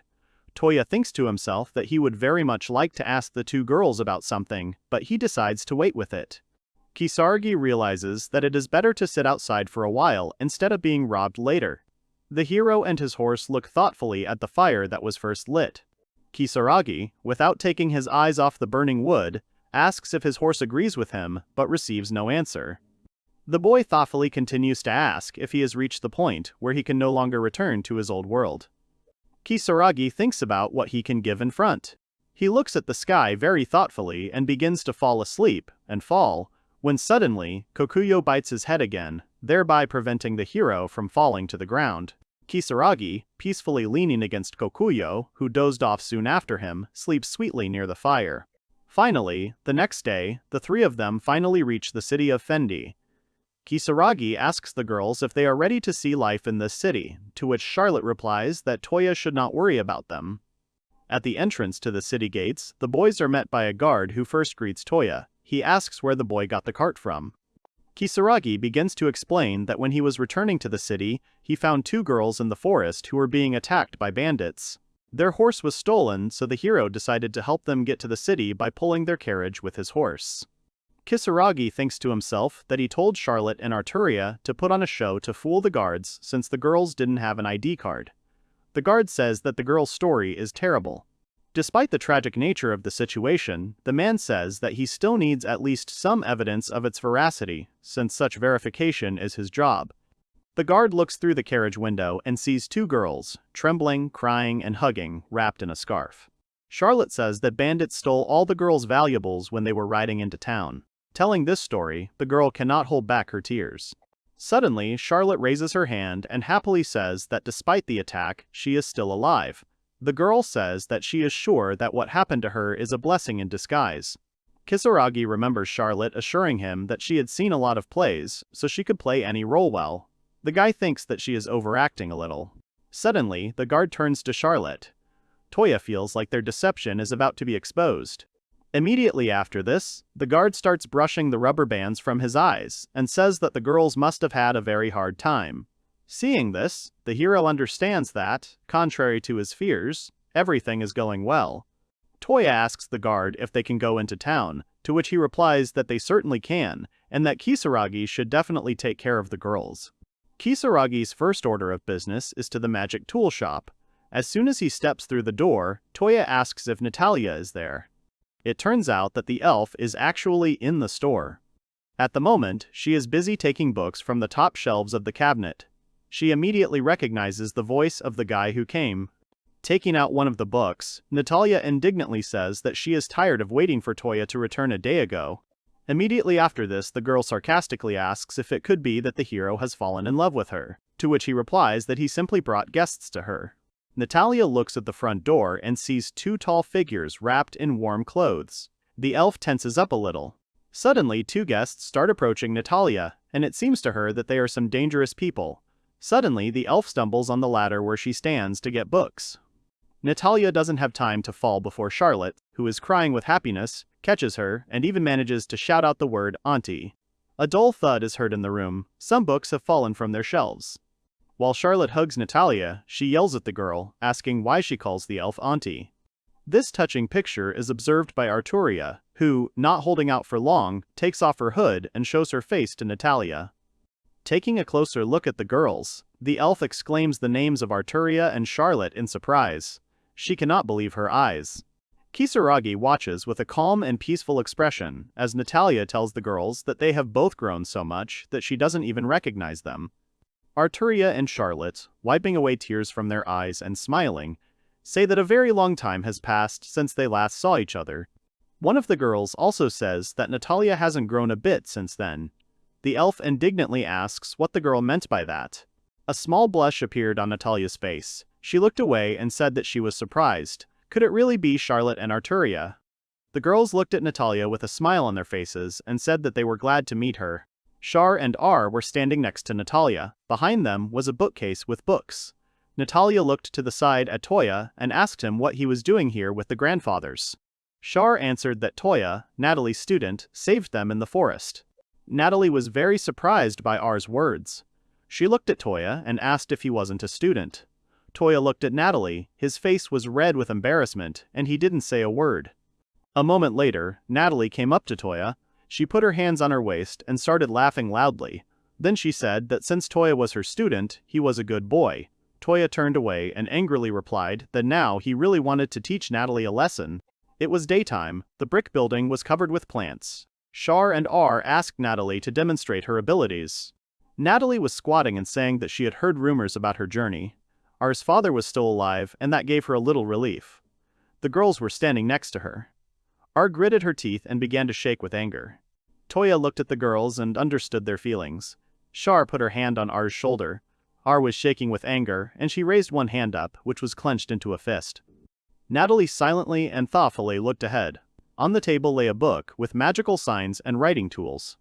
After a while, Natalie broke the silence and called Touya to her. Touya approached Natalie. He was very surprised when he heard from Natalie that he could shelter girls in his mansion. The girls were standing nearby and were no less surprised by such a request. Char put her hand to her chest and said sheepishly that they didn't want to disturb Touya with their presence. The window on the first floor of the house was open. Natalie continued to say that the girls were currently being searched for, and there was a high probability that they would be found. Natalie stood in front of Touya and said that these girls were nobles and needed protection. Could Touya think a little more about the offer to shelter them for a while? Touya blushed. He tried to object to Natalie. Before that, he thought that no matter which way you look at this situation, it will be problematic in any case. Natalie closed her eyes and lowered her head. Then she said that she really asked Touya to make concessions to her. Touya looked at Natalie in surprise and wondered if she really had just lowered her head to him. The boys were still in the room. Touya answered that he didn't mind, but what would Ferris say about it? Natalie answered that he didn't have to worry about that. If the spirit of the house accepted Touya, then now he can bring anyone he wants into the house. Touya remembered the face of the girl with glasses. He thought that Natalie reminded him of the moment when he signed the contract. Touya really can bring desired guests to the house. Char put her hand to her chest and said with a smile on her face that Touya really does have a spirit of the house. She really wants to see it. Natalie stood next to Char and said that she had a very strong connection with the spirits. She thought that Ferris and Char would become friends. Touya looked at the girls worriedly. Touya scratched his head and finally answered that he agreed to shelter the girls, but only for a short time. The girls were surprised and glad that Touya finally agreed to simple Natalie. Touya looked at the girls. Then he smiled and thought that the girls were being pursued, so he had no right to refuse them. Touya walked to the door. Then he turned and said that he would go now and give a report to the guild. Char and R bowed to him, and Natalie replied that she would go with him. She also needed to discuss something with them.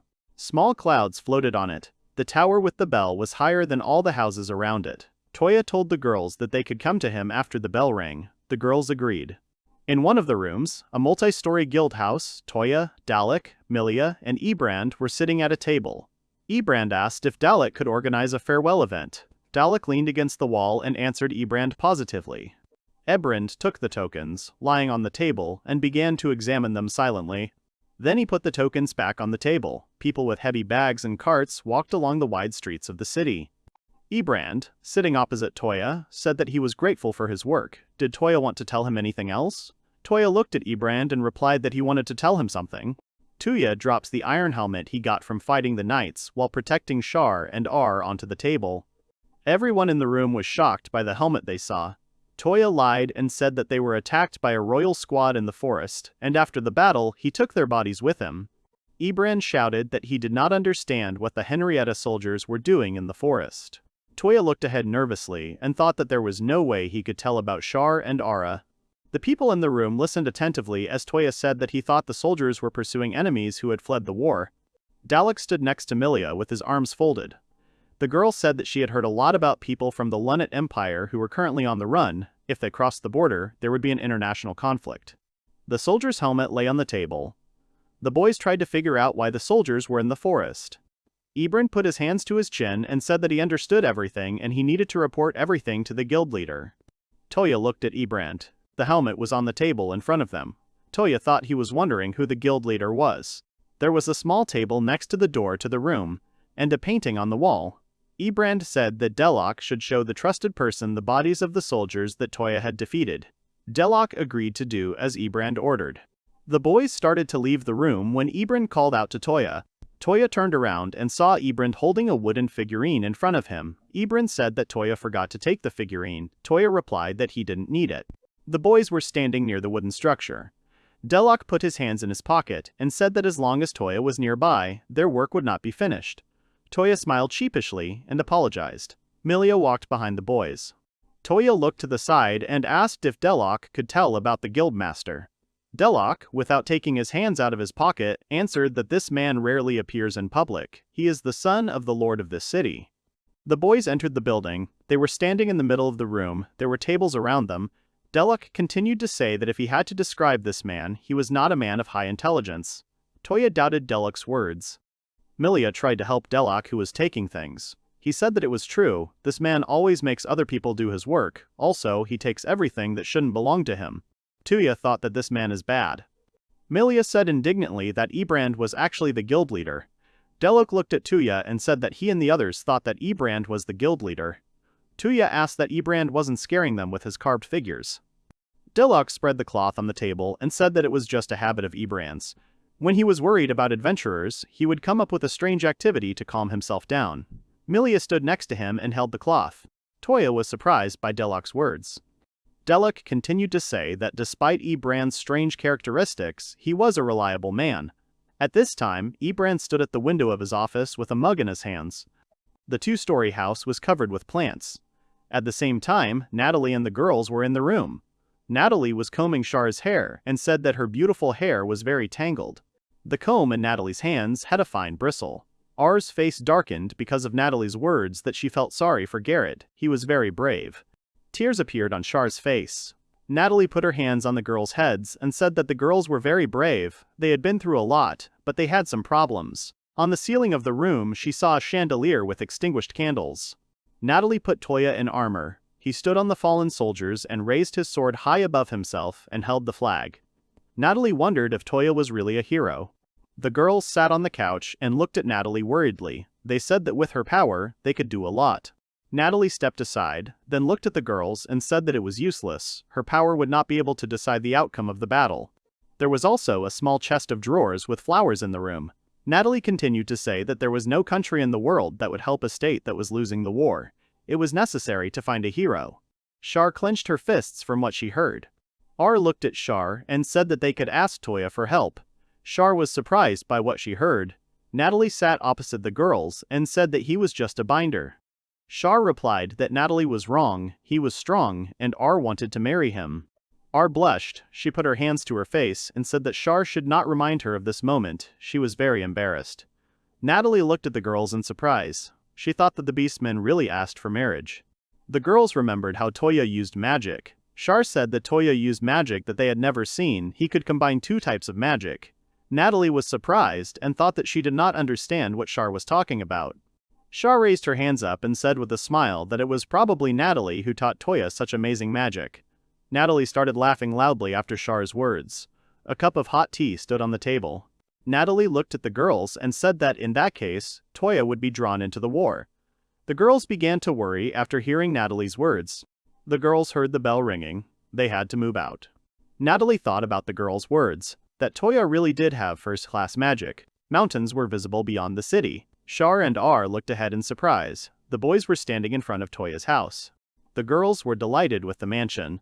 Touya walked up the steps. Natalie ran after him. Char said she knew Touya was from a noble family. He turned around and said Char was wrong.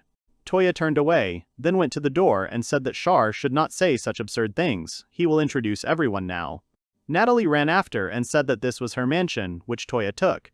Char asked where the spirit of the house is now. Touya called Ferris and she suddenly appeared in the room. Char and R looked at Ferris with admiration. They did not believe that this could be true.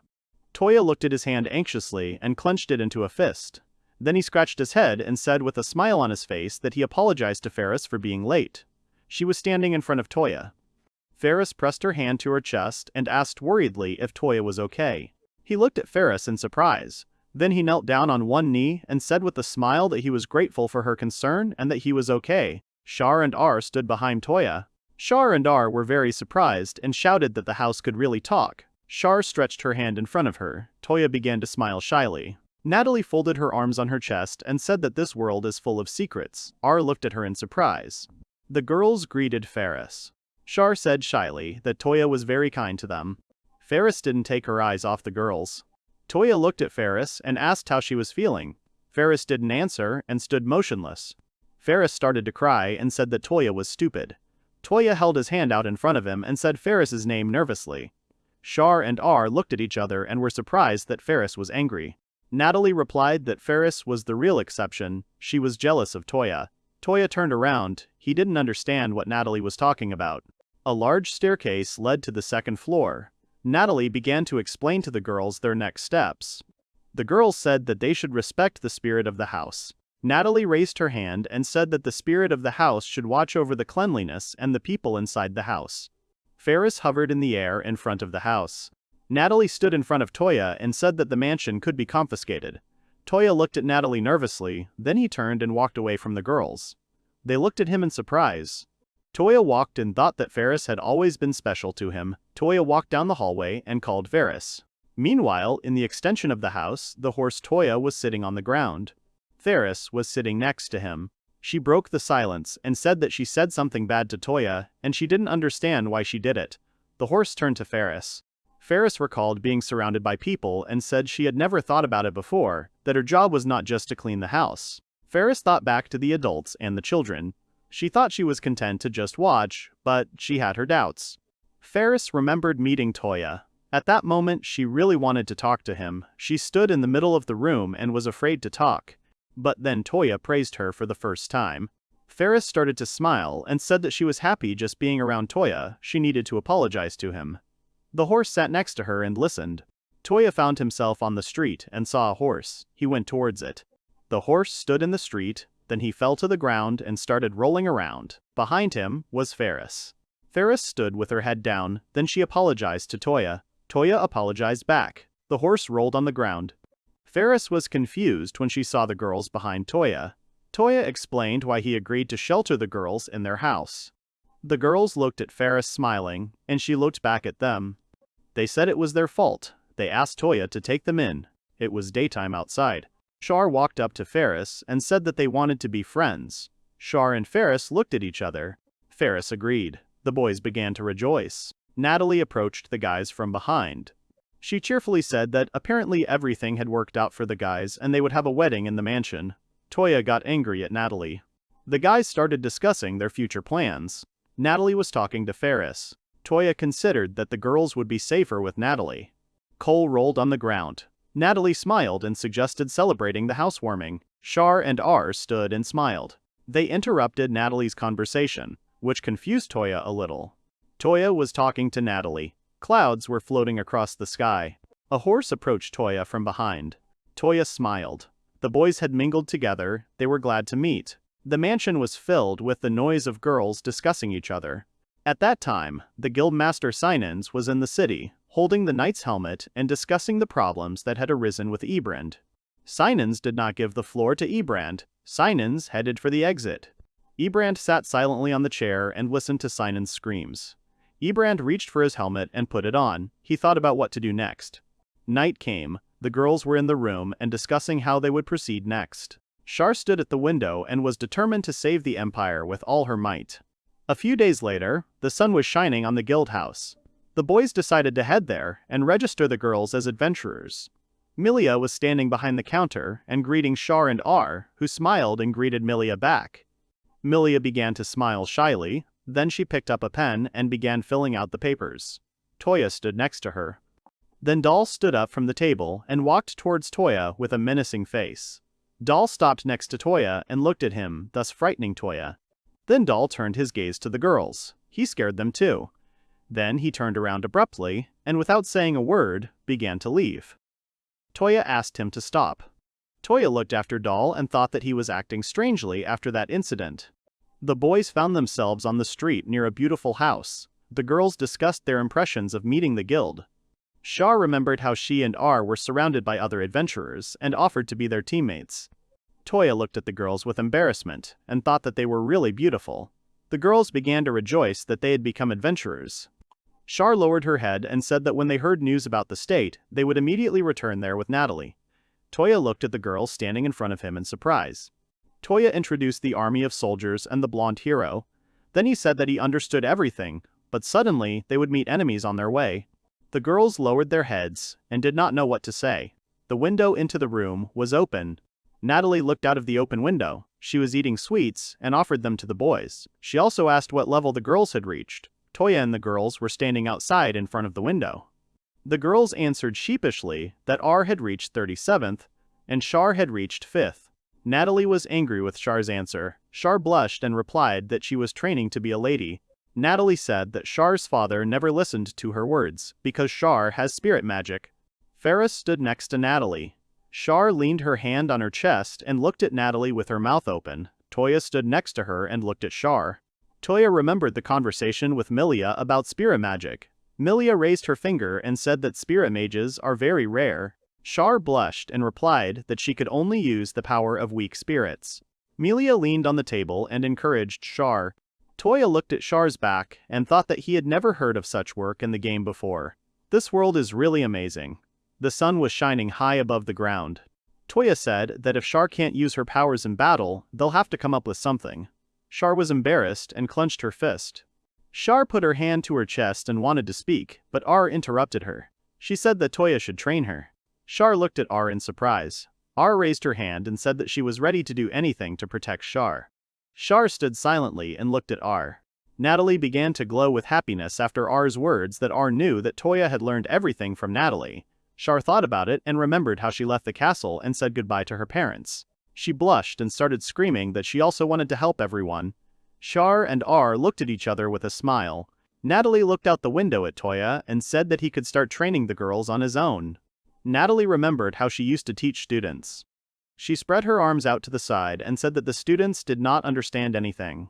Touya thought that he could not leave the girls. The girls were happy when they heard Touya that they could go with him to the forest.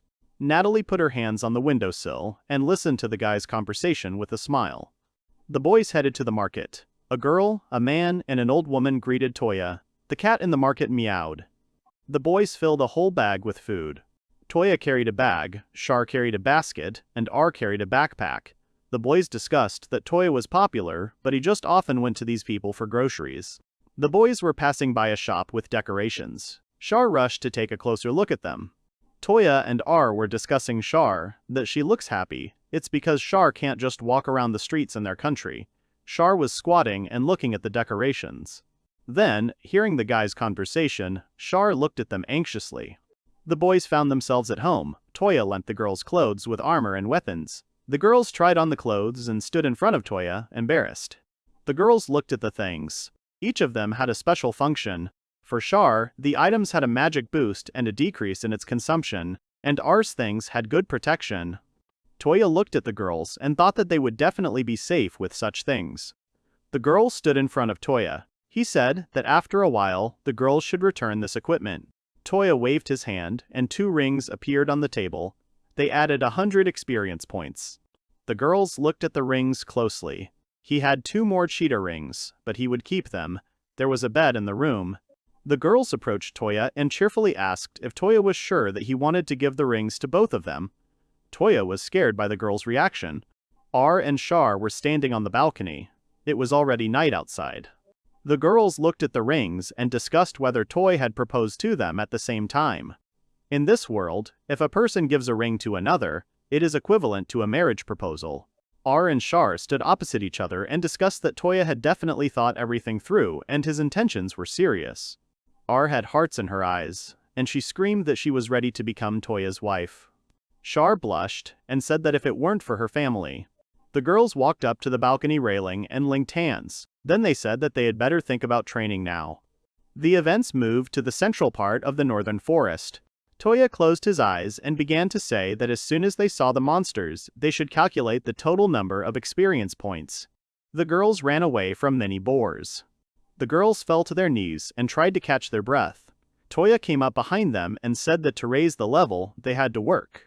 Behind Touya tried to encourage the girls. After a while, night fell. The girls were sitting tired on the ground. Touya suggested finishing the training. The girls stood up and approached Touya. Touya warned the girls not to be surprised by his actions. A house icon with stars appeared in front of him. The guild house appears in front of the guys. The girls are stunned with surprise. The horse went to the door and opened it with his teeth. The girls went into the house and thanked the horse. Touya looked at the house and thought that this was the first time he took the guild house out of his storage. Touya and the girls discussed that they should keep the information about the house a secret. The girls, exhausted, agreed with Touya. Touya cheered up and said goodbye to the girls. Char looked at the ring and pressed her hand to her flushed face. For the next 2 weeks, the girls fought in the forest and raised their level. Then Touya and the girls headed to the cave so they could defeat the Okra. R rushed into battle with the orc. During the battle, she cut off his hand. The finishing blow was dealt by Char with her magic. Char remembered how she and Ferris carried the dishes. They discussed where Char would get the power for magic. Ferris walked in front of Char. Char gathered her courage and began to cast a spell. She cast a spell and directed the magic towards the orc. The magic hit the target right on target.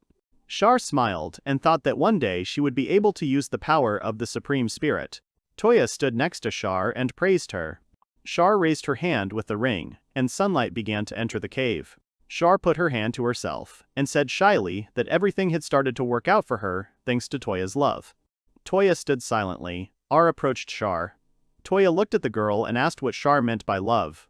The girl stood in front of Touya. He said that the rings were indeed magical. Char blushed and sweated. She turned to R and asked if those words of hers were all just a joke. R answered positively. Touya stood and listened to the girls' conversation about collecting evidence of the monster's victory. The horse was sleeping next to the cave. A few days later, the boys found themselves in the city of Fendi. The girls were walking down the street and discussing the moment from the cave. Char was carrying a basket of food, and R was carrying a bag. R looked ahead and thought that she was becoming stronger because of her father's enemies. Char raised her finger and said that their strength depends on love. R was surprised by such unexpected words of Char. Someone started making noise in one of the windows of the house. The girls, hearing this, began to laugh merrily. Noka and Doll were on the girls' way. Noka greeted the girls, and Doll came closer and looked at them intently. Doll scratched his face and with a red face said that the girls should say hello to that guy. Then he abruptly turns and starts to walk away. Noka followed Doll and said that she was glad that Touya finally found partners. Noka waved her hand, and Doll looked at her suspiciously. The girls looked after the boys with a smile. There were many three-story houses in the city. Char thought about it. The whole street was filled with noise, and an unusual flag appeared. Meanwhile, Touya was in Ebrand's office. Ebrand was asking Touya about his new partners. Strange figurines stood on the shelf in the office. Ebrand said nervously that the royal ambassador had arrived in the city today to take the king's daughter. After hearing these words, Touya became very scared. There was a vase of flowers on the dresser. Ebrand continued to say that he wanted to resolve everything peacefully. Touya stood there and thought that this was why they were meeting the king's soldiers. Touya said that he doesn't want to sell her. What will happen to him then? Ebrand folded his arms and said that all the adventurers in the city would consider Touya an enemy. Touya looked at Ebrand in surprise. The events take place in the mansion of the lord of the city Ferdi. The men gathered in one of the rooms of the mansion.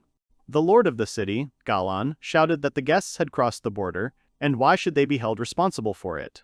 Ebrand and Sinans were in the room. The man in the wig wiped his face with a handkerchief and said that Gillen should not feign fearlessness in front of the royal Henriette. Gillen stood up and said the man was wrong.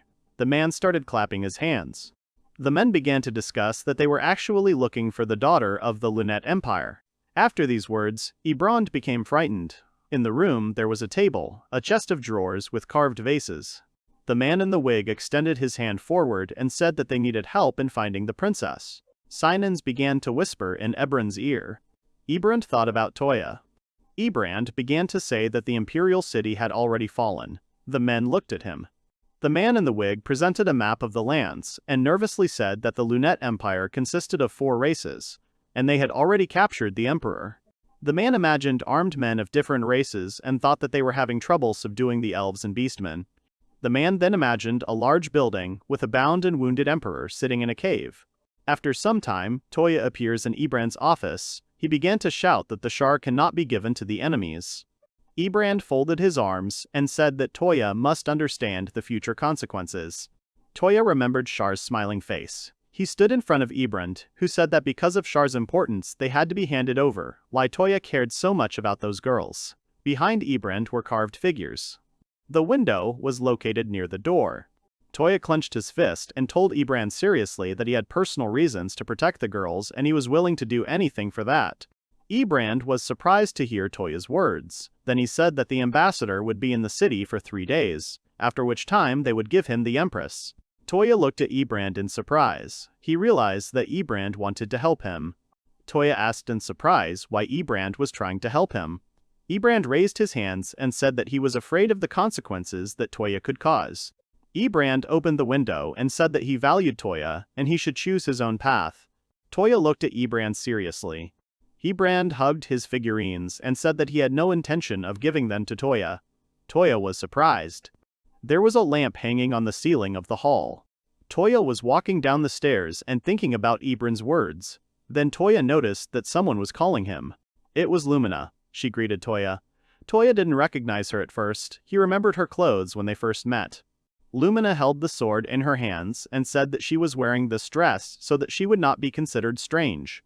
She showed the sword to Touya and said that she came to pick up the sword from repair. Touya looked at the sword, then he became embarrassed when Lumina asked him what he was looking at her during the ride. She looked at the blade of the sword and said that this sword has no name, it is passed down through her family. The boys were surrounded by a crowd of other people. Touya remembered how well Lumina wielded a sword in battle. Lumina put her hands on her waist and said that Touya should stop praising her. There was a notice board hanging next to the boys. Lumina put the sword on her shoulder and said that this was her unrequited love. Touya did not understand what Lumina was talking about. She lowered her sword at them and said that the rest of the guys would soon reach the rank. Touya lowered his head and thought about Lumina's words. The sky began to frown and clouds appeared over the city. Natalie sat at the table. She asked Char if people from the kingdom had arrived in the city. Char answered positively.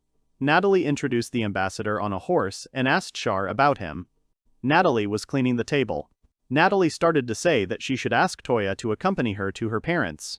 Natalie stood up and wanted to say something, but Char did not interrupt that she noticed something in time from training. Natalie and Char stood next to each other. Char said that she did not know the limit of Touya's power, they really needed his power. There was a chest of drawers with objects in the room. Char remembered her home and said that she had to try to save the whole country. Natalie was wondering how much Char was willing to pay Touya. Char lowered her head, then smilingly said that she was willing to offer Touya herself. Natalie sighed, then placed her hand on Char's shoulder and said that a child like her would never interest Touya.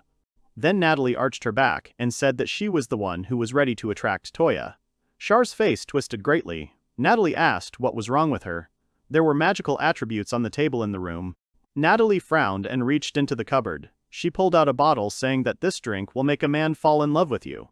Char was surprised. She was curious about the origin of this liquid. Natalie remembered herself in a strange suit and thought that she should forget that time. Char admired Natalie after she said she could do different magic things. Natalie held the bottle and said that if Char really wanted to get Touya, she would have to forget that she was from the royal family. Char became worried. She reached for the bottle and said it would be hard for her to decide. Then she froze and pulled her hand away. Char said seriously that she would talk to Touya in an honest way. Natalie was standing in the room with books and plants. She put the bottle down and said that she needed to clean up before R arrived and Char should help her. Char agreed. R headed towards the house with a bag in her hands. R entered the room and began to light up around her. She apologized for the delay, but there was no one in the room. Then R noticed the bottle. It was getting dark outside. Touya walked through the market without noticing his name. He walked down the street and thought that he needed to act carefully so that no one would get hurt. Touya remembered Ferris and thought that when he disappeared, she would be lonely. Touya found himself at home and was greeted by Ferris. Touya thought about his next steps. The girls came out. They wanted to talk to Touya. He also wanted to tell them something. Then Natalie suggested that the guys talk over dinner. She stood in her robe and was hungry. Touya replied that Natalie was right. The boys moved to the kitchen and started cooking. Touya cut the vegetables and thought that at this rate he would be able to prepare food closer to his world. Natalie ran next to Touya. He held out a plate of food. Everyone took their seats. Natalie was happy to see her favorite food. Natalie and Touya started arguing, and then she stuck the flag in the meat. Touya stood behind Natalie and thought that last time he put the flag in the meat for fun. The guys started with dinner. Touya started drinking from a glass and praised the taste of the drink. R showed a bottle of the drink. She put the bottle to her face and said that she found it at Natalie's. The girls' fathers blushed deeply. Touya realized that his condition was rather strange. Then all the girls stood up and rushed towards him. Morning came. The sun illuminated the room. Touya woke up. Then he moved his hand that was lying on the ball. He got up and looked at his hand. Touya started looking around and noticed all the girls lying in his bed. This scared him a lot. After a while, the girls stood dressed and discussed the evening that had happened. They asked Touya for forgiveness and blamed themselves for everything. Natalie grabbed her hair and said that this drink was supposed to work only on men, but somehow it worked on them. Ferris appeared behind Touya, which scared Touya a lot. Touya replied that he wanted to discuss it with the girls yesterday. They really wanted him to accompany them. Ferris was upset when she heard this. There were paintings on the walls of the room. Char and Purr introduced themselves with their real names. Touya looked at them and thought that he knew it. Char said that she couldn't pay him yet, but as soon as she returned to her country. Touya remembered the princess and the castle and said that he would try to trust Char. She was pleased by Toya's words. Touya stood in front of the girls and said that the guild demanded to become a Char to the enemy. Ferris listened to the boys' conversation with concern. Touya continued to say that he intends to escort the girls to their kingdom. He just wants to stay close to Ferris and his horse. In Ferris's eyes, Natalie said that if Touya wanted to be with her friends, why not take them with her? Touya was very surprised by Natalie's words. Char said that we need to get the spirits in time. Char remembered the appearance of the stones and continued to say that in the Empire there are only 2 of them and they are guarded. She is ready to give this stone to Touya for accompanying them. Touya was surprised by her words. Natalie was standing next to him and eating sweets. Touya thought about the spirit stone. He started waving his hand and took out a perfume necklace. The girls were very surprised by this little thing. Natalie chewed the sweets with displeasure. Touya looked at the obesity and thought that in the game it was just a trinket from the cave. He held out the fat to Ferris. She looked at him, not taking her eyes off him. Ferris said that Touya should put the necklace on himself. He put the necklace on, and Ferris reached out her hand to him. Touya prayed that obesity would work. Ferris is digging around with Touya, and the light and wind appear between them. Tosia holds obesity in her hands, and Natalie says that it seems like everything worked out great. Touya, holding the obesity in her hands, says that Ferris can go out. And in a moment, Ferris appears again in front of the guys. Touya asks how Ferris is feeling. She replies that she is fine thanks to Touya and his magic. A moment later, Touya grabs Natalie in her arms and starts spinning her around in midair. He thanks her for her assistance. Ferris looked at the happy faces of the guys and thought that she had deceived Touya. She had taken a risk by becoming obese, and now they would always be together. Fairy imagined herself and Touya in a field surrounded by flowers. Ferris folded her arms and thought that maybe she was greedy, but she wanted to be with Touya forever. The sun's rays illuminated the boys' house. Touya looked at the girls and said that they were ready to go to the Lunate Empire. The girls looked at him and were serious. Natalie stopped and started saying that Touya shouldn't be underestimated, since he made all three of them his wives. The girls looked at him confusedly, and Touya looked at them confusedly. At Toya's house, the boys were discussing how Touya had cleverly gotten 3 wives. Touya didn't understand what the girls were talking about. Natalie folded her arms and brought up the topic of last night. But Touya denied everything. Then Natalie winked at him. Touya thought about Natalie's words and blushed. Ferris was standing next to him. There was a picture hanging in the room where the boys were standing. Natalie blushed and began to touch her hair. R and Shar ran up to Natalie. They were surprised to hear her words. Natalie stood around the guys. She blushed deeply and said that she had not had a relationship because of her appearance. Touya blushed and thought that he doubted Natalie's words. The boys stood near the big staircase and started discussing the events of the previous night again. Touya raised his finger and explained to the girls about relationships between adults. The girls listened to him without looking away. Touya folded his arms and thought that he was worried about Natalie's feelings. Then Touya called Natalie aside. There was a carpet by the stairs. Touya began to whisper in Natalie's ear about relationships between adults. The other girls stood aside and talked. The girls looked at Natalie, who called them. Natalie blushed and told the girls that she had confused them and that her words were not true. Touya closed his eyes, and the girls in the background began to argue. Natalie remembered the situation, how the king and her father told her about the relationship. She was angry with them. Touya flinched when Natalie began to say that she was grateful to him, and for this she would give him a valuable book. Touya looked at the book in his hands. Touya held the book and imagined the hero in armor. Touya was delighted. The girls were standing in front of him.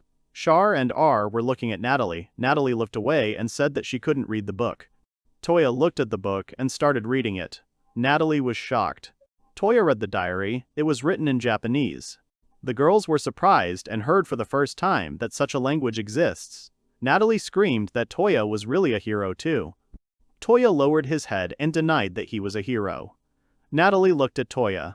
Then Touya picked up the book and began to look at the book again. Touya frowned, remembering the moment he appeared in this world. The girls were surprised by Toya's words. Touya remembered the moment when everyone turned away from him. He clenched his fist and said that he was actually a summoned sage. Natalie remembered a small town and a tall tree. She was sitting with her grandfather and reading a book about heroes. Natalie was happy and hugged the book. She stood by the tree and looked at her house where she studied books. She was determined to become a famous hero. Natalie packed her backpack and left her village to explore the world around her. She walked through the snowfall, and several years passed. The leaves fell from the trees because of the wind. Natalie started stomping and calling Touya. He looked at her in surprise. Then she began to scream with tears in her eyes that Touya should help her become even wiser. Natalie stopped. She was shaking and begging for help. Touya looked at Natalie, then he put his hand on her head. He sat down and looked at Natalie's tear-stained face. Over a cup of tea, Touya told Natalie about the job-shifting system that exists in this world. Natalie started screaming that he really understood all this himself and managed to reach such a high level. The guys sat at the table and discussed what work they needed to choose and who had reached what level. The girls looked at each other, and Touya became embarrassed and looked away. Char and R blushed. They were happy because they had surpassed Natalie's level. Char was level 74, and R was level 76, while Natalie was level 72. Natalie's face twisted when she heard about the girls' levels. She slammed her hands on the table as she couldn't understand how the girls had reached such a level in such a short period of time. The girls showed Natalia the rings that Touya had given them. Natalie started yelling at Touya, asking if he had really proposed to the girls. Touya denied everything. The girls looked at their rings. Clouds floated over Toya's house. The boys found themselves outside at the entrance. They discussed the girls' rings that increase experience. Natalie, sitting on the steps, said that the country of Touya was amazing. He thought about her words with embarrassment. Touya sat down next to Natalie and looked at her. Natalie began to stamp her foot. She asked about the gesture. The guys discussed Toya's return to his world. Natalie promised to help him. Natalie stood in front of Touya and extended her hand to him, saying that she was also waiting for proof of Toya's love. The girls stood next to Natalie. They and Touya were very surprised by Natalie's words. Touya blushed and looked ahead shyly. He said that he had one thing. Then the boys heard the gate creak. They look at the gate and see Melia running up to them out of breath. She brought a letter from Ebrand. Touya approached her. Melia put Ebrand's face. She said that the guild would come to Touya today. The guys began to discuss their further actions. Melia put her hand to her chest and listened to Touya say that he intended to leave this place. She smiled and said that she would miss him. Natalie came up to the guys. Natalie smiled and said that she was terminating her contract with the Merchant Guild. Touya looked at Natalie in surprise and said that she was absolutely sure of her decision. She replied that she had packed her things and they had no free time. Natalie smiled and pointed at herself. Touya looked away. The guys were discussing the storage that Touya bought. Having finished the conversation, Natalie stepped aside. Melia blushed and said that she also had a request for Touya. He smiled and waited for her to speak. Melia hesitantly said that she wanted to hug Touya. There were flowers growing near the house. After a while, Melia hugged the horse's face and was beside herself with happiness. Touya and Ferris looked at each other. Melia petted the horse and began to say that she would look forward to their next meeting. She put her hand to her face and smiled widely. Melia started to walk away. Then she waved to the boys with a smile on her face. Ferris stood in front of Touya and then returned to his obese. Touya held the necklace in his hand. Then he looked at the girls who were about to leave. Touya stroked the horse's muzzle. Then he looked at the house. Touya had no intention of leaving it there. The girls supported the idea of taking the house with them. Natalie closed her eyes. Char stood next to her. Touya thought again about home and the memories associated with it. Touya waved his hand, then raised it up and closed his eyes. There was a void where the house had been. The boys were standing on the path. The girls were shocked by the disappearance of the house. Touya looked at the house icon in confusion, as he didn't expect the house to actually fit in the storage room. The girls ran up to him. Natalie covered her face with her hands and remembered the moment when Touya told her about the volume of this storage. Touya wiped his face with a handkerchief and thought that he still did not understand the standards of this world. Natalie looked menacingly at Touya. He began to get nervous. Touya crossed the gate, where he was met by one of the soldiers. They discussed the upcoming work. The soldier looked at the girls, who were riding in the carriage. The soldier said that the girls should not be sad. Natalie sat and ate sweets. Touya's horse was carrying a leash. The boys had already left the city limits. Natalie asked Touya if everything was okay. The horse looked at Natalie. Touya replied that everything was fine, then looked ahead and smiled. Touya remembered the houses and ducks of the city and thanked him for everything. Sinans dropped the food from his mouth as he was shocked by the news that Touya had left the city with the girls. The ambassador held the glass in front of him. Then he stood up and started to leave the room. Sananas tried to stop him.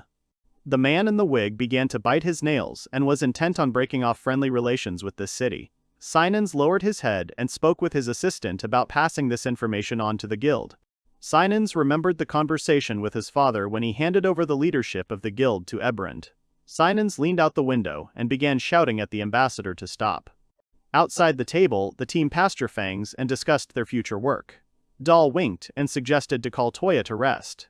Doll looked at the sword and said that Lumina would go with them. Lumina stood in her soy suit, holding her sword in her hands. Melia stood on the stairs, and Ebrin stood next to her. Was riding along the road, surrounded by soldiers. In the carriage was the ambassador, who was biting his nails, and Sinans. They were discussing a trip to the northern forest to catch Touya and the girls. Lumina rode on horseback, the rest of the adventurers rode in a cart next to her. The forest became darker and darker. There is a path in the northern forest that leads to the Lunate Empire. It is very dangerous because of the monsters that can be found along it. Natalie looked sadly at the boys. She sat down on the ground because she was tired. Touya got angry and hurried her. Natalie smiled and stretched her arms forward. Touya turned around and was going to continue on without Natalie. The sunbeams were passing through the tree branches. Char held a weapon in her hands and also urged Natalie on. Char and Touya went ahead. R stayed with Natalie. R closed her eyes and folded her arms across her chest. The girls discussed Char's maturity. Then Natalie and R followed Touya and Char with strange faces. Touya and the horse approached the slope and looked down. There were people lying between the trees. Char approached Touya and said that she felt sorry for these adventurers. There was a skeleton in a helmet lying on the ground. Touya looked at it sadly and thought that this world was full of cruelty. He himself had already taken lives, and in the future he would have to make a difficult choice. An arrow was flying towards Touya, but Cole managed to intercept it. Touya thanked the horse for saving him, and it spat the arrow onto the ground. Touya and Char looked away in fear as someone was heading towards them. On the hillock, there was an ambassador riding a soldier, with several more soldiers next to him. The ambassador demanded that Charlotte be handed over to him. Natalie stood in front of Touya. The ambassador stood on the ground. They began to discuss the transfer of the princess to the ambassador. Char looked seriously in the direction where the ambassador stood. Char held the weapon in her hands, and looked at the ambassador and began to shout that she did not intend to see Ambassador Henrietta or any other representative of the kingdom. The ambassador was beside himself with rage. Sinans approached him from behind. Char covered her face with her hand. R came up to her and started calling the ambassador names. R and Char exchanged glances. Natalie took out her gun and told the boys to hide behind her. Touya asked Natalie to come to her senses and calm down. On the hillock, together with the soldiers, stood the guys from the Pastor Fang's team and looked at Touya and the girls with horror. That is why Touya dissuaded Natalie from attacking the ambassador. Touya, the girls, and the horse were surrounded on one side by the forest, on the other by the ambassador's soldiers and the adventurers of the city of Fendi. Touya and Natalie looked up at the ambassador and discussed their next plan of action. Touya suggested dealing with the ambassador himself. The ambassador looked down at the boys in surprise. Touya and Natalie stood motionless and listened to the ambassador. He said that Touya was the one people were talking about, and that he was accompanied by an elf. The ambassador began to belittle the boys and then sent his soldiers to attack. Sinans then looked at all the adventurers and ordered them to advance as well. The adventurers began to discuss the rumors about Touya's strength. Many soldiers and adventurers rushed into battle. Touya took out his sword. The ambassador ordered to deal with everyone except the princess. Sinans stood next to him. Touya prepared for battle and thought that he did not want anyone to get hurt. The adventurers and soldiers caught up with Touya, and he began to defend himself and strike at his opponents. Touya began to wound the soldiers. One wounded soldier fell next to the two adventurers, which scared them greatly. The girls stood and watched as Touya fought. Touya wounded the soldier in the helmet. An adventurer stood behind him. Toya's sword stopped above the frightened adventurer's head. Natalie looked at Touya and thought that Touya was doing wrong when he did not attack the adventurers. Natalie raised her weapon, which the horse began to lick. She then tried to take her staff from her horse. Touya thanked his horse for not letting Natalie join the fight. A soldier fell in front of the other adventurers. The ambassador watched the fight in horror and panic. The adventurers watching the battle were in a panic. The ambassador, surrounded by soldiers and adventurers, began to threaten them for their inaction. Sinans extended his hand to stop the ambassador, but soldiers surrounded him and began to threaten him with weapons. The ambassador loomed over Sinans and began to threaten him as well. The adventurers, hearing the threats, began to look towards the ambassador. Touya looked at the sword and thought that he had no other choice. Then Lumina appears in front of him. The other adventurers were scared, but she was ready to fight Touya. Touya and Lumina stood close to each other. Lumina raised her sword in front of her. They discussed the outcome of the battle. Touya remembered the moment when Lumina held her sword and told a family story about it. Touya looked ahead. He was serious. Then he squeezed the hand that held the sword. The guys from Lumina's team were watching her and Touya closely. They were discussing how they didn't understand why they had to fight Touya. Touya looked at Doll and thanked him for his support. Doll blushed. The forest was hilly with trees and bushes. Touya looked ahead and said that he simply wanted to go his chosen way and that no one would get hurt. Dal looked away and gritted his teeth. Lumina turned to Dal and said that Dal's talk was inappropriate here. Dal blushed and began shouting that Lumina had misunderstood. Lumina drew her sword. Touya prepared to attack. He raised his sword. Lumina went towards him and made an attack. Touya blocked the attack with his sword. Touya and Lumina began to fight, she landing blow after blow. Touya blocked the fast attacks and thought he was surprised by Lumina's abilities. Char and R discussed the disadvantages of Touya's large sword. Touya picked up my sword and blocked another attack from Lumina. Touya held his sword in front of him and was excited about the fight. Lumina swung and hovered over Touya, making an attack. Lumina was suspended in mid-air. Touya's sword was on the ground. Dal was shocked that Lumina managed to penetrate Touya's defense. Touya and Lumina were a few centimeters away from each other. She was surprised to see a cloud of magic appear in Touya's hands. Lumina jumped back from Touya in fear. She crouched down and asked Touya why he didn't use magic on her. Touya raised his hand and replied that he did it so she would move away and he could change his weapon. Touya began to put his weapons away. Then he raised his hand and said that he intended to fight her with his best weapon. Lumina looked at Touya warily. Lumina put her hands on her waist and smiled. Touya began to cast a spell. Sinons and the others looked down. Touya had the Buster Sword in his hands. It was made of adamantite. Its second name is Dragon Slayer. It could cut through dragon scales and deal great damage. Touya stood in front of Lumina. She was surprised and scared. She wondered why Touya hadn't slashed that sword before. Char and R looked at Touya with worry. Touya raised his sword, his hands shaking. Touya remembered defeating several monsters and said that this sword would be hard to control, so the best choice for the rest would be to run away. Lumina was serious. She raised her sword and waited for the fight to continue. Then she stood her sword in front of her. Sinons did not understand what result Lumina wanted to achieve. He ordered her to deal with Touya as quickly as possible. Lumina smiled. Touya looked at her with a serious look. Natalie took the sword in her hands and rushed to attack. Touya looked at the girls and was relaxed. He thought that if he just left Char and R alone, then he wouldn't have to fight anyone, but he had made his decision a long time ago. Touya imagined his world and the world he was in. He no longer understood where exactly his home was. On one side, there were high-rise buildings. On the other, mountains and dragons. Obese Touya began to flicker. He thought that perhaps he would blush about his decision, but this world became like home to him. Lumina swung my sword and was about to strike. Touya took his sword in his hands and cast a strengthening spell. Touya swung his sword and everything around him flew up. Lumina was also in the air, her sword cut in half, her hair covering her face. Lumina fell to the ground, the hilt of her sword falling next to her. Touya stood with his sword set aside, a broken tree and Lumina lay behind him. A pool of blood appeared near Lumin. Sinons looked at it and was very scared. The soldiers and adventurers were very scared. Touya put his sword on his shoulder, and many clots of magic appeared around him. Touya said that he was very angry and ready to deal with anyone who stood in his way. Polos was frightened by Touya's magic. Touya stared ahead without looking away. Dal's frightened face appeared from the crowd. His eyes filled with tears. Dal began to rise to Sinons and wail to him. Sinons tensed and quietly said that he just wanted to hear support from his father. The soldiers and adventurers were frightened by Touya's power and began to flee.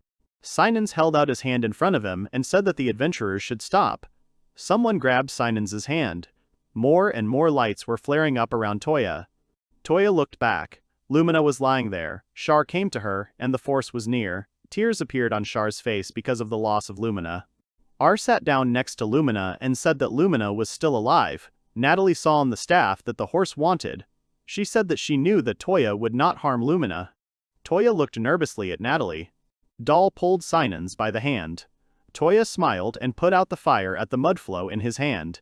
He said that he had to scare everyone so as not to harm. R, Natalie, Touya, and Char were talking about Touya doing too much for the girls. Touya replied that he had hurt too many people in his world, so he couldn't go back there. He had decided so. Touya lifted the fat ones in his hand. He remembered Ferris's face and said that he would be the one to decide who to protect and who to fight. Natalie held the staff in her hands and closed her eyes. Then she looked at Touya and said that Toya's compassion showed his determination. Now he needs to cure Lumina. Touya sweated and sat down next to Lumina. The ambassador and the soldiers stood still. Natalie and Char looked at them and discussed their next steps. Char looked at her hand and examined the ring on her hand. Char clenched her hand into a fist and raised it. Then she began to scream that she intended to take her country back. The ambassador looked down and said he remembered Natalie. She was a witch from Lunnet. The trees swayed in the wind. The ambassador began to shout that the soldiers should deal with everyone. His shout frightened the soldiers. Cher and Natalie raised their weapons and were ready to repel the attacks of the soldiers. The soldiers rushed to attack Natalie and Char. Char and Natalie began casting magic spells to repel the soldiers' attack. Char had spirit magic and called on them for protection, and Natalie had fire magic. They struck at the soldiers. The ambassador was horrified to see that Char and Natalie were standing unharmed, and the bodies of the fallen soldiers lay before them. Natalie was curious about Char's condition. She answered decisively that she was fine. The ambassador shouted to the soldiers that they must not surrender. The soldiers rushed into battle. A moment later, and horse Touya appeared in front of them. A wind rose over the forest, and light penetrated through the treetops to the ground. Touya was standing next to Lumina. Lumina woke up. She was covered with a cloak. Lumina made a surprised face when Touya said that she was still alive. She asked Touya what happened to her team. Lumina adjusted her cloak on her chest and remembered the conversation with Ebrand. He said that if the plan fails, the guys will have to leave, and they must definitely take the guild leader with them. The escaped guys with Sinans stopped by the river. Sinans sat down behind a tree away from the boys. Dal looked at him, then up and thought that he had done all he could. He really wanted to be friends with Touya. Cursing words echoed throughout the forest. Lumina and Touya looked ahead, and she said that Ebrand gave them the right instructions. If the adventurers stayed here, they would have died already. Touya and Lumina looked at the fallen soldiers. The tied-up ambassador was at the girls' feet. Natalie and Touya approached them. They began to discuss what they needed to figure out next. The ambassador began to scream desperately and threaten the boys. There were fallen soldiers lying around. The boys said that the ambassador needed to look back. There was no one left to help him.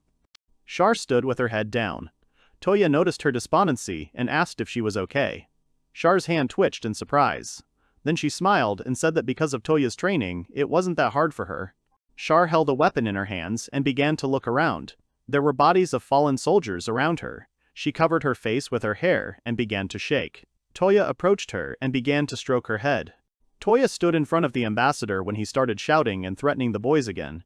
Touya was serious. He was thinking that he wanted to ask the ambassador many more questions. The boys surrounded the ambassador. Lumina stood not far from them by the tree. Touya asked about one hero. The ambassador was surprised by the question and began to smirk. The ambassador introduced the hero of his country, a young, fair-haired man in armor with a large sword in his hands. The ambassador began to praise his strength. Touya frowned, wondering if that hero had become even stronger. Was very scared when she heard from the ambassador that that hero had executed the general of the Lunat Empire. The ambassador continued to praise his country's hero with a smile on his face. Put her sword to the ambassador's throat. She said angrily that the ambassador had no right to mock her father. He was a good soldier and a man. The ambassador clenched his teeth in fear. Touya walked up to and tried to calm her down. Behind them stood the ball and Natalie. Looked towards Touya and started screaming and defending her father. She kept holding her sword to the ambassador's throat. He was shaking with fear. Then the ambassador smiled and said that he was willing to forgive the boys for their stupid act if they healed him and put him down. Touya looked at the ambassador gloomily and stretched out his hand in front of him. He used a healing spell. The ambassador was healed by Toya's spell. Touya raised his sword and then pulled it aside, revealing a cut wound on the ambassador's face. Touya thrust his sword in front of the ambassador and said that he could use the ambassador for his own purposes. Stood next to Touya. She blushed when she heard Toya's words that the ambassador should immediately apologize to for insulting her father. Blood ran down the ambassador's face. Then he bowed his head and asked for forgiveness for his earlier words. The boys untied him, and the ambassador ran around. The boys stood opposite each other and discussed whether it was right to let the ambassador go. Clouds floated above the forest. Touya and the girls discussed that this battle could harm them. It could become a reason to attack other regions. The guys presented a map and how enemies could attack regions. Touya and were discussing the Rain Fortress, which is managed by R's grandfather. Due to the fortress being close to the Empire, the boys can get the information they need. Char and Natalie were ready to help in any way they could. Lumina stood and listened to the boys' conversation. Then Touya came up to her. Lumina's severed sword lay next to them. Touya was worried about Lumina's condition. Lumina covered her face with her hand and said that Touya had damaged the sword that was her family's treasure. Touya was very scared and began to cast a spell. Lumina's hands, said Zitz. She looked at Touya and said that Touya was trying to solve all the problems financially, but this time she was ready to forgive him. Touya was a little happy. The girls and the horse were standing behind him. Natalie hugged Touya and said that the drink he had cooled earlier was delicious. Touya blushed with embarrassment.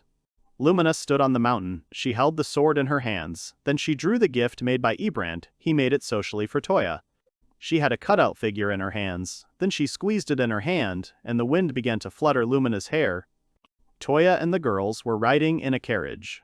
The guys were discussing Lumina and how Touya really liked her. Touya and the girls blushed with embarrassment. The horse was breathing heavily. Several paths had passed to the rain fortress. At night, the boys were staying in the guild house. Natalie was surprised by the appearance of the house. Natalie was very surprised when she saw water in the tap, water in the bathtub, and water in the toilet. Touya and the girls were setting the table. Touya thought the house was in great condition. Some things like water and electricity were out of nowhere. Touya just accepted the house as it was. Natalie sat in a chair with a towel on her head and a glass in her hands. Touya looked at her in surprise. Then he took the fat ones in his hands and said that Ferris could come out to them. Ferris appeared in front of the guys. Ferris can only leave the necklace indoors. She put her hand on her chest and said that she felt most comfortable in the Touya necklace stone. R was holding the dishes and was a little tense. Touya looked at her and asked if she was okay. She stood in front of him and said that she was worried about Rain and the appearance of that hero. It was dark outside. The stars were shining in the sky. Touya looked out the window and thought about R's words about the hero. The starry sky shone above the house. Then a sword with drops of blood appeared. Touya was all dirty. He held the sword in his hands and thought that he didn't want to hurt anyone, but if he met that hero, would he be able to defeat him? Touya was surrounded by monsters. He thought that he needed to become stronger anyway. There were several bodies of defeated monsters lying under his feet. Several days passed. Touya was driving the carriage. They just had to get out of the forest and then they would be there. The boys found themselves on a small hill and looked at the walls surrounding the city of Rain. They were pleased with the road they had covered. R smiled. She was pleased that everything was all right with the city. One of the soldiers who was standing on the wall saw the carriage and informed the others about its approach to the gates. Raoul looked down and thought. He looked at the carriage and ordered the boys to stop. The soldiers armed themselves and pointed their guns at the carriage. Her expression was very serious. Char stood next to the carriage. She started shouting that she was the first princess of the Linnet Empire. She came here with Natalia to help her people. Many arrows were aimed at Char. She put her hand on her chest and asked to open the gate for her. A moment later, one of the arrows flew past her face. This scared her a lot. Raoul shouted that don't believe her. He was standing on the wall. It was he who shot the arrow into the ball. R came up to her from behind and started shouting that everything Char said was true. Raoul was surprised when he recognized R. Then the rest of the soldiers recognized Natalie and, forming up, threw their weapons down. The soldiers began to rejoice and hug each other with joy. Char blushed and looked ahead smiling. Touya looked at her thoughtfully. The boys found themselves in the city. Char walked ahead. Behind her were Raoul and Touya. Raoul called the boys to go to his grandfather. He was already waiting for them. The man was sitting on a chair with a bandaged hand and body. He was smiling and greeting the guests. The boys stood in front of the man. R was worried about her grandfather's physical condition. He tried to calm her down. The man spoke with Natalie. Touya thoughtfully wondered how old Natalie really was. Char and Garis began to discuss the events happening in the capital. Touya stood behind Char. Then Natalie intervened and asked what she was interested in, why Henrietta attacked at all. Raoul stood next to Garis. They said that they and their soldiers were trying with all their might to repel the enemy attacks. Many people were wounded. Natalie and Garis began to discuss further actions that needed to be taken immediately. R and Char stood in front of the man. There were weapons against the wall in the room. The guys discussed that, first of all, they needed to find out as much information as possible. Behind the girls, Touya raises his hand and offers himself as a scout. The girls were scared by this proposal. Touya tried to convince Garis of his abilities, but he could not fully trust Touya. The girls stood up for Touya. The sun was shining outside, clouds were floating in the sky. The girls began to hug Touya from all sides and convince Gurus that he could trust Touya. The man stood up and took up his weapon. He got angry and said that Touya knows what loyalty is. Even on the street, Jurus's cries and Toya's excuses could be heard. The horse stood in the stall and drank water. The guns were standing by the wall. Touya and Natalie were red-faced with embarrassment. Natalie was telling about the night when the girls slept in Toya's bed. Grandfather listened to her attentively. Touya noticed R standing by the window, away from everyone else. He approached her. They started talking about R's childhood. The boys were in a sonata under a large passage. Touya looked at R, who had been holding back her tears for a week. R's grandfather clenched his fist. Raoul stood next to him. They were trying to hold back their anger. The rest of the city was visible from the room's window. Touya stood in front of Goris, with Raoul standing behind him. Goris thanked Touya for saving the girls. Touya smiled. The girl stood next to him, and he said that he was ready to penetrate the capital for reconnaissance. Goris, sitting on a chair surrounded by the guys, began to say why Touya was helping them. R and Char were standing next to Touya. He replied that he wanted to help in any way he could. There was a table with vases and figurines in the room. Touya looked at Goris and said that if there was a hero in the capital, then he was the only one who could defeat him. Goris started laughing loudly after a moment. He thought that Touya was overestimating his strength. R and Char looked nervously at their grandfather. Natalie went to the fruit bowl and started to convince Goris. She started eating an apple, and Touya appeared next to her. Natalie said that Touya is a real sage. Goris and Raoul were shocked by what they heard. They did not believe Natalie. Touya tried to stop Natalie. She threw an apple and said that Goris should believe her. Natalie held the bitten apple in her hands. Natalie continued eating the apple. Goris said that the berserker would go to the strongest warrior, and Touya looked too young. Touya was surprised that Goris knew about the berserker. Natalie stood at the table. The others looked at Goris. He was telling where the berserker might come from. Touya raised his hand and thought with a smile that he could ask the emperor for information about the berserker. Natalie ate fruit. Goris picked up a weapon and said that Natalie had not convinced him. The only way to trust Touya is to fight him. Garu stood up from his chair and held a weapon in his hands. R began to get nervous. She took out her sword and said that if Grandpa did not stop making fun of Touya, she would never forgive him. Garus looked at R. She looked at him. Her face turned red. R did not lower her sword. Garus said that he was surprised that R was so desperate to protect Touya. R's sword was shaking. The window in the room was open. R began to say that her attitude towards Touya would never change. R's face was red with embarrassment. Touya blushed and looked at R. She blushed and smiled. Grandfather looked menacingly at R and slammed his weapon on the floor. R was serious. Grandfather's hand reached out to her. Tears started to flow from R's eyes as her grandfather started to stroke her head and encourage R. Char and Raoul were standing nearby, looking at R and smiling. Grandpa continued to stroke R's head, then he apologized to Touya for his behavior. Touya stood in front of Goris. He was embarrassed and confused. Natalie was standing next to him and eating fruit. Then Goris stepped aside and opened the closet. Touya watched as Gaurus took out a box from the closet. Gaurus said that he would give this dagger to Touya. The dagger was previously given to them by the ancestor of the royal family. The dagger lay on the cloth, and there were carved designs on it and its case. Touya took the dagger in his hands. Goris said that if Touya showed the blade to the emperor, then he should listen to his words. Touya did not quite understand what Goris wanted from him. Natalie stood nearby and continued to eat. Touya held the blade in his hands. He represented the fortress and the royal family members. The conditions of Goris's request are that Touya must save the royal family members. Char mentioned her father and the rest of her family. R stood next to her. Garus was in his chair and was telling her that if they delayed rescuing the emperor, many people in the country could suffer. Garus imagined people in chains. Touya clutched the sword in his hands. He thought about the children from the orphanage. The girls looked at Touya with delight. Natalie continued to eat. Touya wished for the head and said that he didn't know how far he could go, but he would do everything he could. Touya looked at Garus with confusion, who said that Touya was in his debt, as he intended to marry his granddaughter. Touya looked nervously at R, who was examining the ring on her hand. Char and Natalie started saying that Goris had misunderstood everything. Touya had given rings to the three of them. Goris was unhappy with what he heard. Touya tried to justify himself and explain everything. Their screams could be heard throughout the city. Touya walked through the city and remembered Ibrand's appearance.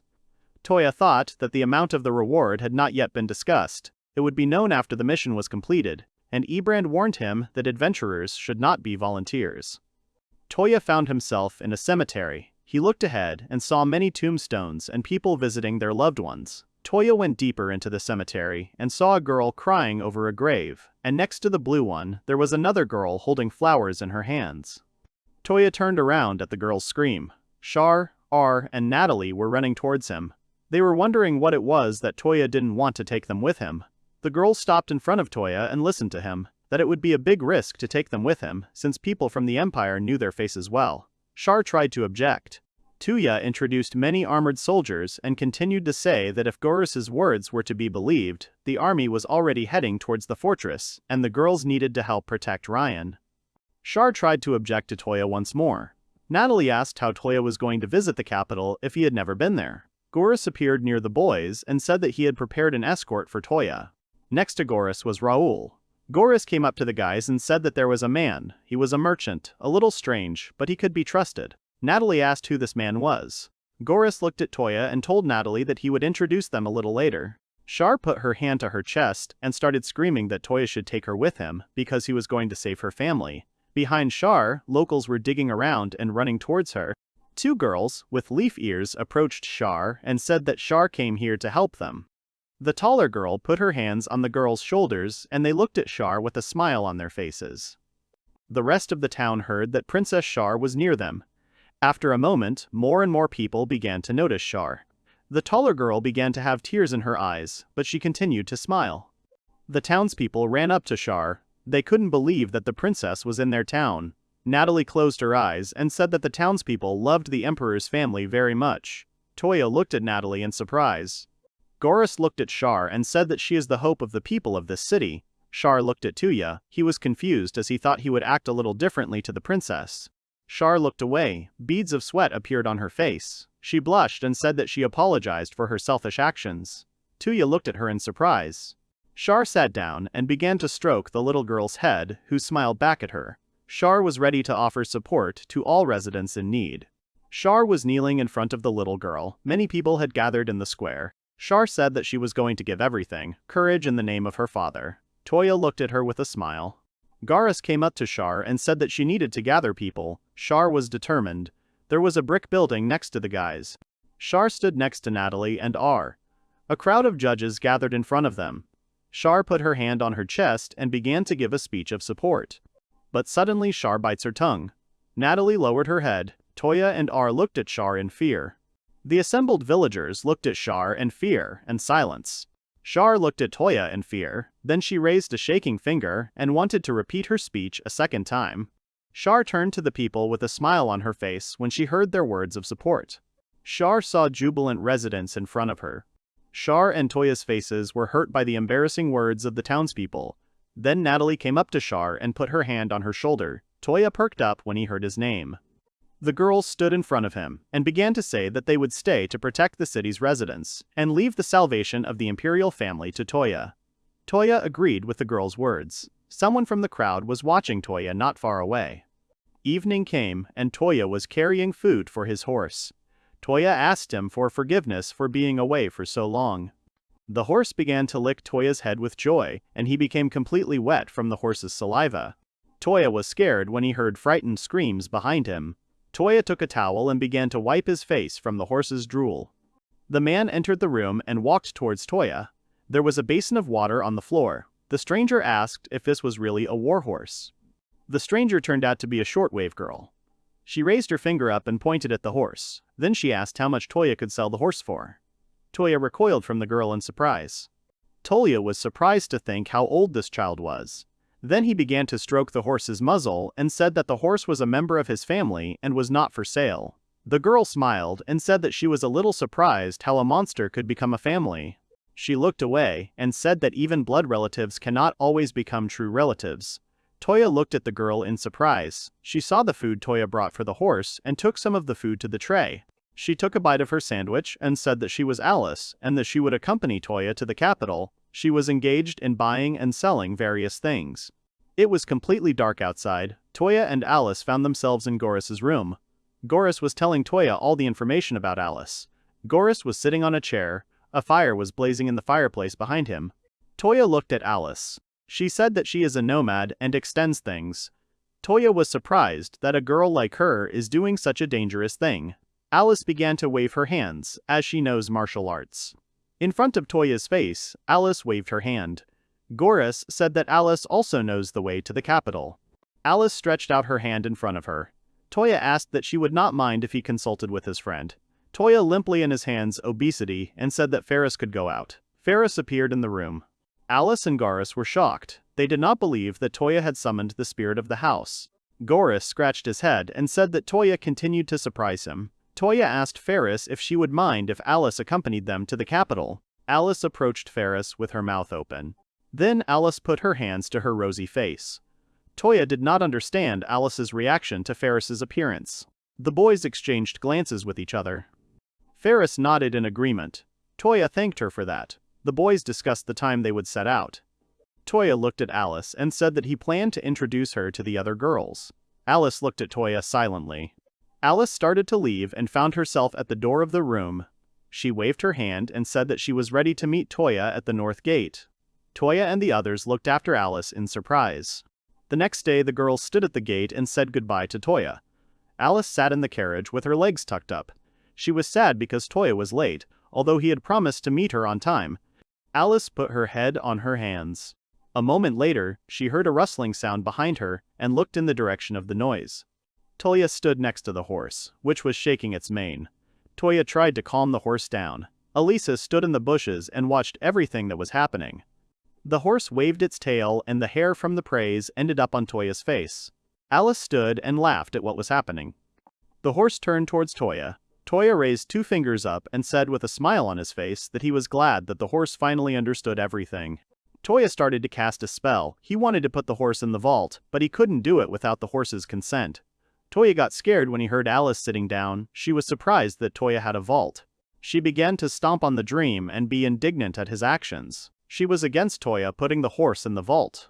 Alice stamped her feet. Touya asked if Alice had really heard everything he was saying. She showed her ear and said that she could hear everything, as it was a good skill for trading. Touya looked at her in surprise. The boys started leaving the city. Touya and Alice left the city in her carriage. She shouted sharply that she had a lot of questions for Touya. At the same time, in the Lunate Empire, the parrot sat in a cage and waved his arms. Must approached Larks and said that information had been received to return back. Larks looked ahead and said that he fought for the ideal nation of the Lunate Empire. They went to the imperial capital via a road where there were many merchants with whom they could mingle. Alice sang a song that Touya did not know. The boys were lucky, since Henrietta's soldiers at the checkpoints did not suspect anything. Thanks to the fact that they passed several checkpoints without any problems, they managed to reach the imperial city very quickly. On the way, Alice told Touya that she wanted to eat, to which Touya nervously said that she had recently eaten. Then Alice happily turned to Touya, saying that she couldn't do anything, since Touya cooked very tasty food, and suggested that the steak would certainly be very popular if it were sold. Touya's opinion on her proposal, to which Touya simply sighed in embarrassment without answering. Touya still couldn't fully understand Alice's personality, even now. Suddenly, Touya looked ahead and saw a city, questioningly asking if this was him. In front of them was a large imperial city and the road to it. Touya rejoiced, saying that they would finally be able to see them from here. Approaching the city gates, Alice introduced it by saying that this was the gate of the Lunate Empire Castle, their pride and joy, the gate of happiness. In front of the large gates, many merchants were standing in line with their carts. After examining the gates completely, Touya admiringly told Alice that they were amazing gates, to which Alice happily said that the gates were so famous that even tourists from other countries came here just to look at them. The gate was made as a symbol of equality between different races. The kingdom of Henrietta did not dare to destroy it because of its artistic value. Alice was happy. Suddenly, one of Henrietta's soldiers turned to them, asking where they were from. Then Alice gave him the registration form of the trade guild, and calmly said that they had brought some provisions from Sarandi. The soldier, looking at the document, complained that all merchants were so cunning, to which Alice smiled and remained silent. The soldier continued by saying that they were gathering from different places in anticipation of a food shortage. He then thanked them for having enough free hands to check everyone without exception. Even if the capital is occupied by Henrietta's soldiers, the supply of goods and trade must continue. Alice was a real trader. She resolutely urged the soldiers to hurry because the speed of their business depended on people's lives. Gauris's office in the past days, Touya looked at Alice in surprise and loudly asked Gauris that she was a spy. After that, Alice quickly walked to the door, listening and looking at the presence of people outside. Then Alice approached Touya, began waving her hands with displeasure and told him what he would do if someone heard it. Touya looked at her and thought that her every movement irritated him. At this time, Gauris told Touya that there were several people all over the country who were hiding in the shadows and working for the Empire, and he couldn't tell them the details, but Alice grew up in a place where there were no such people. Then Touya was surprised, saying that she was a spy, just like in the movies, to which Alice turned to him asking if he was surprised. Then she added with a smile, saying that she is the one who hides and lives in the shadows. Alice was embarrassed and admiring, asking Touya that it was pretty cool. Touya thought that from the public's point of view, at first glance, it might seem like there were no spies, and he would never guess that Alice was a spy. At the moment, Alice was angry and complaining about why they had to wait 2 hours before they were allowed to enter the city, and the entrance tax was 10 times higher than usual. She was unhappy that they were being taken advantage of. While inside the city, Touya approached Alice, saying that he had heard something about what happens when one country takes over another, but the city was unexpectedly quiet. Then Alice answered him by telling him her thoughts that it was because when General Garrett, who was entrusted with the city, was defeated and they surrendered before a full-fledged war began. Looking at the lively street, Alice said that even if it looked normal from Toya's point of view, for her it was no longer the city she knew before. Suddenly, shouts were heard from the side, ordering them to move on and hurry. Touya and Alice turned to the voice and saw a lot of tied-up half-humans, who were walking one after another in a crumpled state. The soldiers who surrounded them were watching their order and their steps. Touya was surprised by what he saw. Then Alice, looking at the half-humans, said that for the kingdom of Henrietta, all the half-humans in the occupied city became slaves. At this point, one of the tied-up half-humans lowered himself onto one leg, causing the soldier behind him to shout about what he was doing. The half-human then called out to everyone and loudly asked if they agreed with what the kingdom of Henrietta was saying. The half-human continued, asking if they agreed that only ordinary humans were allowed to live in peace, and if they weren't the citizens of the Lunate Empire who swore an oath of equality between the other races. The ordinary people looked at this half-human nervously and surprised, and then looked at each other with a hopeless face, simply not paying attention and moving on. After which, one of the soldiers hit the half-human and scolded him. Touya was very angry and furious watching the half-human being beaten. Then Alice stopped him, reminding him why they were here. The half-human did not stop, and resolutely shouted to everyone to join forces and fight them, and take back the Lunate Empire with their own hands. Behind him, a soldier aimed a long spear at him and pierced him straight through the neck. The half-man fell lifeless. The soldier shouted menacingly that they would kill without hesitation anyone who plotted to rebel against them, even if it was a human. All the people on the street turned their eyes away in fear. Adisa asked Touya to continue on. Touya clenched his hand that held the reins. Alice told him calmly that they couldn't do anything, they had to follow the plan. Touya thought angrily about how the kingdom of Henrietta did everything. They were driving through the city, through narrow streets. Then Alice turned to Touya, saying that before they went to their hotel, there was one small thing she wanted to finish. To which Touya asked her questioningly about work.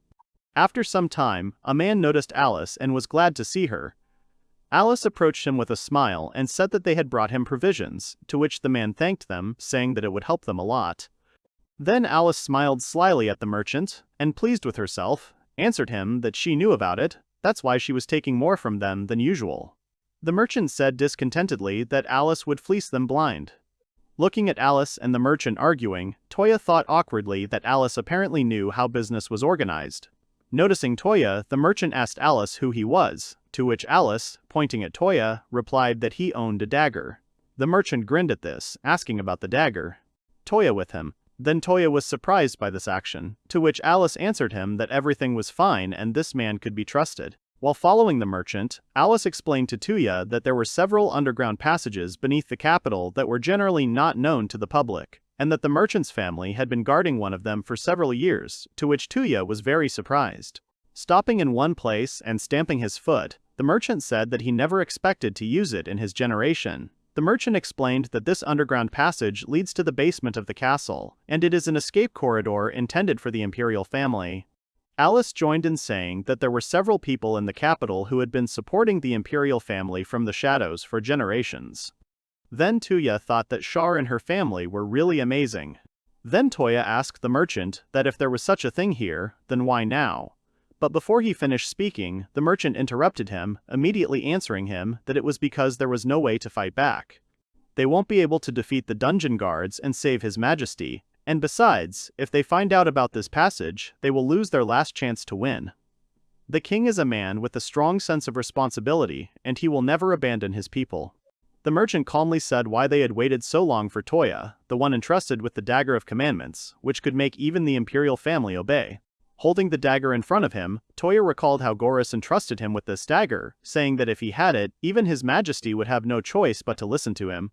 The merchant said that this dagger was a sign of a guide who would show the right path to the imperial family. Then he asked Touya who he was if Goris entrusted him with such a matter. Alice answered him that Touya could be trusted, because Princess Charlotte and Natalia were in his hands. The merchant was very surprised, saying admiringly that Touya was incredible. Touya called Alice out loudly and embarrassedly, causing Alice to laugh. Having calmed down, Alice asked the merchant how much time it would take to prepare, to which the merchant asked to wait, because other supporters were busy preparing, and he asked to give them 10 days. Alice was surprised and said to the merchant with displeasure that if they waited so long, but the merchant interrupted her, saying that if they impatiently made their way into the castle now, they would most likely fail. Touya asked the merchant why this was so. The merchant replied that Lasset, who is the third prince of the kingdom of Henrietta, is in charge of the castle, so security has been tightened. The merchant continued by saying that their biggest problem was that the hero was here. Touya was very surprised. Meanwhile, at the imperial castle, the third prince Lasset thanked the hero Larks for coming all the way here. The hero stood before Prince Lasset, who sat languidly on his throne. Prince Lasset told the hero that he had one more request from his sister, to send the hero back. The third prince of the kingdom of Henrietta was named Lasset von Henrietta. Lasset ordered the hero to return and show himself to his sister Sharon, to which the hero replied that the enemy still had forces left and they could launch a counterattack any day. Lasset climbed down from his throne. He told the hero that there was no need to worry about that, then thanked the hero by saying that thanks to him, there were no more unpleasant enemies around. Having descended, Prince Lasset ordered the hero to return back to the country and inform his father, because he could handle everything himself. Prince Lasset gave the hero his crown, saying that it was the crown that had fallen, and asked him to take it as a souvenir. Passing by and not turning back, Lasset said goodbye to the hero, just leave it to him, and these despicable half-humans will be purified by his own hands. Turning back to the prince, the hero Larks thought that half-humans are despicable and evil creatures, because in the world where he lived, there were no half-humans. On the day when the hero Larks was in the midst of hunting a horde of monsters that appeared near the village with his comrades, he was summoned to the kingdom of Henrietta. When the hero Larks opened his eyes, he saw the beautiful Princess Sharon, who had called him into this world. And then Princess Sharon told him in tears that she had always been waiting for his true hero. That day, Larks became a hero.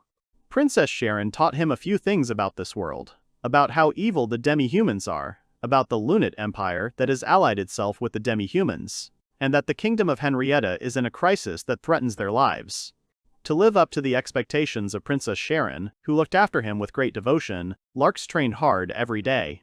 Larks then stood before the warriors of the kingdom and led them into battle.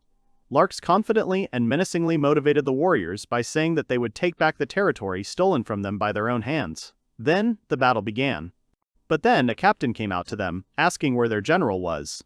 He introduced himself by saying that he was from the Lunate Empire, Captain Gerrit von Milde, and menacingly suggested that they settle this matter one-on-one as men. Then, the army began to tell Larks that the battle was in their favor and asked him not to give in to provocations. But the young man wanted to sort it out himself. Then, one of the warriors said that Larks would fight Gerrit. All the warriors began to support the boy. At this time, Larks recalled the words of Princess Sharon, who asked him to save the kingdom of Henrietta. And he thought decisively that he was summoned to this world for this purpose. Larks had heard about the captain of the Knights of the Lunate Empire many times, and if he could defeat him, the war would end. Then Larks said loudly that he was attacking. The blows they exchanged easily exceeded the strength of 1,000 arms. In their tattered state, where the game could end in an instant with a single sword strike, Garrett and Larks were almost evenly matched, even with his overwhelming hero status.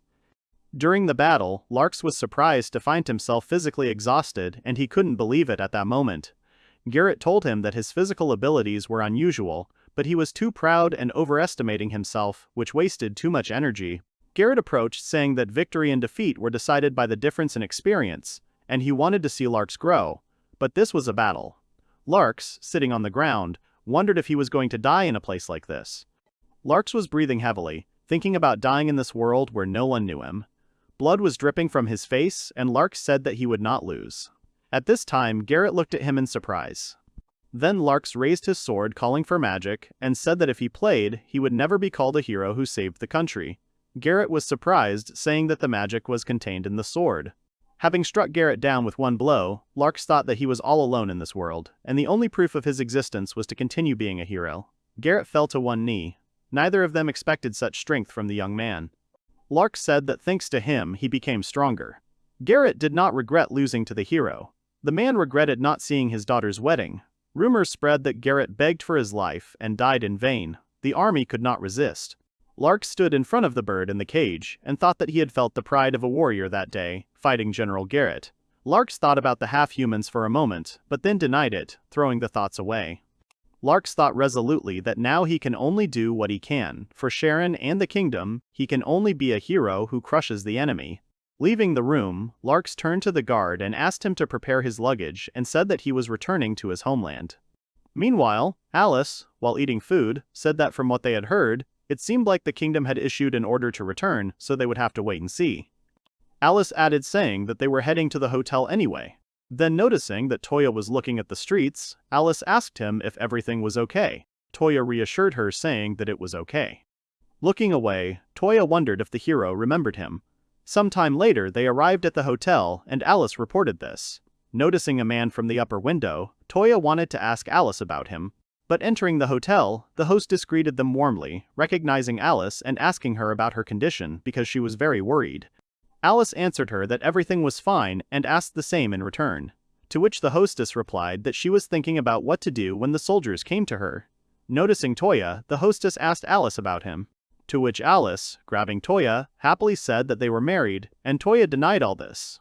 The hostess asked Alice since when she had been dating such a person. To which Alice asked for a free room since they wanted to stay together. Suddenly, a noise was heard from above, to which the hostess and Touya turned around. Then the hostess said that there had been a lot of noise lately, but she would give Alice a spare room, to which Alice rejoiced, saying that she was counting on her. After the owner left, Touya suddenly began asking Alice what she meant by married, to which Alice replied that it was faster that way. Touya intently, Alice told him that she really agreed to marry him since he seemed to have money to support her, to which Touya nervously thought that her eyes looked scary.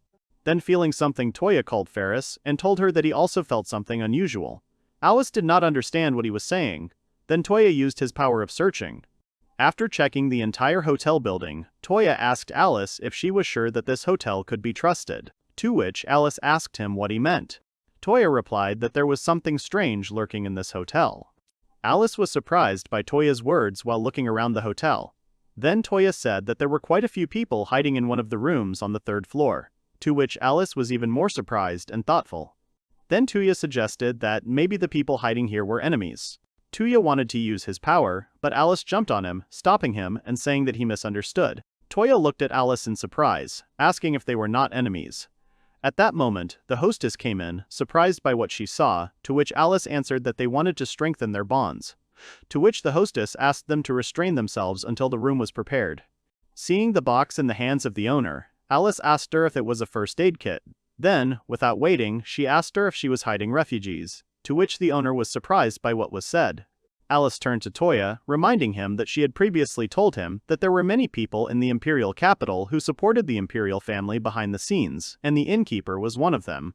Approaching the door on the third floor, Touya said that recently there had been a large-scale hunt for demi-humans in the eastern region. Opening the door, he asked if those hiding in this room were demi-humans. Many half-humans appeared before them, armed to defend themselves. The mistress reassured them, saying that they were humans, not enemies. Then Touya asked in surprise that they were wounded and how it happened.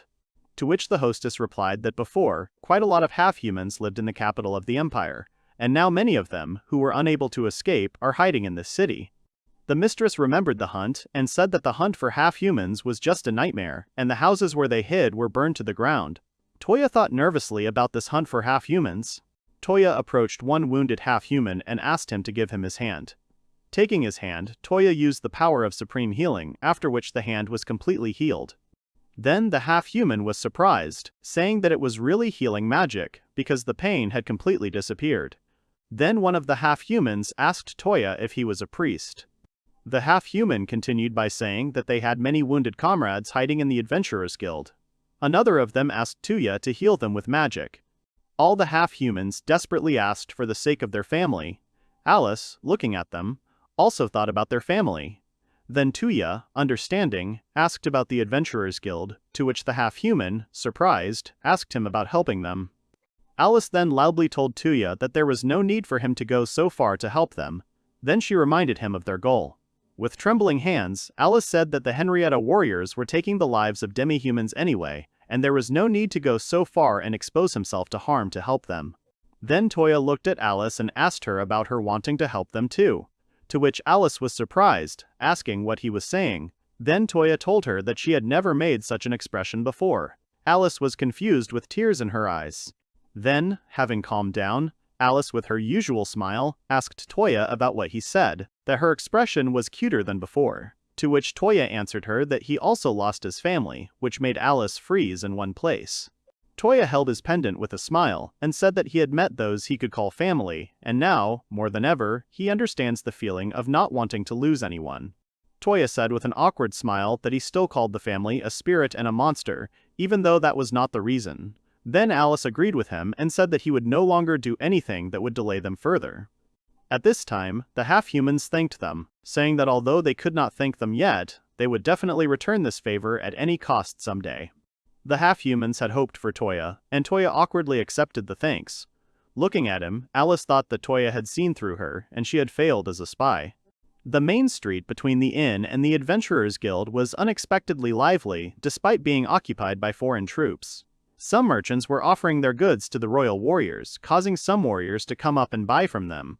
Looking at them, Touya said that Henrietta's soldiers were calmly buying things despite being enemies, to which Alice replied that even if the person in charge changed, the citizens still had to earn money. Touya then asked Alice why Henrietta's soldiers hated demi-humans so much. Alice replied that she didn't know, since their history books had been written to hate them since the founding of the kingdom. Alice added saying that Henrietta's kingdom developed thanks to the diversity of citizens who hated demi-humans, as well as the labor of demi-human slaves. Touya thought that they were using demi-humans to develop their country, and wondered if the hero was helping the kingdom while fully aware of it. Touya saw the Adventurers Guild admiringly saying that it could be seen from here, and as expected of the Imperial Capital Guild, it was huge.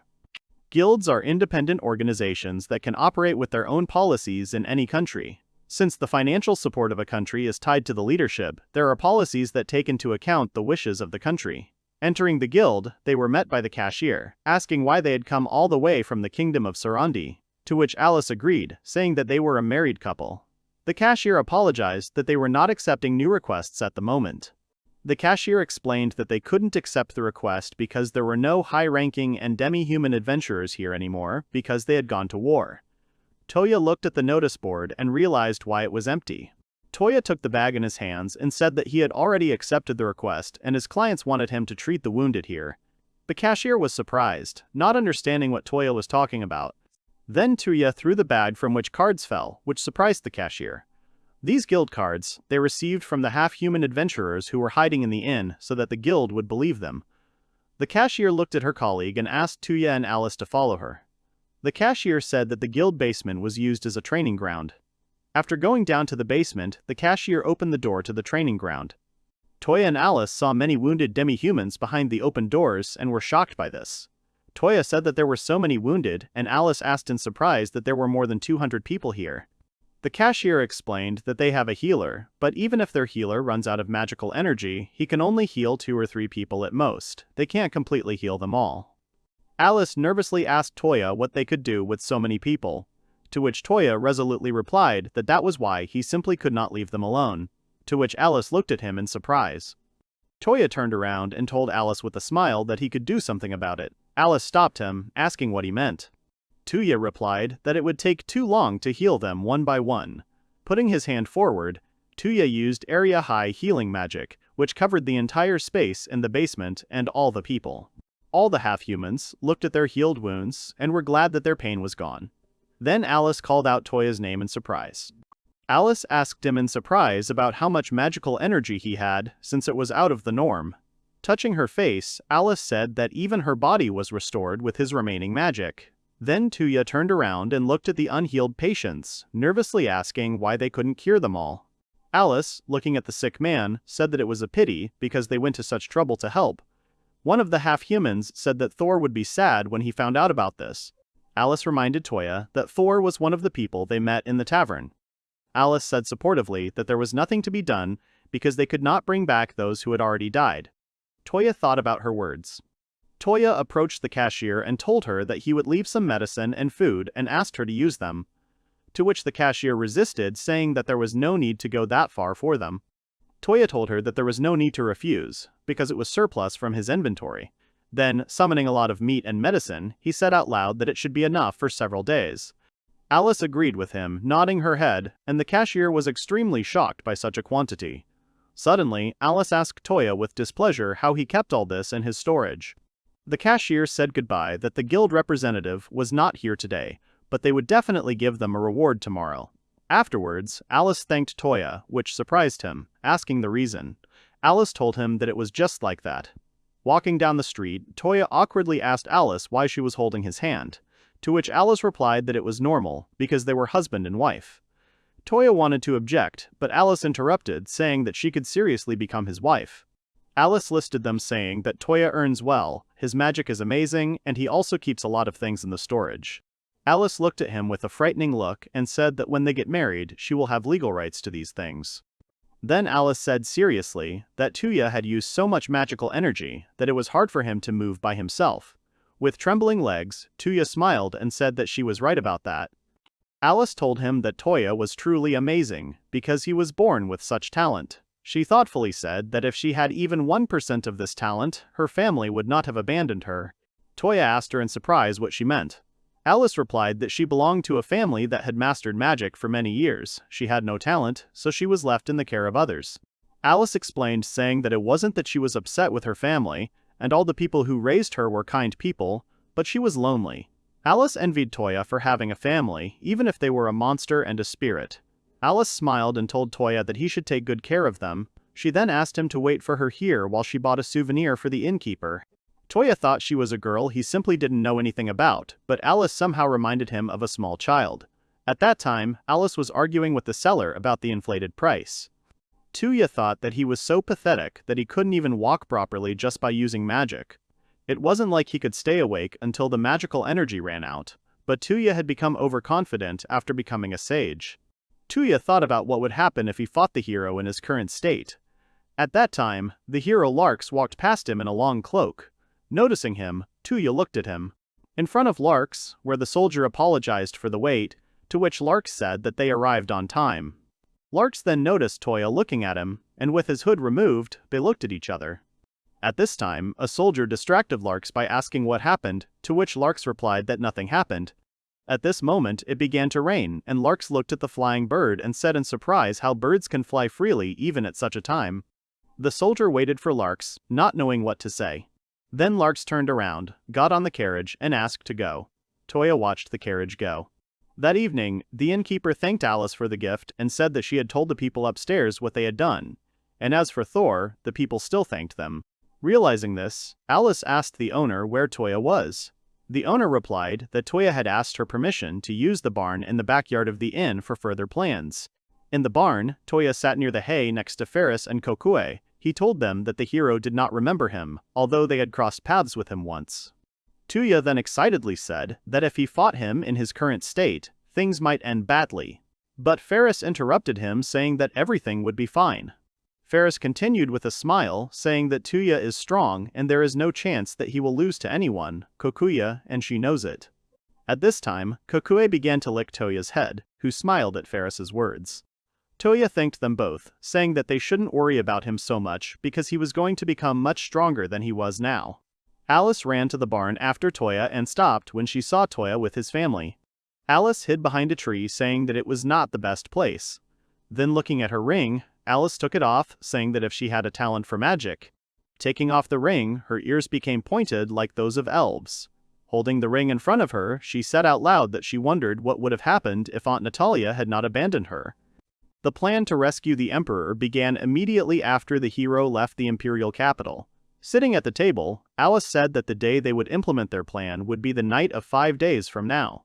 Eating bread, Alice said that until then, they had better not make any rash moves. They had quite a few supporters in the operation, and if their cover was blown halfway, everyone would be in a difficult situation. Touya then nervously asked that if they screwed up, everyone would be executed.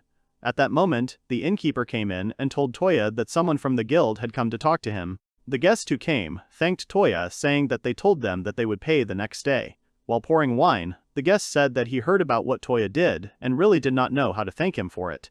Already drunk, the guest asked for forgiveness and introduced himself, saying that he was Georgie, the deputy head of the guild, and he was happy to act as the head of the guild. Touya thought that he was already drunk. Georgie offered to drink wine as a thank you, but Touya declined. Georgie was upset by Toya's refusal, while Touya awkwardly wondered if all the Vice Guild leaders were really that weird. Touya answered Georgie that he did not need to pay for the work.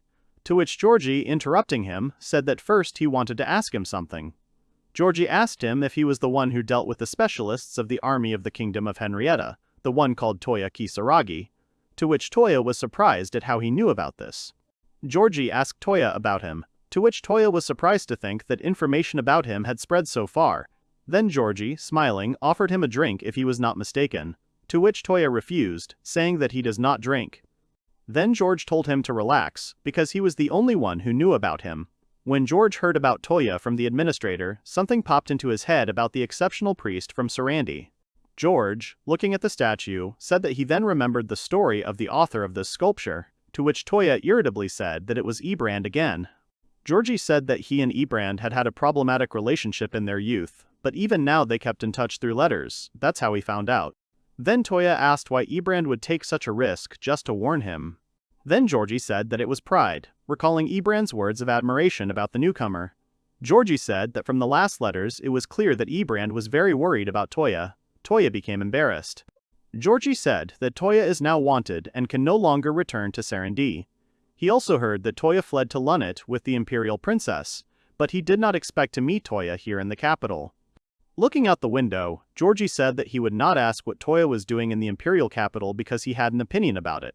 Touya thought that Georgie, as always, did not want to stand out and solve any problems. At this time, George asked Touya if Her Highness Charlotte was here. Touya asked in surprise how he knew.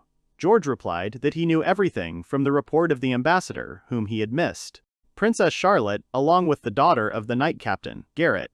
And he said that if the princess of the empire managed to escape, then she is most likely in Rian, the region of the Beastmen. A few days ago, soldiers led by the third prince, who was in the capital, were sent to Rian. Most likely, after the report, they were sent as reinforcements to attack Rian. Touya thought irritably that because of him, Char and the others were in danger, and he knew that he should have killed him. Touya asked Georgie why he took such a risk by informing him, to which Georgie replied that it was gratitude. Georgie heard from the Beastmen that the kingdom could come and destroy the guild without any problem. Georgie said that in such a situation they had no choice but to leave the critically wounded to their fate, and with the current state of the guild they were unable to repay Touya for everything he had done. At that time, the secretary came to them, asking for forgiveness, and said that the guild card that Fuyou entrusted to them at the entrance. Georgie was surprised about this. The cashier scolded Georgie for drinking. Georgie replied that wine was the most appropriate drink when you need to celebrate. Georgie, drinking from a glass, asked Touya to accept the card. The secretary opened the box with the map in front of Touya. Touya saw the map and was surprised that it was gold, and was the map of the A-rank Adventurers Guild. All the information about him was written on the map. Touya awkwardly said that he had been promoted even though he hadn't fulfilled a single request. To which Georgie replied that it was a request from the guild, which he had fulfilled since he was now the head of the guild. While drinking wine with a grin, Georgie said that until the next leader is appointed, he can do whatever he wants. Touya looked at the map in surprise and thought that he never expected to reach a rank like this. Georgie looked at Touya. After a while, Alice asked in surprise that the reinforcement troops were heading to attack Ryan. Alice sadly said that even if they saved His Majesty, if Ryan fell, they still could not retreat from the plan. Alice said that, even after Touya's words, the third prince's onslaught was quite serious. Touya said that it would be fine, because these two could easily handle the average warriors of that area. Touya remembered all the warriors of the Empire and nervously thought that maybe he had even gone a little overboard with increasing their strength. Alice, understanding Touya, said that she believed in him and suggested that they focus on getting to His Majesty. Touya, looking out the window, thought that he was counting on them. Meanwhile, in the Imperial Castle dungeon, the third prince told Emperor Lunit to stop being stubborn and finally announced that the Beastmen Autonomous Region had completely surrendered to the humans. The third prince continued by saying that the outcome of the war was already predetermined in their favor, and it was pointless to resist and ignore them, not the best idea. The third prince told the emperor that if he continued like this and pointed to the neighboring cage, he said that he would not be able to guarantee the safety of his wife and son. Turning back, the third prince said with a smirk that they had already found out where Princess Charlotte was now, and his troops were already heading there. It was only a matter of time before they were brought to this dungeon. The third prince looked at the emperor with a stern expression and said that he hoped they would be delivered safely. The emperor's hand then trembled when he heard these words. A few days later, a suitable night arrived when they could sneak into the castle. At this time, Alice, wearing a stealthy outfit, happily asked Touya if he would mind her wearing this outfit. To which Touya said that he simply lent it to her and would later ask her to return it to him. Alice called him a greedy man, and putting on his gloves, Touya said that he was now ready.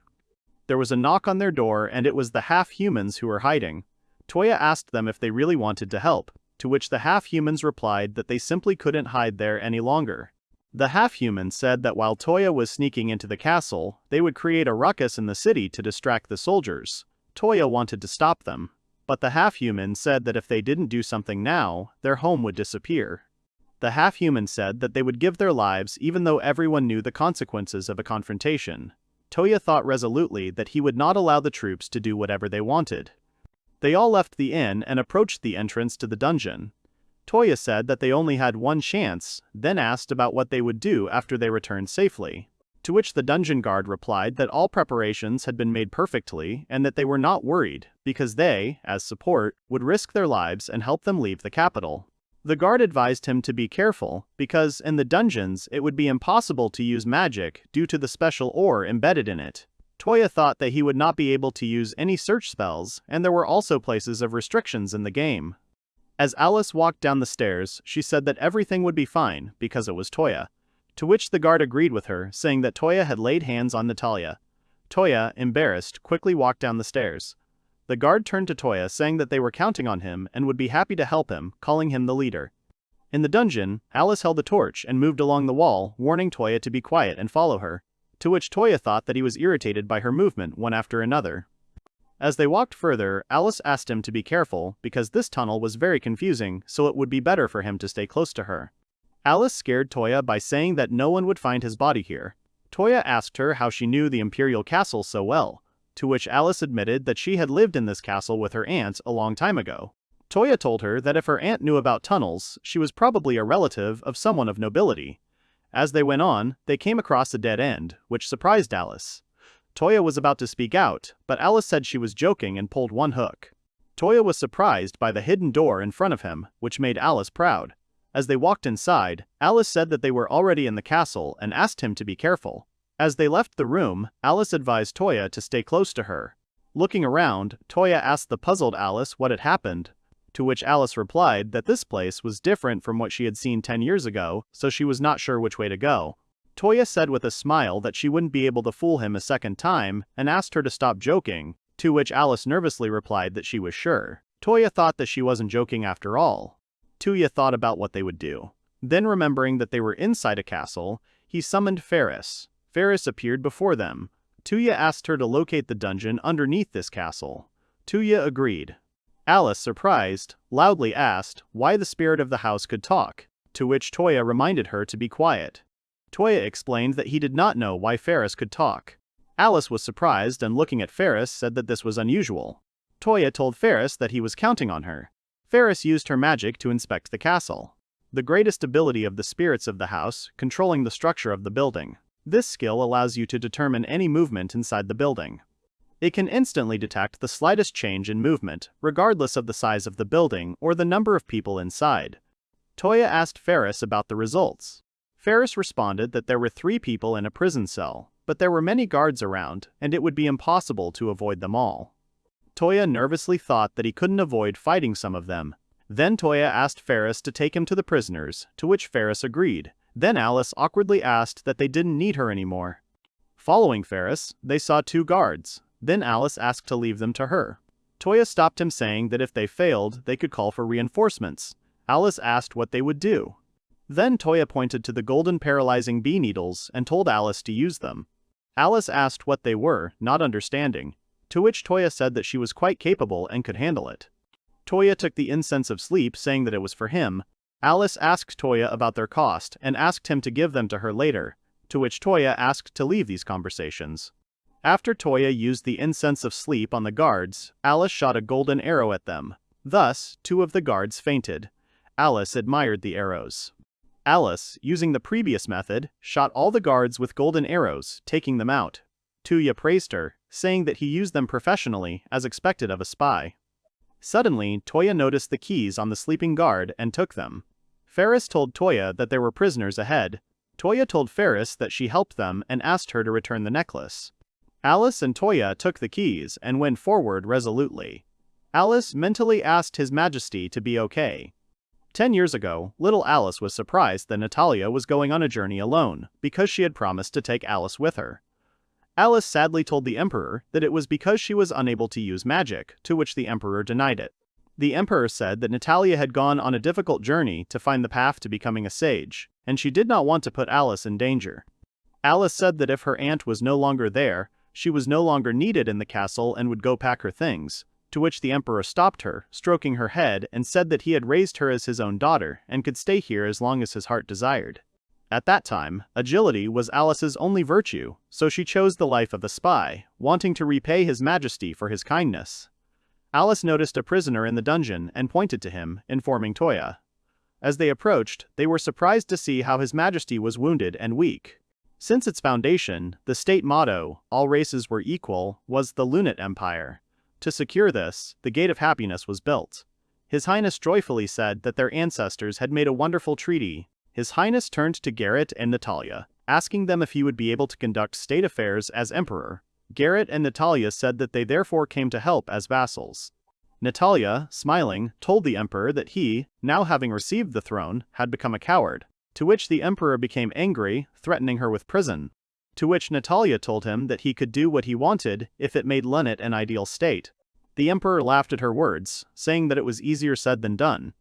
The Emperor then swore before all the people that he would make Lunate an ideal state. The Emperor woke up thanks to Touya and Alice, who gave him the medicine. They were happy that the potion worked. Alice turned to the Emperor, saying that they had come to save him. But the Emperor grabbed her by the collar and lifted her head up, loudly saying that she had come from the other world to mock him and calling her Natalie. Alice kicked, denying it, and said that she was Alice. The Emperor woke up, recognizing Alice, and patted her head. The Emperor asked her about her condition, to which Alice, in tears and smiling, said that everything was fine. Touya thought that Alice really looked like Natalia. The Emperor approached him asking about him, after which Touya introduced himself to him, saying that he is Touya, an adventurer from Sarand, Goris, Ryan, and Princess Shar hired him to save him. Alice told the Emperor that Touya had saved the ball from its pursuers. The Emperor was surprised, and Touya replied that he had simply been in the right place at the right time. Touya reported that at the moment, Shar, along with R and Natalia, were hiding in Ryan, to which the Emperor thanked him, to which Touya awkwardly thought that the Emperor had bowed his head before him. The Emperor suddenly sighed in pain, to which Touya asked him not to overdo it. The potion had healed his wounds to their current state, but he was still seriously injured. Touya asked the Emperor if he had been tortured. Touya replied that the third prince had tried to force him to surrender. Alice cursed, cursing the third prince and everyone from Henrietta. Then the Emperor called Alice and said that he was really grateful for saving him. Pointing to the other cells, the Emperor said that his wife and son were kept in those cells and asked her to leave him and take them with her. The emperor said that as an emperor he could not just abandon his people and run away, to which Alice cried out against. But the emperor said his promise to make this country happy. Touya thought that the emperor was the kind of person who would not give in even after the most terrible tortures. He was a proud man with a great willpower. Touya said that this was foolish pride and that in this way the emperor would cause his people suffering. To which the emperor and Alice were surprised by his words. Then Touya said that he saw with his own eyes everything that the beastmen went through after losing the war. Touya continued by saying that Gorus and his men would be unable to do anything against the kingdom if the emperor remained hostage. If the emperor did not go with them, Touya would be forced to kill the emperor and take his corpse with him. The emperor looked at the blade Touya was holding and said that it was a western blade, and Gorus entrusted the blade to Touya to prove his command. The emperor thought about it and said that his stubbornness would make people suffer and could not believe that he had not thought of such a thing. Apparently he was already too old. The emperor then told Touya that he would do what he, the bearer of the blade, asked. After that, Touya lowered the blade saying that he was so nervous, to which the emperor was surprised, saying that he was a strange guy. Meanwhile, a servant came to the third prince's chambers, asking the reason for the summons, to which the third prince replied that he could not sleep. Looking at his hand, the third prince said that he felt disgusted because he had touched the emperor. The prince then asked, discontentedly, how long he would have to wait until they brought the princess, to which the servant replied that it would not take that long. The servant then asked the prince why he had not asked the hero Larks for help in attacking Ryan, to which the prince replied with displeasure that if the hero went there, he would take all the glory for himself. The prince said that his father had entrusted the imperial capital to him, and no matter how, he was obliged to present the empire to him with his own hands. Suddenly, a guard entered the prince's chambers, who wanted to report something, to which the butler scolded him for such an action. Then the guard apologized and asked to look out the window. Beastmen had rebelled throughout the city. The dungeon guards were born in one house and discussed that everything was going as planned. The beastmen and support would cause a riot in the city, and all of Henrietta's forces would be directed at capturing them. The guards said that while the soldiers were not looking, they, His Majesty and the others, would escape from the city in a boat that they had previously hidden near the riverbank. In the meantime, they just had to believe in Alice and wait. One of them hesitantly asked what would happen if they failed, to which the chief said that in any case, life under Henrietta's control was worthless, and therefore he did not regret giving his life.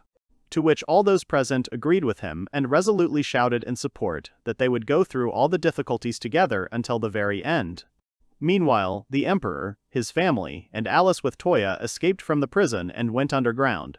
Touya addressed the emperor's handcuffs and said that he could use his magic here, and removed the shackles from the emperor. The emperor and Alice were surprised, asking him what kind of magic it was, to which Touya replied that it was simple magic. Alice got mad, saying that she had never heard of it, and decided not to be surprised by him anymore. Touya thought in confusion the unlocking magic was written in the diary that Natalia brought. Touya was the only one in this world who could read the diary, but he did not understand why it described magic that did not exist here. The emperor thought about who Touya was.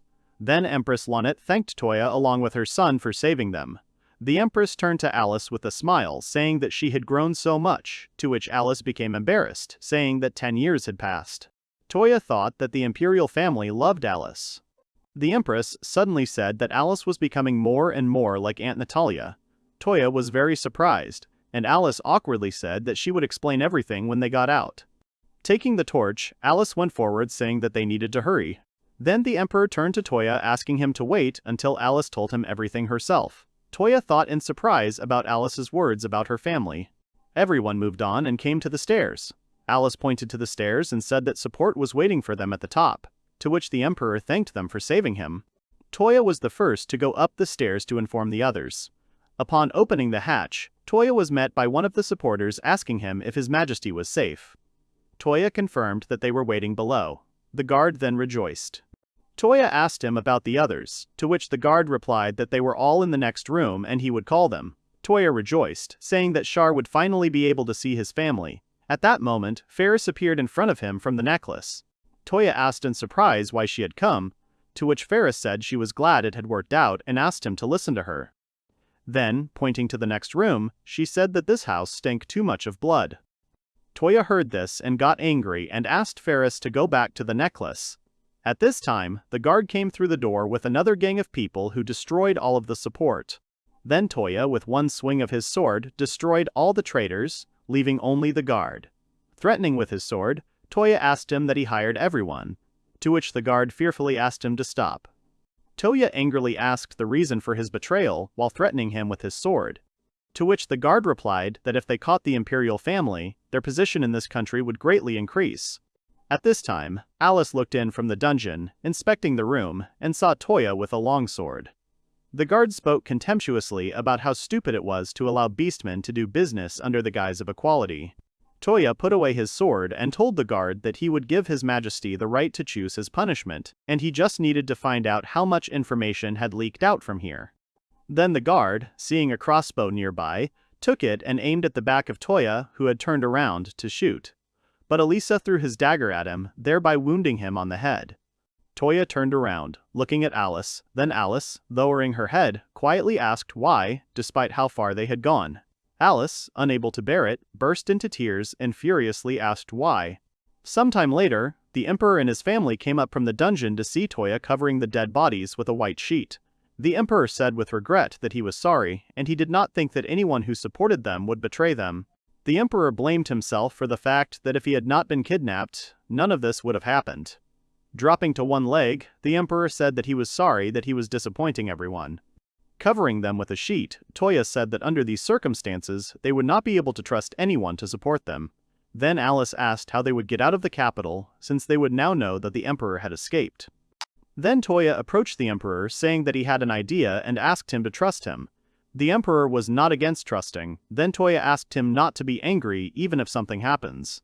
At this time, in the Adventurers Guild, the secretary informed Georgie about Henrietta's request to send adventurers to help stop the rioters in the city. Georgie did not understand why there was such a request, to which the secretary suggested, saying that Henrietta's soldiers were apparently gathered elsewhere to stop the riot. Georgie approached the window, asking out loud what their next year would be like, and whatever it was, he was sure he would make a wise decision. Meanwhile, in the imperial capital, Henrietta's troops were gathering in the city to prevent the imperial family from escaping and completely blocking the entrances and exits. But suddenly, hearing a strange noise, they noticed a galloping warhorse with a carriage. Standing on Touya told Alice to just keep going to the gate, to which Alice fearfully said that there were many soldiers there, and fearfully realized that Touya's plan was to break through the gate directly. Touya approached the soldiers. He thought that if they fought here, many would die. Touya raised his hand, summoning a huge ball of light. The soldiers did not understand what it was. Then Touya said that they would break through with his strongest magic. Touya summoned his most powerful magic ball and warned everyone to back away, because it was his most powerful destructive spell. After which, Touya sent the magic ball straight to the gate, completely destroying it. All the soldiers started running, escaping from the debris of the destroyed gate. Taking advantage of this, Touya and the others rode through the debris of the gate. Then Touya shouted for Touya to go ahead, causing the horse to run quickly and fly up along with the carriage. Alice was very surprised, and the soldiers, seeing this, were shocked. After flying high and passing through the gate, they landed on the ground. Touya shouted at Touya to keep up the pace until they reached Rion. The Emperor was surprised by Touya's destructive magic.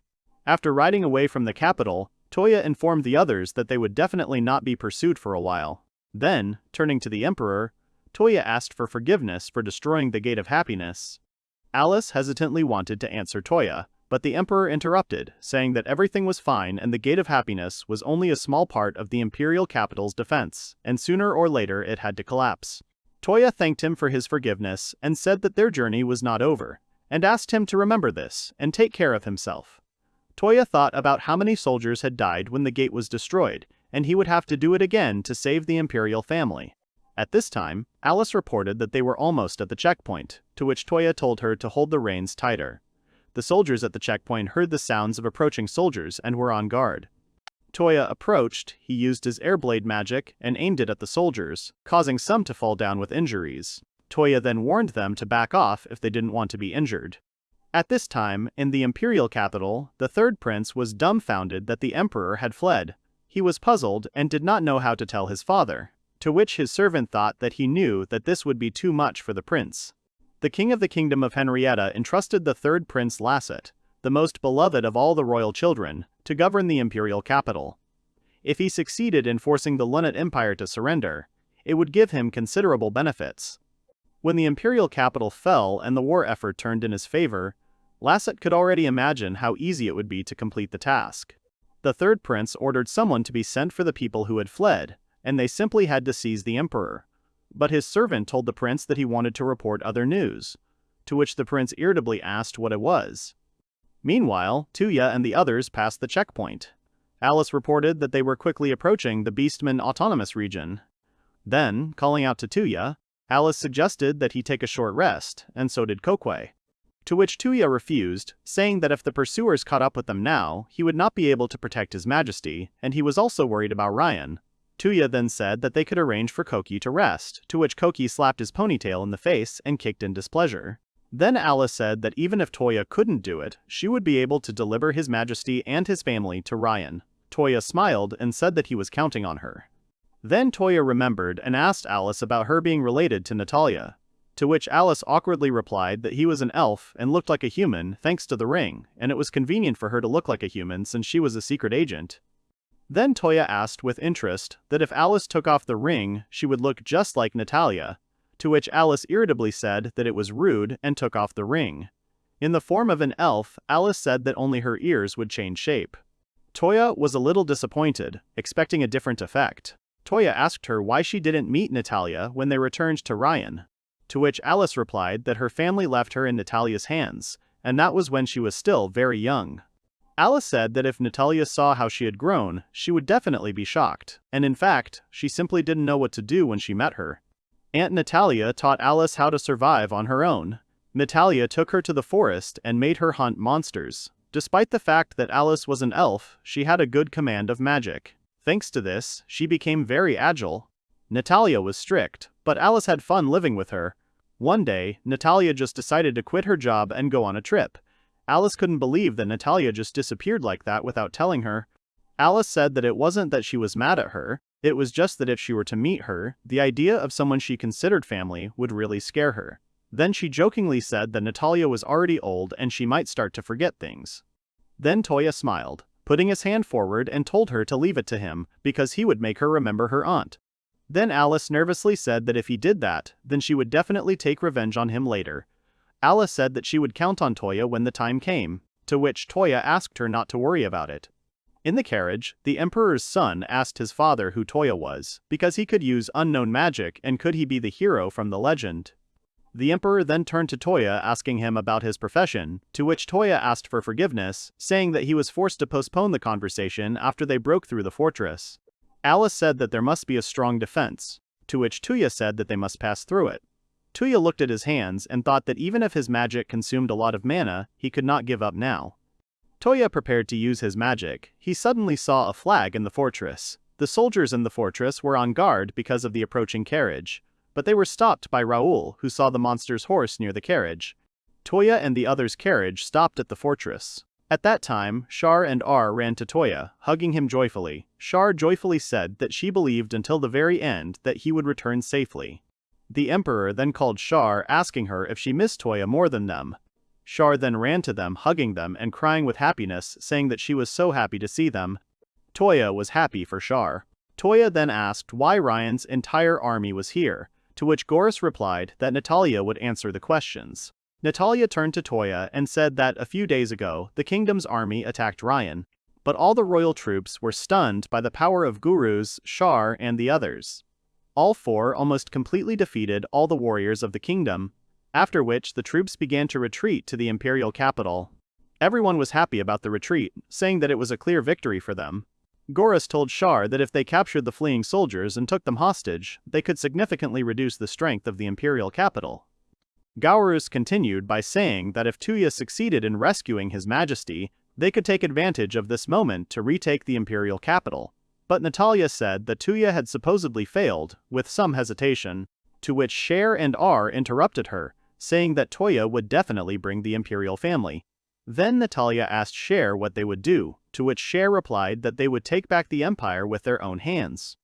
At this time, Touya asked in a clarifying tone about the fact that they had liberated the territory up to here, to which Char, R, and Natalia responded with agreement.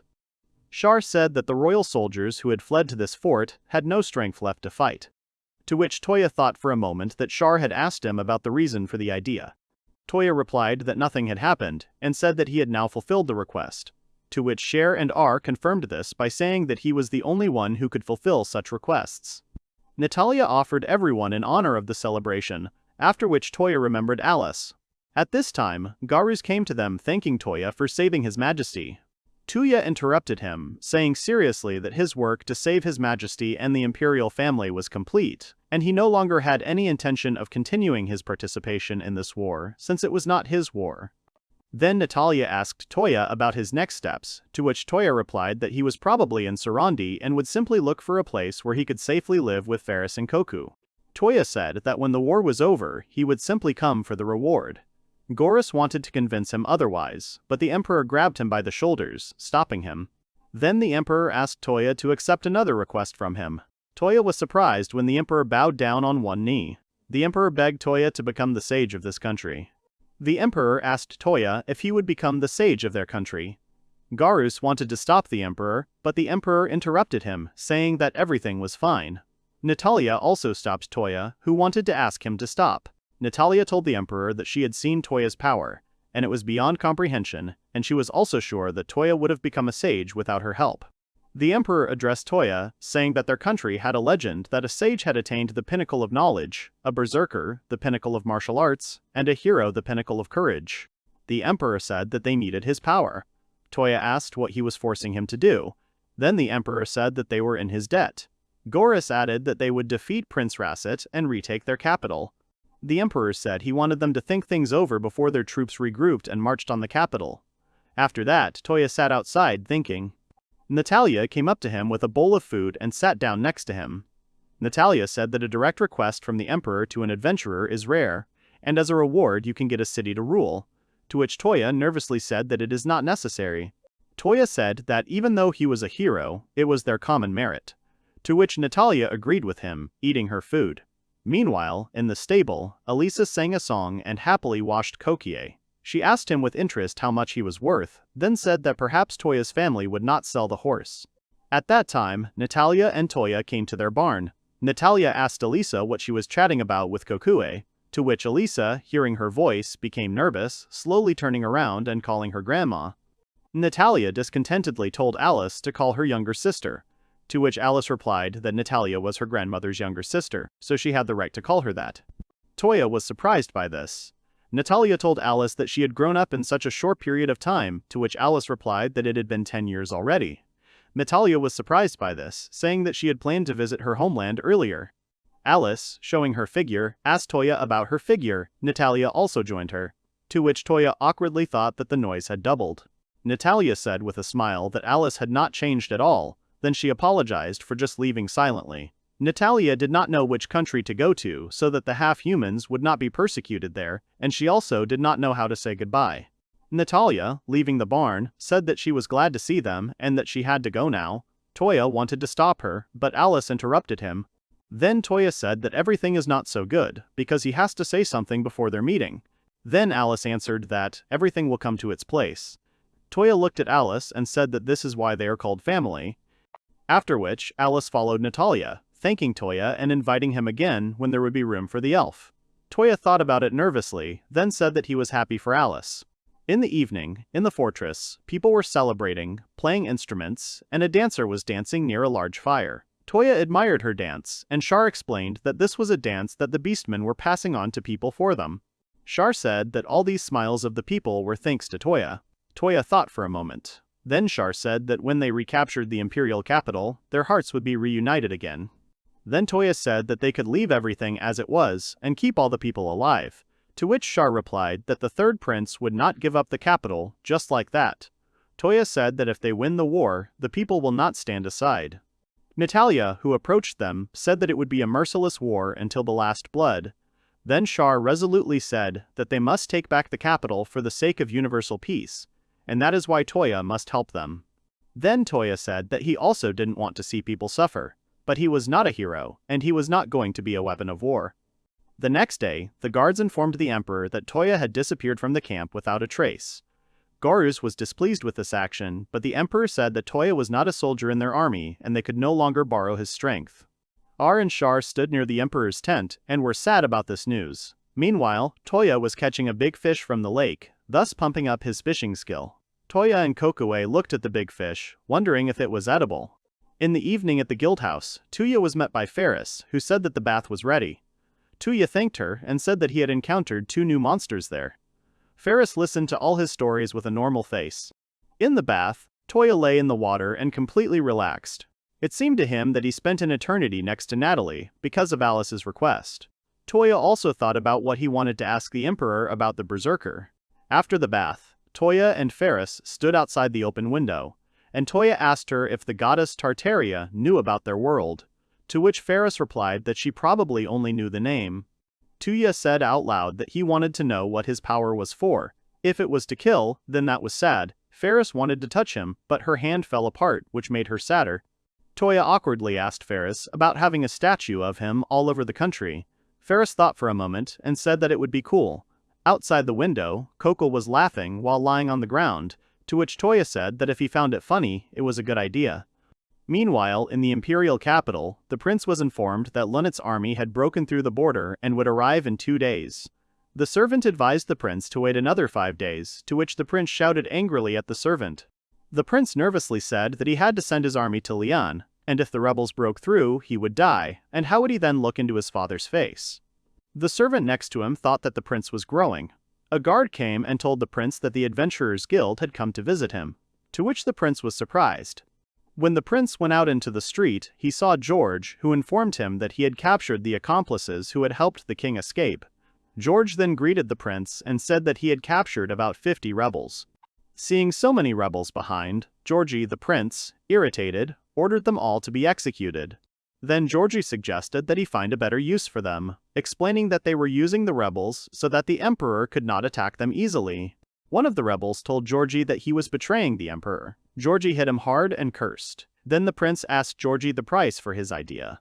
To which George, grinning, said that he wanted the prince to recommend him for the position of guildmaster in the imperial city. Then the prince's servant happily said to use this offer, after which he agreed with him. Upon the return of the emperor who had destroyed the gate, the army's morale was lifted. And so, in front of the gate, the 2 armies stood face to face. The emperor shouted to his army that they would take back the capital. Then they looked at the gate and saw the prince there. The 3rd prince, standing on top of the gate, drew everyone's attention by joyfully saying that he would kill the rebels one by one. Then George suggested that the prince show that he was serious and throw one down with his own hands. The prince hesitated at first, then he agreed with George. Looking at them, the emperor and the others cursed, calling them cowards. Char thought about Touya and his words that he would find a way to prevent violence. At this time, the prince was about to push the rebel away, when suddenly, the airwaves freed the rebel and pushed the prince towards the cliff, which left his servant in shock. But the prince was grabbed by Touya, who appeared out of nowhere and said that if the prince died, he would have a problem. Everyone was surprised by his appearance. Touya said that for the first time he saw the end of such a terrible kingdom. After grabbing the prince, Touya loudly told Henrietta's soldiers to lay down their weapons, otherwise an accident would happen. The prince's servant threateningly told Touya that the hostages would answer for this. Suddenly, all the ropes of the rebels began to break, freeing them. And the rebels, united, attacked the guards, telling Touya not to worry about them. To which Touya thanked them. Georgie pretended that he was sure that he had tightened all the ropes securely, to which Touya looked at him and mentally thanked him. A few days ago, Georgie and the adventurers were collecting the fragments of the destroyed gates. After that, a small stone flew at his head, causing him to look around and search for who it was. Sometime later, George was carrying a large sack with him on a cart. Stopping at a cemetery, Touya came out of the sack and thanked George for helping him enter the imperial city. George stopped his gratitude by telling Touya to quickly heal his wound, which was on his forehead and was all bloody, to which Touya began to heal his wound in a hurry.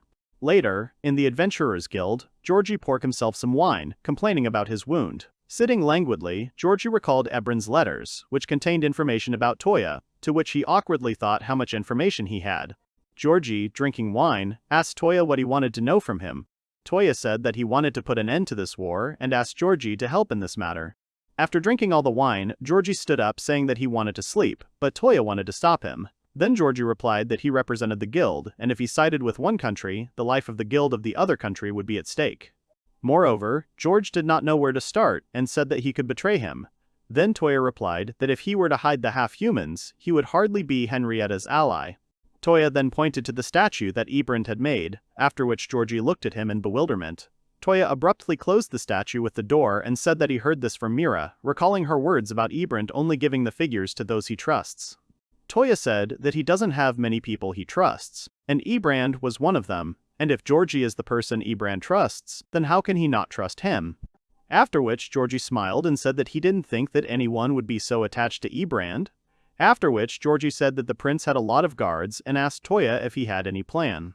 After explaining the plan, Georgie said that he was the only one who could carry it out, and if the plan really worked, then everything would be over. Georgie said that the demi-humans would gladly give their lives for the success of this battle. Then Georgie asked Touya why he, a foreigner, would get involved in all this, and maybe he was looking for fame or fortune. Touya replied that in the place where he grew up, they had never heard of war, and he had never seen it or even thought about it. Now Touya has received power from someone or something, and he has realized that there are people who will die right before his eyes. Even if this power is given to him to stop it, he cannot act as if he has nothing to do with the situation. After which Georgie seriously said that he was naive, which surprised Touya. Then Georgie explained that this wine from the store was real crap. Pouring the wine completely into the glass, Georgie said that they would risk a lot and lose a lot for this plan, and he would ask a lot for it. Touya agreed, saying that he would give them his best weapon. At this time, the prince's servant was worried about the situation. Then George said threateningly that if anything happened to the king's beloved son, then everyone would be responsible for it. The third prince kicked in Toya's arms, asking irritably who he was, to which Touya replied that he was a simple adventurer. The prince then angrily shouted at Touya that some adventurer should not touch him or harm him. Suddenly, Touya let go of his hands, allowing the prince to fall down. The prince began to scream in fear, and so did his servant, worried about him. Toya's hand grabbed the prince who was falling from the fortress wall by the collar at the last moment. Touya cursed good-naturedly at Prince Racket, but at the same time he assures him that he is fine. The prince, although scared, argues with Touya even in a hanging state. He is unhappy that Touya called him names. The soldiers of the prince's army froze in shock from what they saw. Touya calls Prince Racket a degenerate and asks him to order his men to surrender. Otherwise, he threatens the prince that he will throw him off the wall like useless trash. Prince Racket continues to be stubborn and shouts that no one will follow the orders of such a thug. He shouts for Touya to let him go and finish him off, because the prince cannot return to his homeland in disgrace. Touya began to speak to him quietly. Touya admitted to the prince that he alone was to blame for the destruction of the city gates, but he also said that he could use all his magic on the rear of the prince's army. In that case, the escape route for Henrietta's army would be completely blocked. Touya continues to say that if the prince's troops are damaged, they will definitely be destroyed and there will be a massacre. Touya chose the fortress wall to capture the prince precisely so that the prince himself would help him. The prince is shocked. He finally realized that the fate of all the soldiers that his father left in his care depends on his decisions. Touya added that the fate of the prince depends on him. Only he, Touya, decides whether the prince will die or not. Touya shook the prince, still holding him in the air. Prince Russet cried out and then turned to his men. He orders them to put down their weapons as they surrender. A priest from the prince's retinue shouts to the soldiers that Prince Racket's life is in Toya's hands, and that his highness' life is more precious than the lives of everyone present. The priest hopes that everyone understands what he is talking about. The soldiers of Prince Racket's army are shocked by the priest's words. Is the prince's life really more precious than all their lives? They all begin to throw their weapons and pennants on the ground in displeasure. The Beastmen troops, led by the Emperor and the army commander, standing a little further away, see that the enemy has thrown down their weapons. The Emperor is very pleased with Sir Toya's magnificent move. Raising his hand, the Emperor turns to his men and says that their enemy has given up the fight and laid down his arms. The Emperor and all his supporters are loudly rejoicing because it was with these very hands that they all regained the imperial capital. They can be understood. Standing on the wall, Touya finally let go of the prince and sighed as he sat down on the edge of the wall. Some warrior in a large helmet screamed in surprise. It turns out it's Alice, wearing a huge number of mismatched pieces of armor. She's surprised that it's all finished. Char, R, and Natalia are standing nearby, happy with the outcome. Char looks at the remains of the city gates and mentally thanks Touya. She remembers the moment of their first fateful meeting and is sure that if they had not met then, they would have definitely died. Prince Reset is in tears asking why things turned out this way. Touya is resting and hears Ferris calling from the necklace. He is sprawled on the floor and is glad that all the demands are finally over. The news of Emperor Lunette's return to the imperial capital quickly spread throughout the city and beyond, and the people of the country were very happy about this news. Those citizens who were evacuated began to gradually return to the capital, and its restoration accelerated significantly. As for Prince Racket and his army, they were ordered to completely withdraw from Lunette lands and free all beastmen slaves, a decision Henriette had difficulty accepting at Racket's request. Meanwhile, in the capital of the Kingdom of Henrietta, there are dissatisfied people. Someone is shouting about a temporary truce. It is Sir Larks, the hero. He is angry and thinks that all his efforts are in vain. He does not know what the king was thinking. The tearful princess informs him that the return of the prisoners and the withdrawal of the troops have resulted in huge losses on their side. Under the current circumstances, the country can no longer allocate large amounts of money for military needs. The princess says that they are all humiliated and that the Lunette Empire and these beastmen must have used some dirty tricks. She added that Prince Racket was unable to fight, so the capital was taken away from him. She believes that this disgrace has dragged on. The princess also added that her father was more upset that their family's honor had been tarnished by those cowards from Lunette than by the fact that Henrietta had been robbed of the imperial capital. The hero Larks is furious. He believes that Emperor Lunette and his disgusting beastmen are to blame for everything. He is not going to forgive them and hits the column with his hand. A few days later, at the Adventurers Guild in the Lunette Empire, Touya meets Georgie. Touya is late and apologizes, and Georgie asks him to sit down and wait until he is free. Georgie then said that the guild's adventurers had been hired to rebuild the capital of the empire and that he was very busy. Georgie had no time to even have fun, let alone make money, but he wanted to discuss the matter. Touya mentions that if it weren't for Georgie's help during that difficult time, things would have been tough. But Georgie pointedly says that he is actually a representative of the Adventurers Guild and shouldn't have anything to do with that story. However, he asks if Touya has forgotten his promise. Touya certainly hasn't forgotten and takes out several beautiful bottles of the red and white rose fertility wine from his storage. The wine increases the speed of dodging and reduces the hit. Touya asks Georgie to evaluate his gift. It is the best wine he has, and he guarantees that the wine tastes great. Georgie seems pleased. He thinks that judging by the appearance of the bottles, the wine will be excellent. But Georgie is sure that these are not all the gifts. He clarifies this with Touya. He agrees. Touya suggests Georgie to spend time together over a bottle of wine. Georgie agrees. He would like to discuss and tell Touya a lot. Georgie dreamily pressed his cheek to the bottle. He was upset that there was no time for this, because there was someone who was constantly pestering him. Then his assistant looked into the room. She demanded that Georgie hurry up and write out the receipts already. Touya informed Georgie that he had actually been summoned to his castle by the Emperor to present him with a reward. Georgie casually asked what the reward would be for the hero of the Lunette Empire. Touya is surprised. Georgie clarifies that this is said specifically about Touya, and if you go to any bar you can listen to minstrels sing about Toya's bravery and saving the country. In their songs they describe his appearance and exploits. Touya is embarrassed. He considers their victory to be common. George continues to say that people's hearts are still scarred by the recent events and occupation by enemy troops. Therefore, everyone in the empire wants there to be a hero who can become a symbol of hope for the people. Touya, walking slowly down the street, thinks out loud that perhaps it wouldn't be so bad to become a symbol of hope for people. Suddenly, a voice is heard, and Touya sees an argument between beastmen and humans on the streets of the city. The beastmen loudly accuse a certain human of selling them to the Henrietta Kingdom. Two people are sitting on the ground, a man and a child. One of them says that he tried to survive. He and his son are surrounded by beastmen who are clearly not friendly towards them. The beastmen are aggressive. They call the fallen man dirty names, and the man and his son are clearly scared. Suddenly, someone noticed this dispute and loudly asked what was going on. The beastmen cursed and decided to run away. Touya, who saw this situation, became sad. He thought about the symbol of hope again. Touya has arrived at the palace to meet the emperor, who is already waiting for him in the reception room. Touya is excited and dressed beautifully for the occasion. Walking down the hallway behind the servants, Touya thinks that he is not used to wearing such clothes, but he thought that it would be more suitable for such an event. In any case, he wants to quickly receive the reward and return, Touya sighs. Emperor Lunette, his daughter Charlotte, and Knight Arturia in full regalia greet Sir Touya, thanking him for coming to the reception. The Great Hall is richly decorated and filled with nobles, and the Emperor asks Sir Touya Kisaragi, the hero of the Lunette Empire, to step forward. Those present openly whisper to each other, looking at Touya walking past them.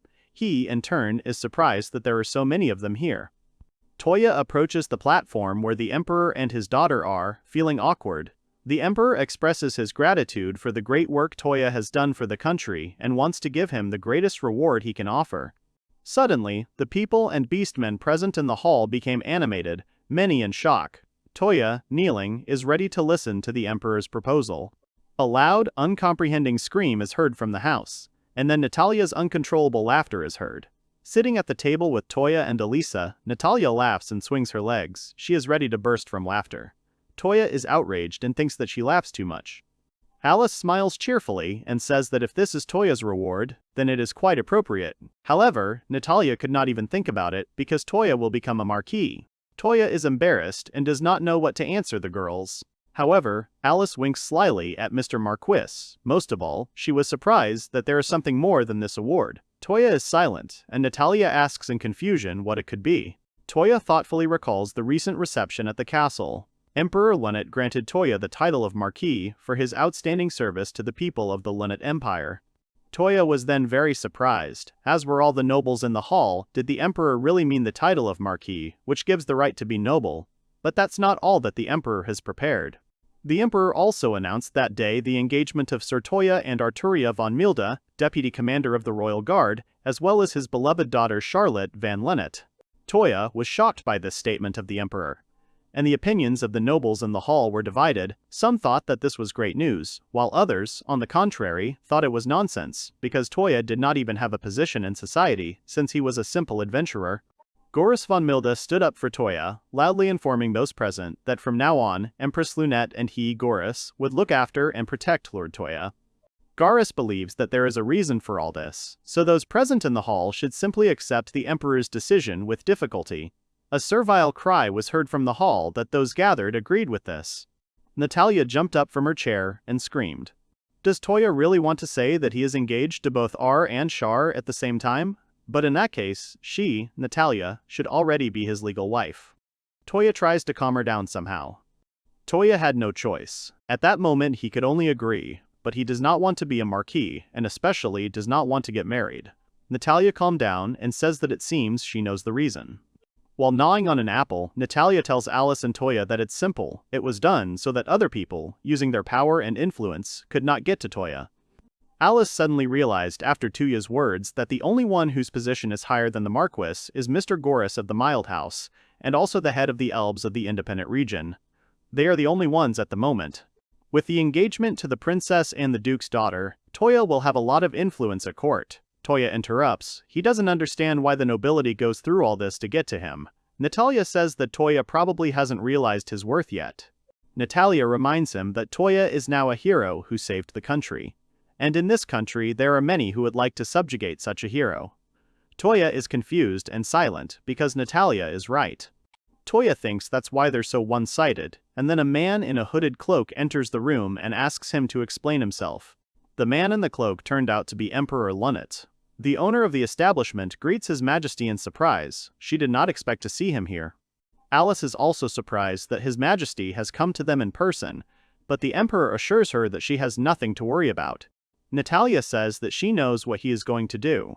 Natalia pokes the Emperor in the chest rather familiarly and tells him that he has gone too far to tie Touya's hands with force and reward, and this despite the fact that they all owe him. And now he is supposedly in prison. Natalia does not agree to forgive the Emperor regardless of his answer, and even though it is him. The Emperor thought about it. He asks Touya for the opportunity to step aside and talk to him alone. The town square is full of people. Trade is going on briskly. No one pays attention to the two men. Emperor Lunette, wearing a hooded cloak, drinks a drink, but he does not like it and asks Touya in surprise if this is really popular with young people. Touya is thinking that it is extremely awkward to walk alone with the Emperor, while the Emperor is arguing with a drink vendor over the price. Suddenly, the Emperor's voice breaks Touya out of his reverie. The Emperor asks Touya what he thinks of his country. Touya seems surprised by the question and hesitates a bit before answering. Touya then says, a little hesitantly, that he thinks the country is quite good, since there is no discrimination against beastmen and everyone has rights. The Emperor agrees that at first glance everything does indeed look that way, but he points out that Sir Touya has probably already noticed something. Touya's recent memories of the capital's capture came to mind, and his expression became gloomy. The Emperor believes that because of his weakness, the country was captured by the Henrietta Kingdom, which led to discord between humans and beastmen. Although no, he believes that in reality, everything's secret has simply become clear. Looking at the destroyed gates of the city, the Emperor added that even if some ideal called equality were put forward, it would collapse just like these gates. The Emperor knows that there are those in the country who believe that humans are superior, that they are better than others, and rumors have reached him that they want to lure Touya to their side. Standing in the middle of the rubble of the city gates, the Emperor says that the citizens of this country no longer have the strength for conflicts and disputes, and that is why he has come here personally. Touya believes that his existence is nothing but a spark that can ignite the flames of conflict, and that the Emperor does not need to go out of his way to make Touya a marquis. All he needs is for Touya to leave the country. Suddenly, the Emperor took off the cloak with the hood, which he had been wearing all this time for the sake of stealth, and headed somewhere. Touya shouted at him in surprise. The Emperor rolled up his sleeves and asked the man working with the rubble if he could help him. The man was shocked. He did not expect to see His Majesty here. The Emperor remembers that his daughter Charlotte mentioned that Sir Touya could not return to his hometown. The Emperor suggests that Sir Touya consider calling the imperial capital his new hometown, even though the country is ruled by what he considers an ignorant man. However, the Emperor is determined to raise this country up again with his ideals and beliefs, and he invites Touya to stay and see what he can do in the end. Came flooding back to Touya, and the Emperor offered him to stay right here with everyone he had met, since they would all probably want Touya to stay with them. From these words of the Emperor, Touya thought how insidious it was that His Majesty said such a thing, although, however, he understood this. Silently, Touya suddenly activated one of his many skills. A bright light spread around the workers. He thinks that if he considers this country his new home along with everyone he met, it doesn't sound so bad. The people and beastmen working with the rubble are surprised, because the ruins suddenly disappeared and this helped them a lot. Touya turns to the Emperor, he also wants to help them. With a smile, Touya is about to say that the city has truly become his home, but he is interrupted by a young man's scream. He runs and joyfully shouts Touya-san's name. Touya is surprised by the appearance of the young man, and he is already enthusiastically asking to provide everything to him, and even if he needs to practice fencing, but when it comes to this, he is a master. Touya is confused and does not understand what is being discussed, and the young man says that he needs to make a sketch first. And then the young man enthusiastically announces that, of course, we are talking about a symbol of the country's rise, namely, the erection of a statue of Touya as a hero of the Lunate Empire. The young man continues and says that since this is going to be a new attraction, his father told him to help with the installation. While twittering something about the installation of a bronze statue being a rare occurrence, the young man suddenly stopped. Touya furiously shouts that they must all be joking. Touya's cry goes up over the city that if they build a statue in his honor, he will leave the country without a second thought. The young man shouts back at Sir Touya to control himself. Thus began Touya's days as a marquis. In addition to the title, Touya received a large, luxurious estate surrounded by greenery, and about 12 servants, all of whom lost their masters and were sent to his estate. But Ferris could have handled the entire estate on her own. As an exception, Touya did not have to manage the estate and perform the duties of a nobleman, but he was constantly being bothered by someone. Some brought him gifts as a sign of close relations and offered to teach him how to be a proper nobleman. Others persistently offered Touya to have dinner together and, as a token of gratitude, the most beautiful girl would serve him during dinner and during the evening. Touya is tired and irritably shouts that he has had enough, he does not want to be a nobleman anymore, because someone comes to him every day. Sitting at the table, Touya asks the maid if anyone is coming today. She answers that a merchant guild officer will come in the morning and 2 more in the evening. Touya is unhappy that there will be so many of them again. Alice, who is looking at the riches in the room, tells Touya that there are many people here who want to appease the hero of the empire. Touya wearily replies that it seems to him that he is simply being assessed and that it is such a hassle. He asks Alice if she wants to return to the kingdom of Serendi today. Alice replies that it is safer to travel by road, so she should start working as a merchant again. Smiling slyly, Alice reminds Touya that there is a shortage of materials in the country, and that she definitely cannot miss this opportunity to earn some money. Touya asked if she would help him settle what they had discussed earlier. Alice sat down opposite Touya. She clarified whether he was talking about the berserker now. Alice agreed. If she found out anything, she would definitely let him know as soon as possible. Touya didn't find out anything in the imperial capital that would allow him to change his profession to a berserker, so he asked Alice for help, because she travels around the country and can get a lot of useful information. Alice, however, does not understand why Touya needs so much information, and he cannot tell her about his desire to change his profession and about everything else too. Alice says that before returning, she was going to stop in the city of Arland. It is a small city located in the southeast on the other side of the kingdom of Henrietta. Due to this, the city was captured first, and there are rumors that the city needs help. Touya jumped up. Does Alice mean that despite the truce, the kingdom plans to strike? Alice denies. The army has already left the city and it has been liberated, but something is wrong. Alice tells Touya that there is a dungeon located near the border of Arland and the kingdom of Henrietta. They say that it is full of monsters and that they are already approaching the city. Touya remembers that in the game, the monsters from the dungeon are a high difficulty level. If you do not stop the monsters, the people in the city will be killed and you will not be able to get rare items. Alice, not noticing Touya's tension, eats sweets, when suddenly there was a terrible crash that scared her. It was Touya hitting the table with his hand. Touya, with a creepy expression on his face, approached the shocked Alice and asked her to tell him more about this dungeon. At this time, in the capital of the kingdom of Henriette, a similar conversation took place between Princess Sharon von Henriette and a priest. He informed her that there were many monsters near the borders of the kingdom, and that they could enter their territory. Sharon remembers that there is an enemy city nearby and thinks that they should have sent troops there. The king is aware that Lunnet is preparing an expedition to conquer the dungeon. The princess thinks that they should use more workers. The priest informed her that the king had ordered their hero Sir Larks to be sent to conquer the dungeon and subjugate the dungeon's leader before the Lunnet Empire could.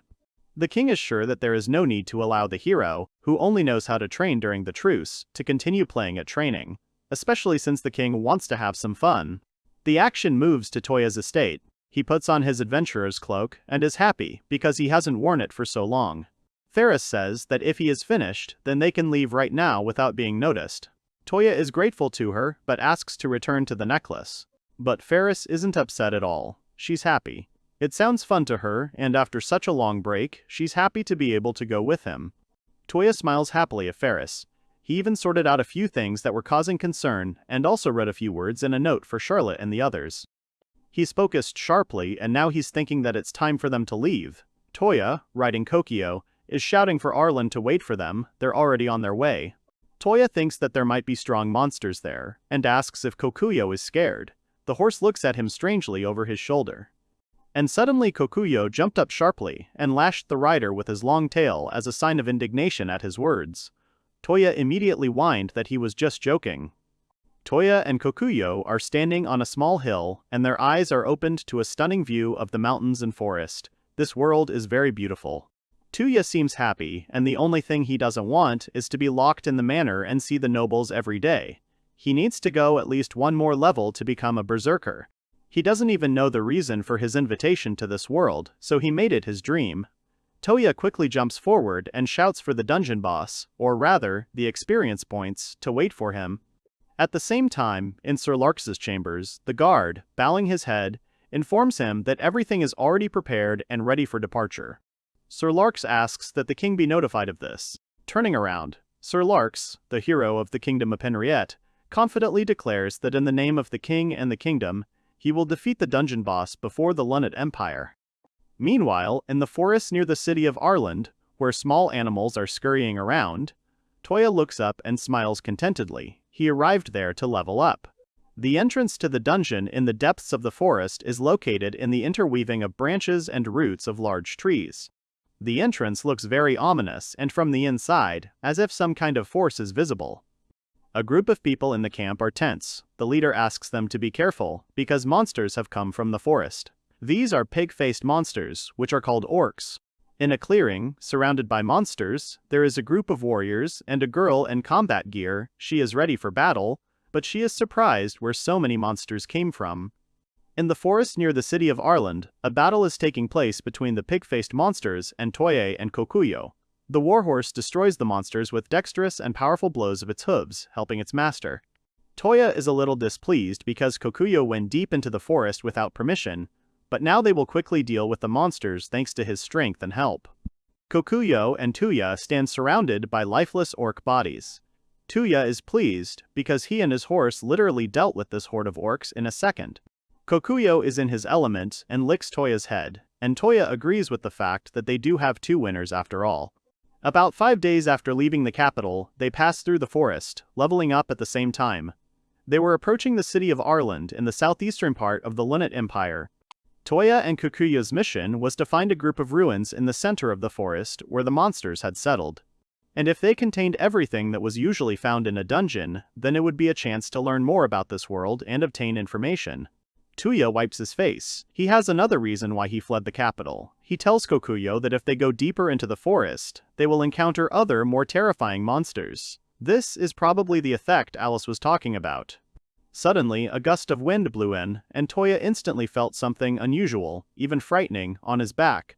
He wondered what it was, but it seemed like it was just his imagination running wild a little. He says that it's time to get ready to go to town, but then Kokuyo grabs him by the cloak. Touya asks what happened, and the horse looks intently somewhere. Touya, looking at the monsters lying around, remembered that he needed to collect the material he needed, when suddenly, something on the ground caught his attention. Touya rushed to the side. He saw something among the bushes and dead orc bodies. It wasn't an orc, it was an unconscious girl in combat gear.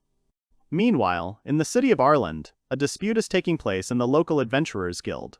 A certain girl in a sorcerer's hat furiously asks Gilmas to gather the guild and begin searching before it's too late. Guildmaster Gilmas asks the girl to calm down. Her name is Myra. Gilmas says that a certain Lisa is a B-rank adventurer, and therefore it will not be so easy to accomplish. Gilmas tells those present that they need to assemble a team. The monster's attack has caused a lot of damage to the guild, and they are also short of doctors and medicine, so all their plans are currently on hold. A couple of wounded adventurers are cursing, because these orcs and goblins do nothing but attack them in packs, and they have never seen so many monsters in this forest. Myra recalls that Lisa originally planned to do this in order to save the expedition and prevent the orcs from going further. Lisa fought against huge monsters and took a powerful blow from a particularly strong orc with a huge axe.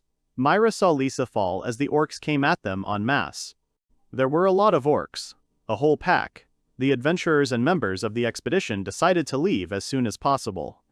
Myra asked the wounded Lisa to leave this place quickly, but Lisa refused. She needed to buy time so that the others could escape to a safe place. Lisa refused Myra's offer to run away because she had taken an oath to protect the people of Arland. Myra fell to her knees before the guildmaster because they had shamefully fled from there and then got lost in the forest. And now she doesn't know what happened to Lisa and whether the orcs captured her.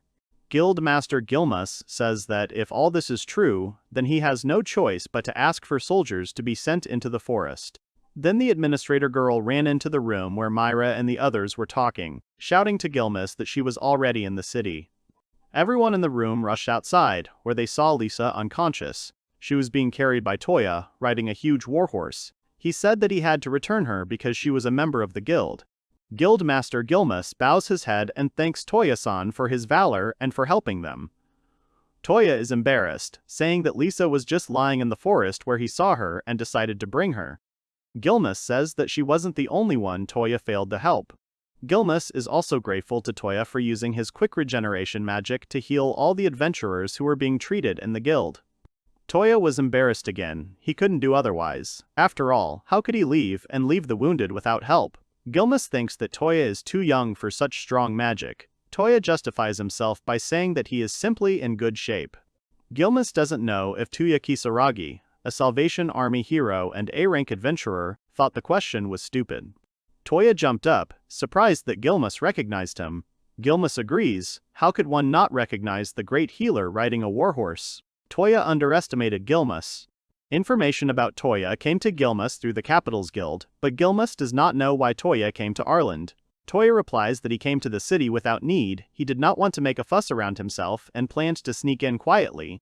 Gilmas understands what Touya is talking about, although he thinks that this is not the kind of heroism they are used to seeing, and therefore he is afraid that no one will believe in Touya.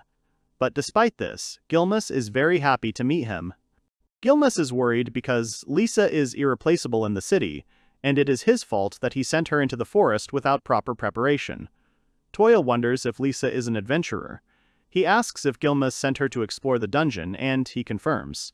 There was a rumor that the dungeon was flooded due to environmental disasters, but the guild was unable to investigate this due to the war.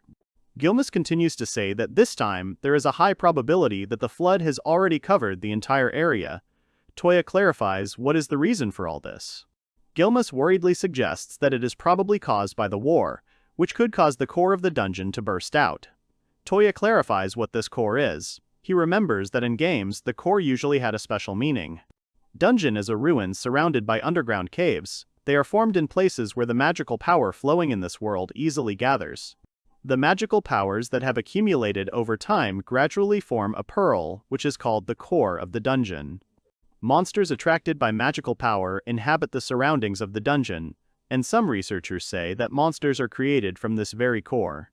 Touya is surprised. Can the monsters really be from the core? He asks Gilmas what is the connection between the core and the flood. A core that has accumulated too much energy cannot maintain its shape and releases magical power into the environment, and monsters become ferocious due to this concentrated magical power. Gilmas continues to tell Touya that even the monsters hiding in the forest and cave come down and attack the city. This phenomenon is called the flood of dungeon monsters. The local children surround Kokuyo and play with him, while Gilmas continues to talk about how if the core gets completely out of control, there will be a lot of damage to the city, and it has only just begun to recover. Touya, listening to Gilmas, understands that he cannot spend manpower on both the reconstruction of the city and the defense of its borders. Touya wants to know if there is any way to stop this flood. Gilmas replied that the dungeon has not been fully explored yet, so he cannot give him a definitive answer.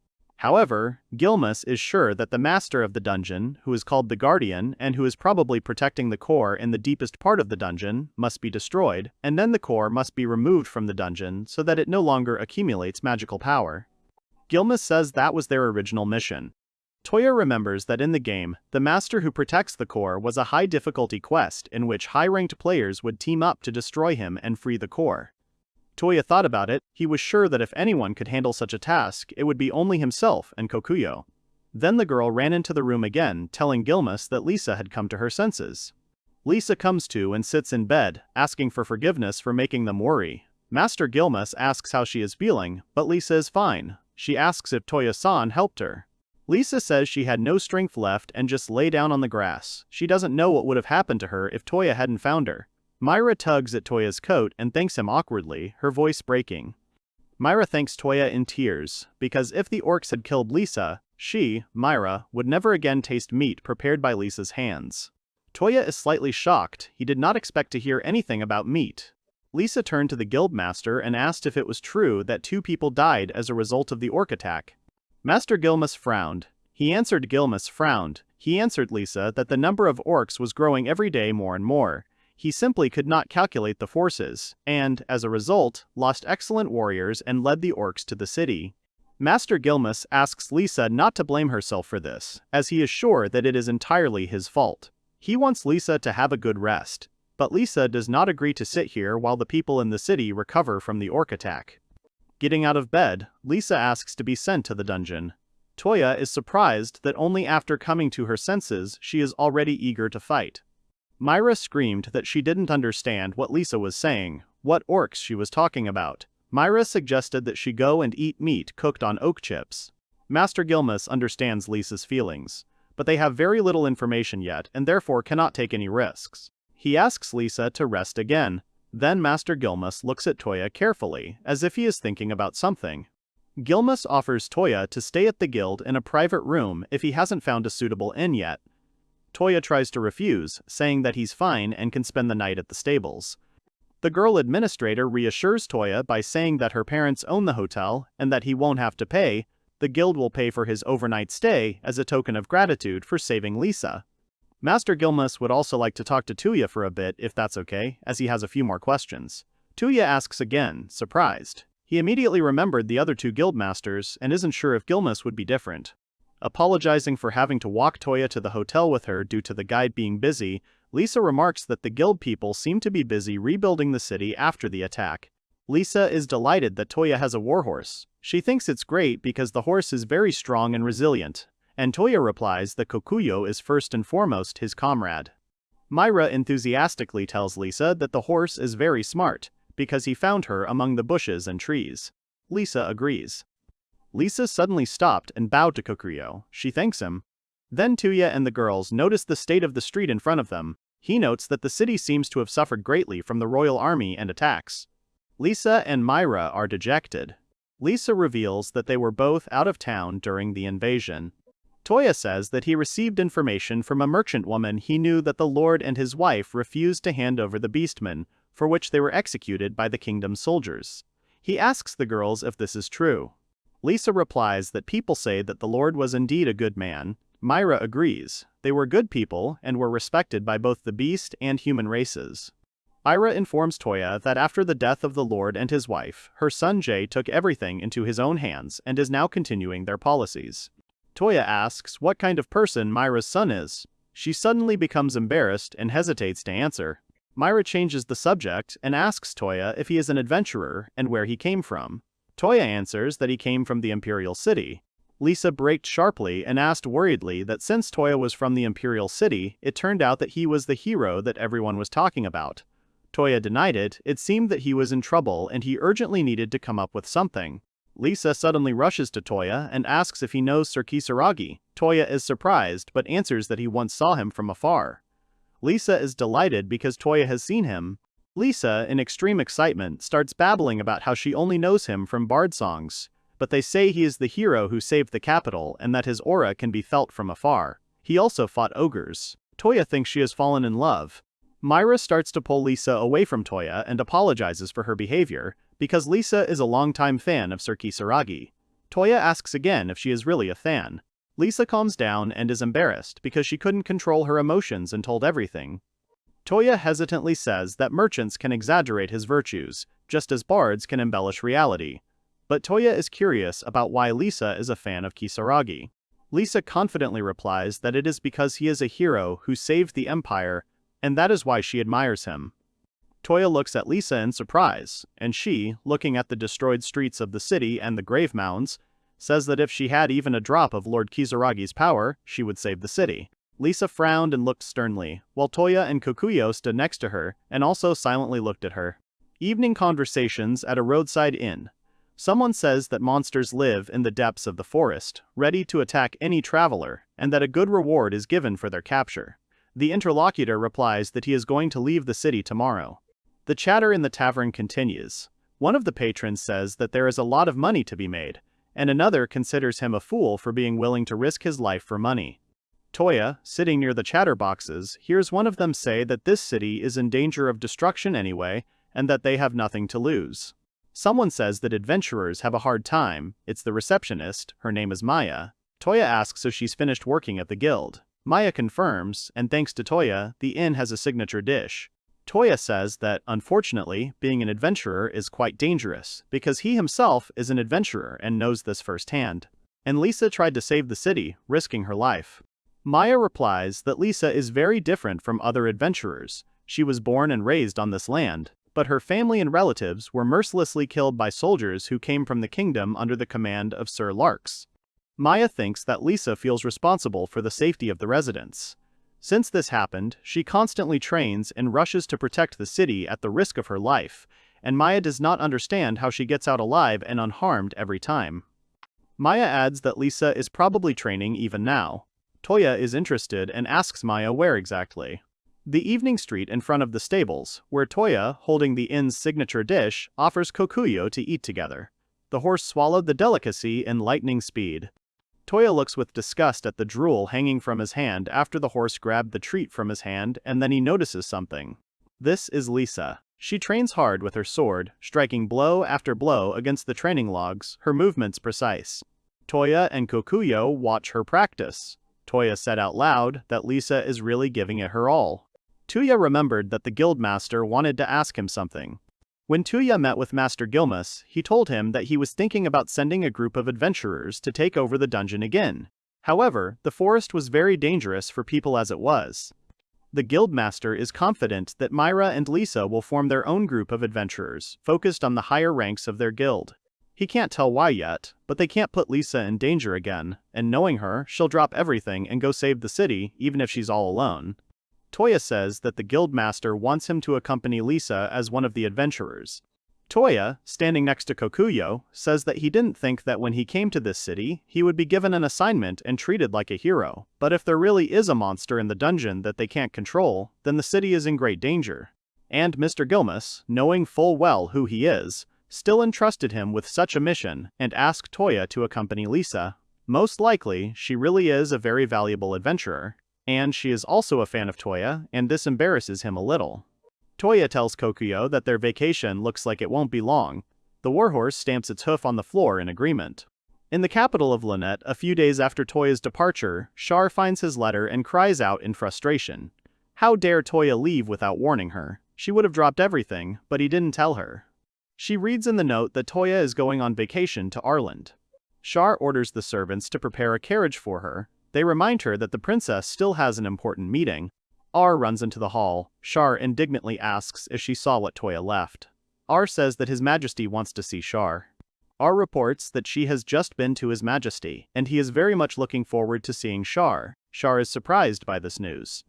The action returns to Arland, where Touya and Gilmas discuss the mission. The guildmaster is grateful to Touya for agreeing to accompany Lisa. Master Gilmas says that they will buy all the weapons and equipment for Touya so that he is fully equipped and goes on the expedition. Touya isn't sure, as this would probably be extremely difficult for the guild, but Master Gilmas thinks that it's necessary in this case, as they're going to hunt forest monsters. Touya thinks that all this is really necessary for the expedition. He is grateful to the master. But it seems that the master is trying to make amends for what he said earlier. At the meeting, the master said that the expedition would take about 5 days to prepare, and such forays are now prohibited, but they managed to find a solution so that they could easily get there. They just need to wait a little. Touya noted that he was an adventurer, so he could easily settle this issue and they would be allowed to go on the expedition without any difficulties. But before that, he wanted to know the real reason for accompanying Lisa. Master Gilmas realized that this was bothering Touya, but he would be told this by a man who really wanted to see Touya. He was surprised who exactly wanted to see him. Jade von Rithard, an influential lord of the town, wished to see Touya. In his residence, the lord lazily clarifies that despite the fact that Gilmas brought him, he walked for so long that the lord changed his mind about helping them and they can go free. Gilmas is outraged, because the lord promised to take responsibility for the city's governance and take command. After all, the lives of the city's inhabitants depend on this decision. The lord is clearly being insolent to Gilmas. Then the lord indifferently replies that no one will grieve if suddenly monsters eat them in the forest. Or the lord will simply say that the soldiers did not wait for their own. Touya is shocked. Could it really be their lord? He suddenly said that he came up with something. The lord smugly informs that if anything goes wrong, he will simply go and ask His Highness for asylum. He is a human being after all, so he will understand him like no one else. Gilmas is outraged. He asks how the lord can say such a thing. He can't just leave the city and leave the people without protection. The impudent lord lays down on the couch and says that he has already made a decision and asks them to leave his room. Touya is shocked. Is this guy the only salvation of this town? N says out loud that His Highness will send reinforcements regardless of the request, and therefore there is no particular need to do so. The lord asked who said that if it was an adventurer. Making an unpleasant face, the lord arrogantly warns Touya to be careful about talking to him, because the lord is not in the best mood right now. Then the lord turns away from them and ignores them. Touya is furious, and he really wants to hit this unpleasant lord. Gilmas is afraid that Touya will not hold back. And then the lord says that it doesn't matter to him which of them takes command, it could even be his sister, he doesn't care. While outside, the guildmaster cursed loudly. While they all desperately needed to reconstruct the city, this lord was behaving like this. Touya asks Gilmas if the lord really has a sister. Gilmas confirms and says it is Lisa, Miss Lisa Lot von Rithard.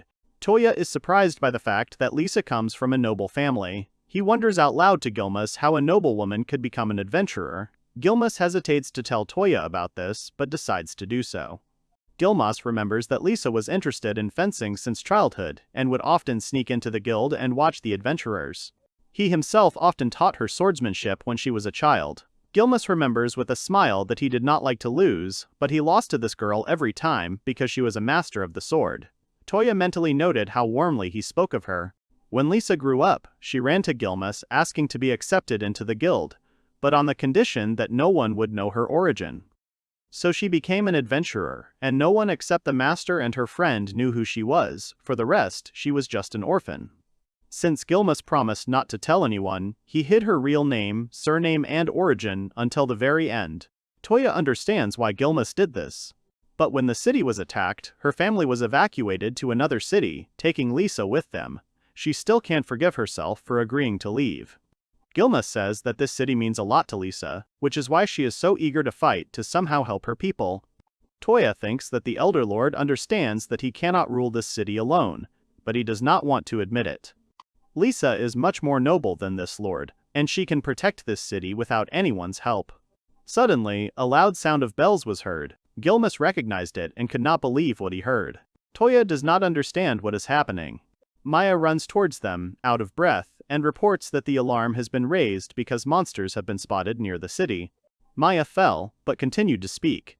Lisa and the other adventurers went into the forest to prevent the attack. Gilmas understood. He needed to return to the Lord's residence immediately to ask for reinforcements. Maya desperately yells at Gilmas that they don't have time for this because these are not ordinary monsters. These are not simple monsters, but earth dragons. These are A-rank monsters, and there are a lot of them, and they are already devouring all the warriors they meet. Those adventurers who confront the monsters are shocked, because there shouldn't be any A-rank monsters here. They are trying to protect the people, because there are women and children there. They can't let the monsters break into their city. Earth dragons are huge. They let out deafening roars and force defenders to run like crazy, but not all of them succeed. Myra tries to lead the numb Lisa away from the path the dragons are taking. She screams that they need to run away, because the dragons are much stronger than the orcs. Lisa sees the bodies of the fallen adventurers and continues to think that she must protect her people. But she's not sure she can defeat an A-rank monster. But if she lets them go, then they might attack Arland and destroy their newly built city. Lisa can't allow this to happen, and so she will have to fight these huge monsters. She had asked her brother before, telling him that they had to protect the city.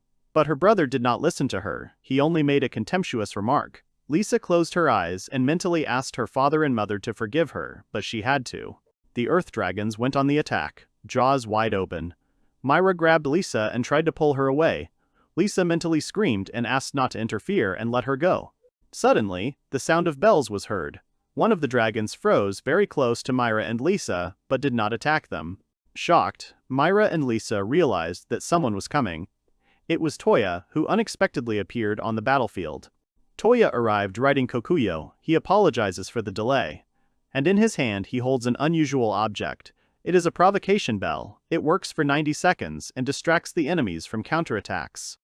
Lisa is shocked and asks why he is here.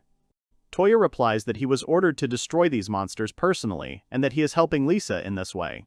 All the remaining adventurers immediately return to the city and protect it from the dragon's attacks. The adventurers recognize him, because he is the boy who saved their adventurer. As they run away, they shout that they will keep their fingers crossed for him, so they ask Touya to come back quickly, safe and sound. Lisa can't believe her eyes, but a B-rank warhorse is about to confront an A-rank dragon. She says that Touya is not a resident of their city and asks the adventurers to return and protect their families. Touya suddenly smiles at her and tells Lisa not to worry, as everything will be fine and they will protect what is so dear to her. Lisa is shocked by his breakdown, and looks at Touya with tears and confusion, and he, grinning unkindly, asks her to just give him 30 seconds. With the bells ringing in his hand, Touya shouted out a spell to strengthen his body, and suddenly his body began to move incredibly fast, jumping along the thick branches of trees, dodging the dragons that immediately rushed after him. Myra and Lisa watch Touya in shock. Myra is not sure if they can follow them, but Lisa thinks that they can't just leave the battlefield. Lisa wanted to run after him, but Kokuyo blocked her way. Lisa screams that she must help Touya. Kokuyo looks at her attentively, and suddenly the warhorse nodded its huge head in agreement, as if agreeing with Lisa. Myra hesitantly asks if Lisa will be able to ride such a horse. Meanwhile, the Earth Dragons run after Touya, who continues to move quickly through the forest. He briefly wondered if he could get out of here. There were 8 A-rank monsters here now, and it might be a waste of time, but he would try to do something to stop them. Touya activates another item, Thorn Trap, which delays the enemy for 5 to 10 seconds. Throwing the trap towards the dragons, he sees them immediately start to fall into its bonds, forming a mess of Earth Dragons writhing and growling. Touya knows that this is the only effective way at the moment that can gather these monsters and stop them for some time. Now Touya was ready to finish them off once and for all. He raised his hands, preparing to release a ball of magical power that had gathered around his hands at the dragons. Touya activates one of his many skills, Power of the Dragon Scrolls, and magical glowing vortexes shoot out from his hands in all directions, enveloping the trapped Earth Dragons. Touya continues his attack, while Myra and Lisa, riding Kokuyo a little further away, see this light and wonder what it could be.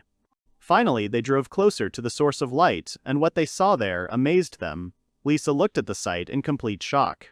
Touya stands in the middle of the clearing, wielding a huge sword and cutting down monsters, while the bodies of defeated dragons are piled up in disarray around him.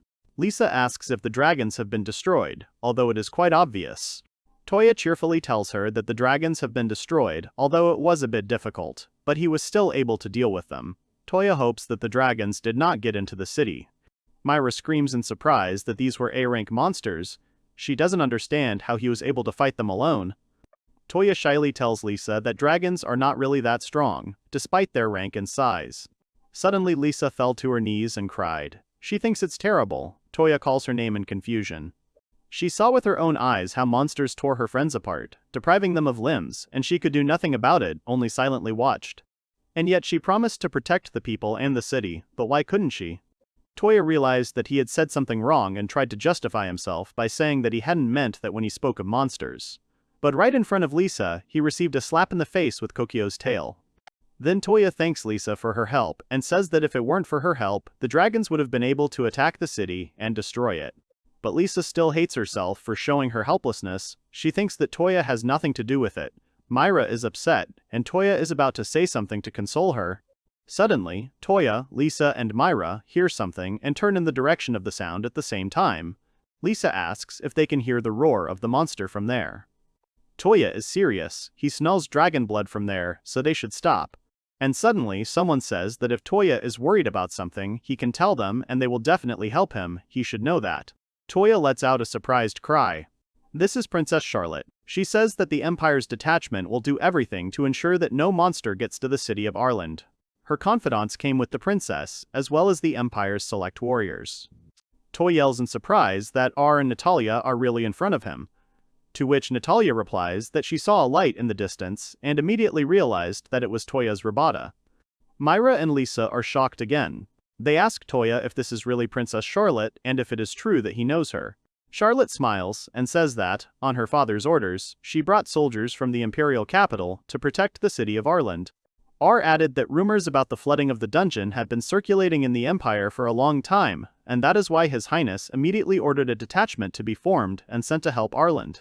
Touya still does not understand what R and Char are doing here and why Natalia is with them. Natalia, as always, believes that they can cope without her and therefore goes with them without delay. Meanwhile, Charlotte asks the stunned Touya with displeasure if this is really all that worries him now and if he wants to tell her anything. R supports Char and asks how Touya could leave and leave them only a letter. Char says that she didn't know what to do and so she rushed here in an attempt to find Touya and tell him everything she thought. Myra and Lisa are watching this scene, and Myra seems to want to ask Lisa something about Touya. Meanwhile, Touya tries to justify himself by saying that he said he went on vacation to relax. Char sighs and ironically says that Touya is incompatible with weekends. Princess Charlotte smiles and says that, knowing Touya, she is sure that he is definitely helping someone. At this time, Natalia is talking to Liza and Myra, bragging that Touya is very strong. Charlotte is sad. She came here because she got a letter, that's all. But what letter? Touya clarifies. Char and R frowned. They reported that at present the dungeons were flooding the territories of both countries. And in order for the truce to develop into an agreement on mutual peace, the king proposed a joint capture of the dungeon. Therefore, representatives of 2 countries were chosen. Each country gave 1 million gil to close the dungeon and prevent the flood. Thus, 2 million will be the prize reward for both countries to reconcile already. Touya is concerned about the fact that Char and R will be overseeing the process to get their hands on the prize money. He believes that they don't need to get involved in that. Natalia put him down, saying that they couldn't refuse, because others would think that the Empire was afraid to do anything. To maintain power, you need to constantly stay afloat and do everything to save the name, win, and return triumphant. R confirms Natalia's words and believes that they cannot give up. Touya insists on his own. He believes that this is wrong. His father's expeditions still echo. A certain mustachioed man says that there are too many high-ranking monsters here. But they just need to follow him, their brave warrior, Sir Larks, the hero of the Kingdom of Henriette. Lisa realized something. Could it really be a warrior? But it was impossible. She thought about what he was like. Touya introduced Lisa to Charlotte, saying that she was Lord von Rithard's sister. Lisa tried to say something to Touya, but he continued, saying that this girl would be able to lead the Arlen City squad. Touya and Lisa will help Char and R to capture the dungeon. Touya suggests that they unite and stop the flood together. Touya reveals that he and Lisa also want to join the dungeon capturing squad. He suggests that they win and save the Empire together. Touya believes that Lisa is the kind of person who is willing to save her city and country no matter what, even at the cost of her own life. Therefore, she is an excellent candidate to help in capturing the dungeon and liberating the city. Well, he himself will also go with them. Char and R are happy, but since Touya himself put forward this proposal, Char has nothing against this idea. Touya is pleased, but then Lisa speaks up and angrily says that Touya doesn't really know anything about her and has only heard about her from other adventurers. Yes, she is a descendant of the Lord Rithard family, and she is ready to take risks to save her city. But Lisa considers herself too weak to help the squad in any way. Touya is surprised by her words. But then Natalia takes the floor. She understands that, seeing Toya's strength, you realize that in comparison to him, you are like a useless warrior. Char adds that Touya is also a truly powerful adventurer who is beyond the capabilities of any of them. R supports this and says that he doesn't know anyone who can single-handedly destroy an entire swarm of earth dragons. Char turns to Lisa. She heard that her parents gave their lives doing their duty as lords. She expresses her deep gratitude to Lisa on behalf of her father. Taking Lisa by the hands, Char offers her to now protect their country and Lisa's city together in memory of her parents. Lisa is very touched by Charlotte's speech. She agrees. Touya, looking at the girls, notices that Charlotte has also grown noticeably. R says that they no longer have time to return to the city, and so they are heading to the dungeon right now. They will send part of the army to Arland to strengthen and protect civilians. Touya asks Mira to report to headquarters upon returning to the city that Liza has gone to save the country with the Royal Guild. But Mira also wants to go with them. Lisa tries to object, but Myra reminds her that she served her parents for many years and her father's dying wish was to look after Lisa and take care of her. That is why Myra will always protect Lisa and will not go anywhere. But Myra doesn't understand one thing, namely why Touya is so strong. She is told that it is because Toya's master was the great sage Natalia. Myra wants Natalia to teach her too. Myra screams that she doesn't want to go to the city. She's already halfway to the dungeon and will help them. She will also be a diligent student and will learn quickly. Natalia doubts whether she needs a student, especially since she doesn't know what Myra is capable of. Touya thinks that all this is problematic. In the end, Touya tells the others that Lisa and Myra will go into the dungeon under his responsibility. Lisa and Myra are pleased and thank him. R decides that their troops will then warn the guild that Liza and Myra went with them into the dungeon. Touya asks that the troops also carry the bodies of the fallen adventurers to the city and bury them with honors. R assures him that the troops will definitely fulfill his request. And now they definitely have to go. Everyone is getting ready and heading for the troops underground. They will definitely stop the flood. Touya and Kokuyo are also ready to go. The horse offers Touya to sit down, and they are ready to go. Touya thanks Kokuyo, and he also thinks that they are all really brave. The dungeon was in the middle of the forest, and it took about half a day to get there. When they approached the dungeon, they were attacked by monsters, using their strength and numbers. They tried to pass through them and destroyed half of them.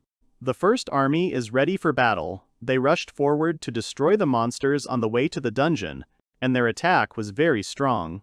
Touya is delighted. He tells R that their army is well trained. She agrees with this, because the Emperor has changed tactics. Previously, monsters were exterminated exclusively by adventurers. Now the Imperial Army has also decided to help and send its people to help, and this is an excellent chance to increase the level, and they still remember the events of the fall of the Imperial capital. Lisa calls out to Touya and the others, asking if they should enter the dungeon. Char says that's what they were going to do. Lisa replies that it is still quite dangerous. Myra supports it, especially since the monsters have become seriously brutal because of the attacks. Touya silently hopes that the princess is not planning her tactics with the help of the cheat ring he gave her, as that would be too dangerous. Touya asks if R and Char are still training, to which R answers yes. Touya then asks what level they are now. Princess Charlotte's level is 87, and the warrior Arturia's level has increased to 89. Touya is pleased. He thinks they are doing well, because such levels are not so easy to get. But they almost crossed the line to level 90. Lisa says with disbelief that if they really had such levels, they would be powerful magicians. Then Charlotte shows Lisa and Myra her guild token. Both of them are shocked. Indeed, it is level 87. Myra is sure that such tokens cannot be forged, but how could they reach such heights? Charlotte replies that she actually trained like it was her last time, clearly hinting at the difficulty of the training. Lisa is amazed, so this is how training usually goes in the Imperial capital. Myra asks the tense Natalie with admiration, is it really true that her training gives such results and increases levels? It's incredible.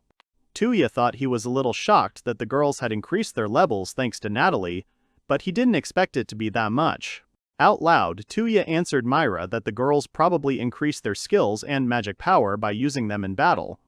A guard runs towards them. He tells Captain R that there are monsters of rank A waiting for them ahead. These are huge ogres. Lisa and Myra are shocked again. Is it possible that ogres have an A rank? Touya asks the girls if there are monsters of such a high rank in this forest. Lisa has only met B rank, but none that strong. Lisa wondered if the flood had really affected the monsters that much, and it also seemed to her as if the forest around had become somehow different. Touya heard Lisa's words about the forest changing. He tells R that this ogre is the highest rank A, so their warriors will not be able to handle him. R agrees. She suggests Touya to attack him themselves. And suddenly, someone shouts that they shouldn't even think. It's Natalia. She took her staff, because with her level, it seems like it's high time to get some experience and skill.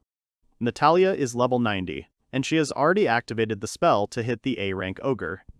Lisa and Myra are surprised again. Is Natalia's level really 90? But Touya seems pleased. Natalia attacks, holding a staff in her hands. She aims her magic strikes precisely at the target, namely, the ogre. The soldiers of Charlotte's army are shocked. Even the ogre noticed something. All of Natalia's blows hit their target and hit the ogre in different parts of his body.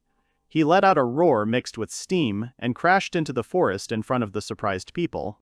Liza is amazed that Natalia handled the ogre so easily, and Myra pats Liza on the shoulder in delight and repeats that it was amazing. Even Touya, looking at the short Natalia, thinks that it is amazing. Natalie didn't even touch the forest. She aimed all her blows right at the ogre. There are cries of admiration that Natalie defeated the ogre.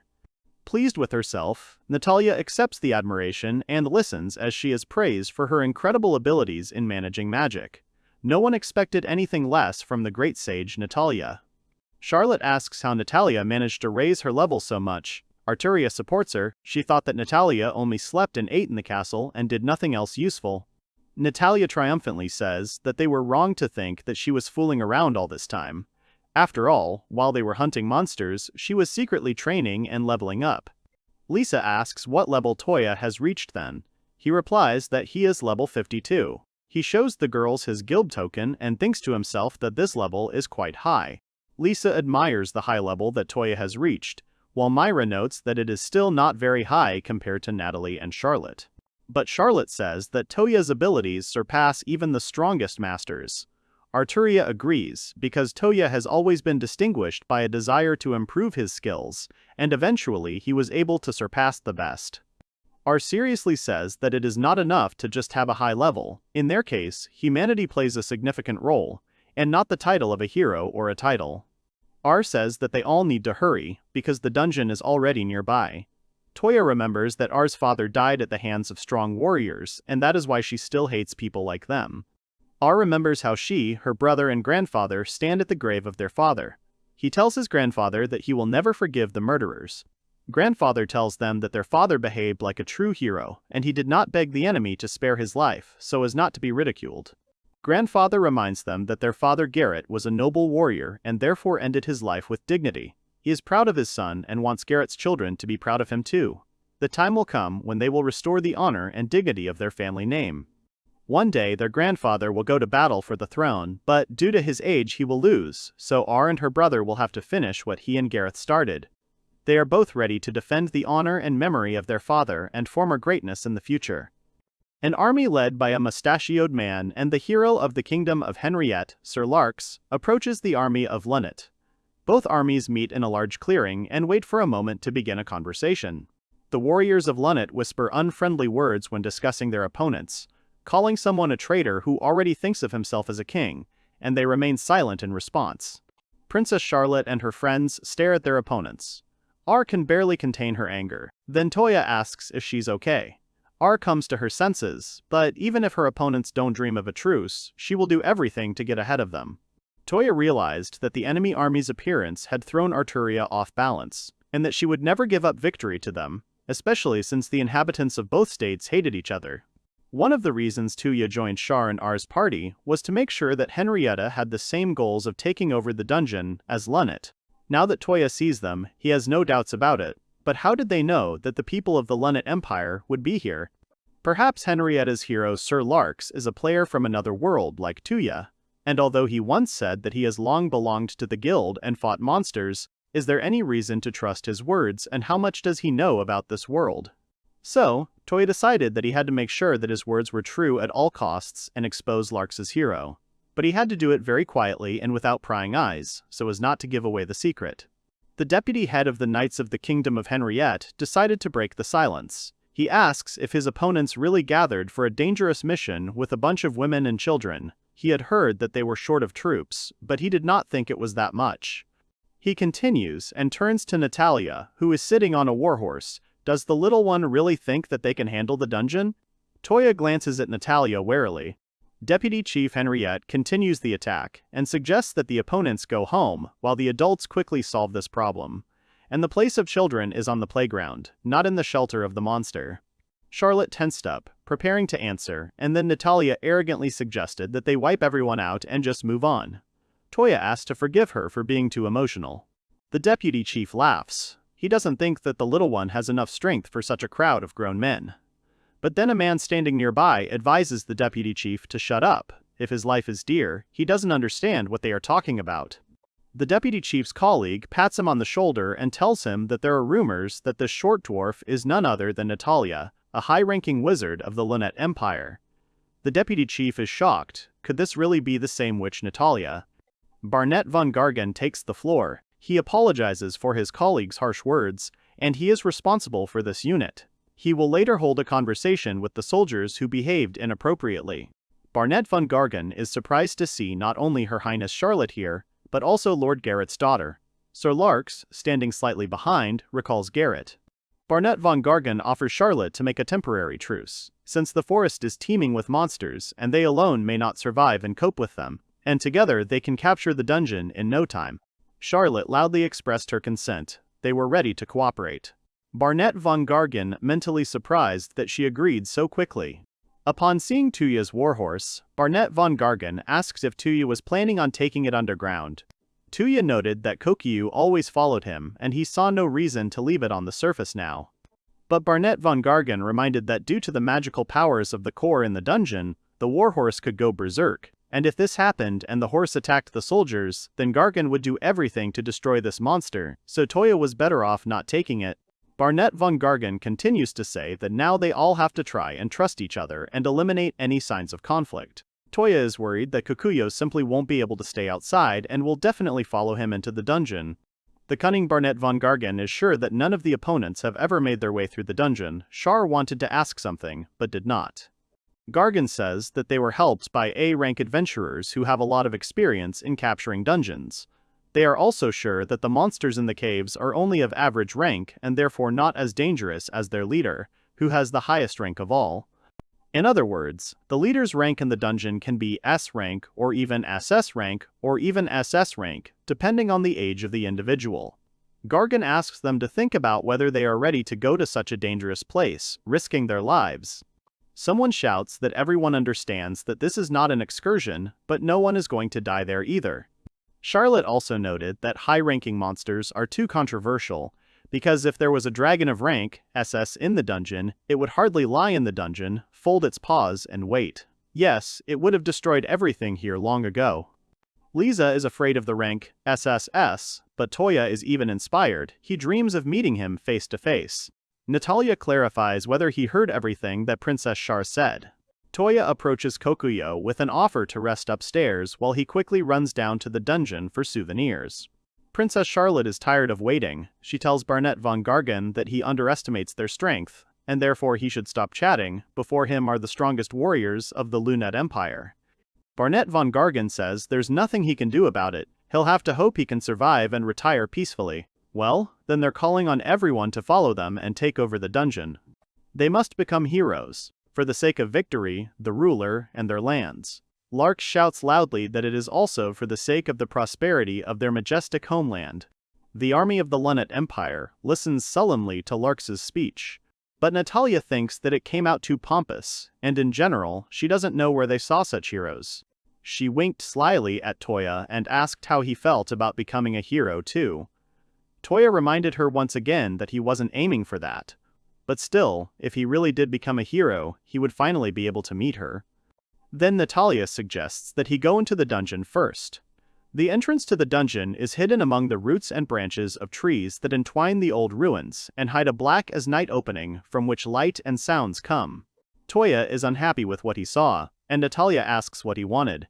And then, they need to find the monster faster than these arrogant guys. Touya is in doubt, but he is distracted by the ball. Touya is sure that this dungeon is similar to the ruins he saw in one of the games. He has definitely seen something like this before. But if the dungeon is really like the game, then this is a great chance to find out if the hero Sir Larks is the same player as Touya himself.